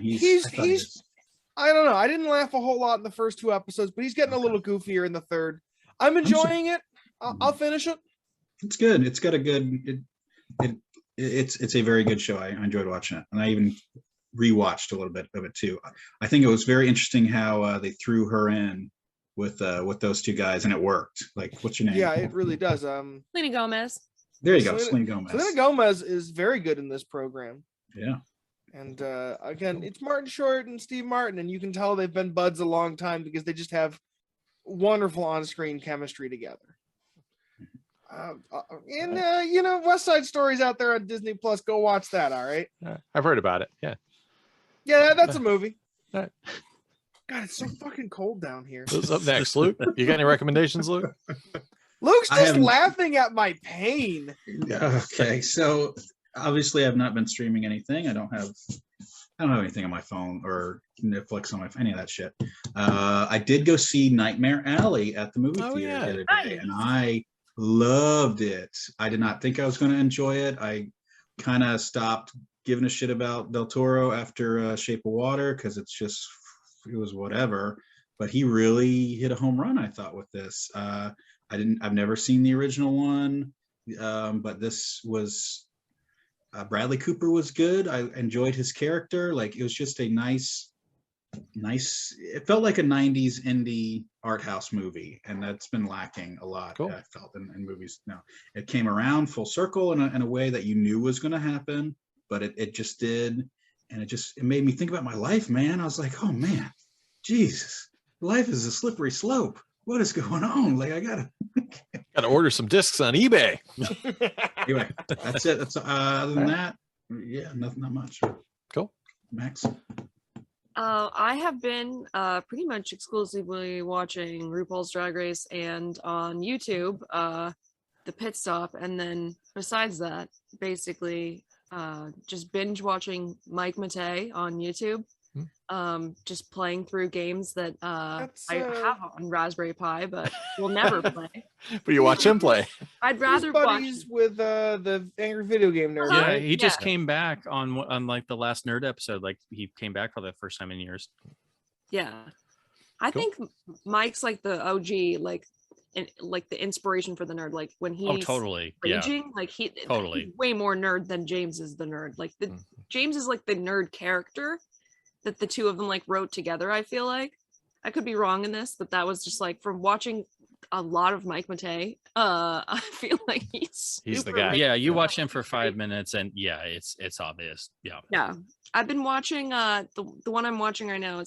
He does these like long ass streams. They're from Twitch, they're put on YouTube, and basically it's just him doing like 3 hours of Mylon's Secret Castle. So like, I'll just like watch little snippets of it and just watch him just like rage, like, I gotta take a break, guys. Like, nice. Spencer, you got any recommendations? Yeah, I do actually. First of all, I will talk about a movie from this year. I know that's insane, right? Well, you saw a movie. Yeah, I saw a movie. It will hit literally just did it. It will hit streaming soon, but I decided I wasn't going to see it at first, but then I kept hearing positive things, so I went and saw The Batman. Oh yeah. Even as a Batman nerd, and even though I've really hated what Warner has done with DC for a long, long time, it wasn't terrible. So I know that's not the greatest, most glowing recommendation, but they pulled a lot from direct comic arcs, and there's I thought it was gonna be a lot of Year One with a Fincher gloss, but it's more of a lot of Long Halloween with the Fincher gloss. Okay. Yeah. And but you know, it wasn't bad. The cast was great all the way through. It was 45 minutes or so too long. It was way too long. But, I hear the Riddler looks like Luke. That's all I hear about it. Well, they basically turned Riddler into a serial killer type creepy Luke. Zodiac killer, and I mean, definitely Zodiac killer. That doesn't really feel Riddlery, but I know some comics have done that. So I mean, it was okay. It was way too long, but you know, I went in and I couldn't believe I didn't hate it. So, you know, how was it? The projection, was it bright enough? Did they have enough foot Lamberts? And I had to go to our local AM crap. That's what I call the crappy AM. What a lame digital name. But it had the it was IMAX with the laser. Oh no, Laser Max. It was Max? nothing fancy. It was just straight digital 2K, whatever. You know. And I saw the Late Show, and I know at least 5 people in the audience were asleep 10 minutes in because I heard the dude behind me snoring. So, that's the Dolby surround. Has everyone seen it yet? Ryan, Sam, nope. Have you guys seen it yet? Oh gosh. So the music I want to talk about real quick. I'm sorry. The music drop, the one song they dropped in that was just like so great. Like, they just did it so fucking well. And again, it makes me want to go back and listen to more of that band's. I kind of want to know what it is now. It's in the trailer. Is it Overkill? It is overkill. Yeah, y'all. It's y'all returns. yeah. Sure, Let me plays Batman in this one. Oh, I love that. the other one I brought up last time, but there was one actor who I felt was not. He didn't do it for me. I was wondering if you could guess it, Spencer. Just one guy. I was like, he was kind of miscast. You mean in the Batman? Yeah, in the Batman. Yeah, everyone else was great, but there's, I don't know. For one, I'll just say it. Goddamn, what's his name? No, you don't know. Holler, what's his name from Miller's Talk about- Crossing? Totoro? Gollum? Daddy? Totoro. Yeah, Oh, John John Turturro. Oh, I thought he was great as because he just wasn't doing it for me. I don't know. well, Was he playing in- Scarecrow or something? No, No, he's he playing doesn't play- Falcone. Like Oh, a okay. mafia boss, Oh, yeah. okay. Because in Long Halloween, Falcone is just a total Vito Corleone knockoff. Like Yeah, even the yeah, design is totally Brando. So I didn't mind that. I was glad they did something different. Yeah. Because if they just did Long Halloween Falcone, it would have just been total Brando Marlon knock. Brando Yeah. lookalike. Yeah. I was getting Mr. Deeds from it. That was my problem. Mr. Deeds, nice. That's really was my problem in it entirely. Like, what's with Mr. And Deeds? the FaceTime. I mean, Spencer, did you laugh as much as I did when he was like on FaceTime? Because Batman was on a FaceTime call. That was just weird. Like even though I thought the song usage was thematically perfect, it just felt weird having a needle drop in a Batman movie, because it's like when you go that far into referencing, oh hey, this is the world, or they're on FaceTime, it's just like it's just a bit weird. All right, Like, Luke, it just what's the feels song? a little weird. You got to watch the movie, dude. I'm not Well, going look, Chris said it's in the trailer, so. And they Yeah, book, it's they, in the I trailer, didn't- yeah. they What? bookend it very well too. You hear it at the beginning and you hear it again at the end. What I will say about the Batman is that it doesn't feel like it's retreading anything from the Nolan Batmans. It doesn't feel like it's carrying any of the baggage of Ben Affleck's portrayal of Batman in his two movies where he played it. Horrible. It doesn't feel as campy as the back half of the 90s Batmans. It doesn't feel as playful as the first half of the late 80s and 90s Batmans. It's very much its own unique thing with little spices of everything you liked about cinematic Batman before. It is a little slow. It is a little brooding. And like every Matt Reeves movie, it is at minimum 25 minutes too long. Yes. Yes. Like I don't know what that guy does. He keeps on convincing these people to put out nearly 3 hour long, big, sludgy blockbusters. And it's, I mean, I remember the Penguin car chase. I was like, they could have definitely deleted that one out. Yeah, it's got 6 different ending points. And then there's one point where it's like, okay, that's the end. And then it goes on for like another 2 little sequences. So And yeah, you know it's what? at least half an hour too Then long. the hobbits get on that boat and Yes. well, it and just you know beats what? you into submission. Sam gets I bricked kind of by Frodo. appreciate the sheer boldness of it. But man, Dawn of the Planet of the Apes was super fucking long and slow. Oh, that War of the War was Planet of super the long. Apes Yeah. was super long The and pallbearer super was slow. super long. I mean, I And- love and then- War of and the then- Planet of the Apes, but it's just a lot of Woody yeah. Harrelson Yeah, these are slowly gro- devolving. Yeah, these are great movies. Like they're all really good. Oh. Yeah. But it's just kind of like, oh my god, dude, I have to pee. at It's the like end they're of each one. Blu-ray special edition director cuts released in the theaters. Yeah, it really Yeah. does feel like we're getting, I don't know how this guy keeps convincing people to do this. It's kind It's- of impressive. I respect It's the it age of deeply. the binge watcher being able to do that in actuality, like where they're just like sitting through like extreme Yeah. amounts of content. Yeah, they're going to spin off 2 shows already. They were Yeah. going to do 3, and then no, let's just do 2. So yeah, it's setting up its own universe that's not part of the new Warner DC movie universe. But yeah, they're so they're just like, oh, we can just let this be longer. Whereas back in the old days, if it was 1 minute over 2 hours, they're like, no, we'll lose 6 showtimes. No, we're taking it away from you. Yeah. So it's like- Spencer, did you hear about the stupid, isn't there a James Bond like reality show that they're gonna do now? Now that they have the rights. I'm pretty sure I Eon saw was always something. like, we'll never do any spin-offs or anything, not even a direct historical period adaptation of the novels directly. As soon as the MGM deal is inked with Amazon, they announce the branded Amazing Race knockoff show. Yeah, it's Amazing Race. Yeah. If done right, and it was actually about the travel and the experience and making it like a really hardcore but you know, it won't scavenger. be. No, not at all. And it won't be Bond fans, and it won't require. It'll just be junk. Yeah. It won't even be like a good commercial promo thing. Yeah, I'm ready to tell it to get off my lawn, but I just wanted to see what you thought. Oh, geez. Yeah, Back to last thing about the Batman. I'm sorry. Okay, back to the Batman. There was a funny Batcast. The funniest meme or whatever was one that said like, you know, Adam West didn't seem too hung up about his parents' death. Like Adam West Batman. The one time he mentions it, he gets really serious and like, remember if it's like the first or second episode and it's like da da da da da da da, and my parents were brutally murdered directly in front of me, which inspired me to my life of crime fighting. But he does back to shenanigans. Yeah.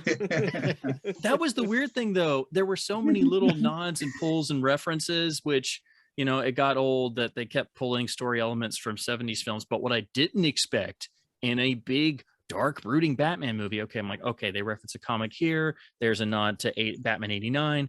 There are a ton of Batman 66 references in the Batman. Like there's the Shakespeare bust in the Wayne Manor penthouse thing. The legit Shakespeare bust. Okay, my favorite. Go ahead. No, go ahead. You're fine. So in the Christopher Nolan's original, or with the Joker, what's it? Dark Knight. Dark Knight. Yep. My favorite thing that he does, a Batman 66 reference, is you originally see the Joker with the mask on, right? When they're robbing the bank. That is the same fucking mask you see that the Joker wears in Batman 66. That kind of droopy, sad clown mask. The sad clown mask. Yeah. I was like, he fucking did it. That's great. So excited. Anyway, what else did I miss in the Batman? So we got Shakespeare bust, right? I only saw like one or two fleeting ones, and there's some nods like in the like when they get there's a particular package that comes in and the address on it, I think it's like Finger Street, meaning Bill Finger. So there's like a lot of Easter eggs that I know I missed. Right. And some of the diehards have made videos, and even they're like, I've seen it 3 times and I know I've still missed stuff. But I just did not expect Batman 66 things to pop up. And I'm like, wait, was that a Batman 66 nod? Was that and I'm like, whoa. Yeah. Did he not just use anti-shark spray? What? Yeah. Climb up the side of a building? Like, there is one where he runs down the side of a building, and it's supposed to be a nod to the bat rope climb. And I'm like, did I just see that? Man. All right, let's check in with Ryan. Hey, Ryan, how many discs have you bought while we were talking about the Batman? Right? I was definitely not shopped. All right, I got one more thing to shout out. This last recommendation, then we'll let Luke look. So this is music, because this just happened and I can't get it off my brain. But still can't believe it. Taylor. The news Taylor Hawkins passing away, just literally like that, and it's just like, oh my god. Oh yeah. Is such a drumming force, still underrated as a great drummer. Just a force. Even though I was not really a fan of the last couple of Foo Fighters records, I mean, they played 3-hour shows every night. They loved what they did, and it's just so I've just been going Foo crazy. And if you've never heard this album, I mean, this is one of the best records ever made, hands down. No contest. There's nothing left to lose. So yeah, just been spinning this and all the other records like crazy. So nice. Just still can't believe it, just out of nowhere. And there's all that great footage of his last show. You know, he's doing Queen. I watched it. Yeah. So you can watch the whole thing where it was just freaking massive. And they did shows like that like every freaking night. All the time. Yeah. Yeah. It's funny. I was just about to pony up to rent a Studio 666, like right before he died too. And I'm like, I don't want to watch Dave Grohl killing him now. Like, oh god, too soon. Yeah. I need to let that simmer a little bit. Yeah. Before I get into the shenanigans. All right. Yeah. Good mention. All right. What do you buy, Ryan? What do you get? Nothing. Bloodfist 25. I did forget to do Grailwatch, because now I keep track of the Grails. The Grails, just quickly, of the past season, between the last cast and hour, were 00 Kid, which is Grail worthy. The Sixth Sense, G.I. Joe Arise, Serpentor Arise from Ron, also with Transformers 5 Faces of Darkness, Surf Ninjas from Malcolm, and Radioactive Dreams from Philip. So Those are How's the Grails. Matrix doing? I didn't have any specific Grail mentions that I saw. There was still lots of Matrix The talk. Fool's Day one with the freaking snapper case with just a shittily made label. I was crying. That was pretty good. Yeah. Here's my Matrix. Yeah. Here's my Matrix. With just snapper. Yeah. So yeah, we're never getting away from the Matrix, that's for sure. So there you go. It's All right. replaced Nuki. Yeah. Has You Nuki can't sold yet, replace Ryan? This segment would have been called Nuki Watch. You can't even afford Nuki, let alone You replace don't it. know what the fuck That's like- Nuki is. That's Nuki, Grail you have to Plus. You have to trade like at least an Airstream trailer to buy Nuki. Yeah. Yeah, we're talking Tesla or Nuki. You got choices. Good times. All right. So final spins. What are you spending next? I'm gonna spend Nuki, obviously. Yeah, I don't know what I'm gonna do next. Because I just spun a bunch of. I'm probably gonna do some films from a director that we're gonna talk about soon, but I don't want to spoil it. What do you got, Ryan? Oh, Junkman. Also, yeah, director films are Yeah. coming for sure. Yeah. What are you spending, Chris? My group and I finished Cardcaptor Sakura on both its movies. Oh, what's on tap? We What's have, next? We have moved on to Ranma 1/2, which is nice. Kind of an anime classic. Yeah. Myself personally, I'm probably, as soon as I can get my hands on some good subtitles, going to watch some of those Lupin the Third Some TV Lupin. specials. But my main source of subtitles was subs.ru.com, Oh no. which was one of the largest databases for anime subtitle files I have ever found. And viruses. Yeah. Not a single virus, All right. shockingly.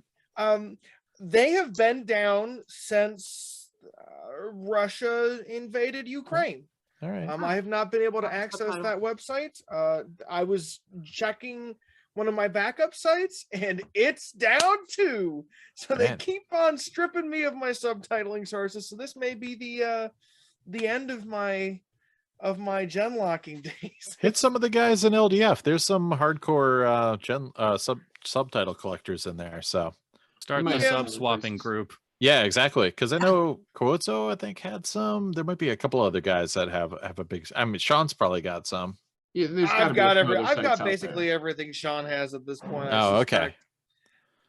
Man, I don't know. Peter used to have a bunch too. So Ask I'm not around. I'm not going to Peter for things. wow. Peter yelled at me when I talked about GoldenEye on LaserDisc. So I'm good. I'm Fair good. enough. I do not need to be harassed for my progressive politics. Oh man, Luke, what are you spinning next? GoldenEye, obviously. I don't know what I'm gonna watch. Probably finish up Lock, Stock over here and Dude. whatever I've got on the hard drive. Yeah.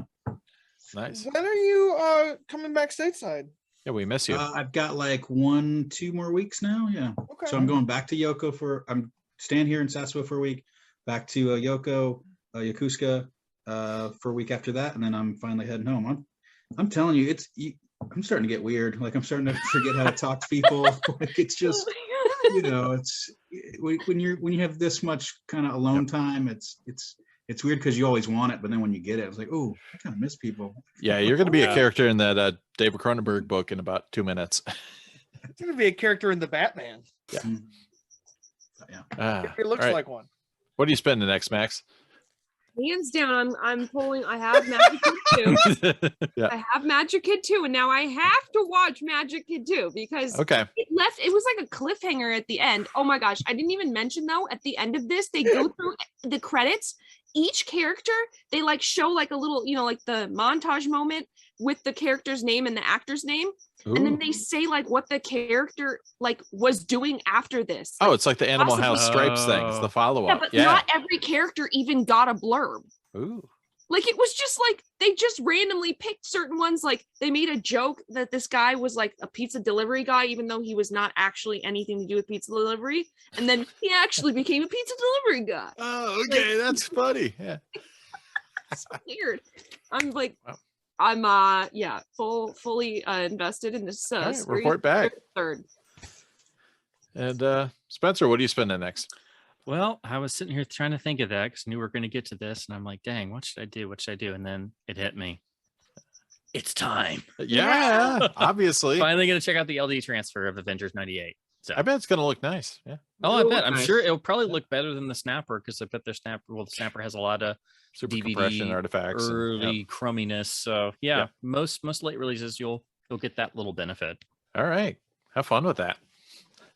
Killer drone robot bee. Yeah, and Eddie Izzard. 3. Yeah. How not brown cow. Excellent. All right. Well, thanks again for stocking those shelves, and our rental store was a smashing success. I think everyone's going to want to stop by and rent some discs. So thanks, kids, for hanging out at Wolfpacker Video. We'll see you again in another episode with a super secret director special, which I'll tell you about, whenever that airs. Peace.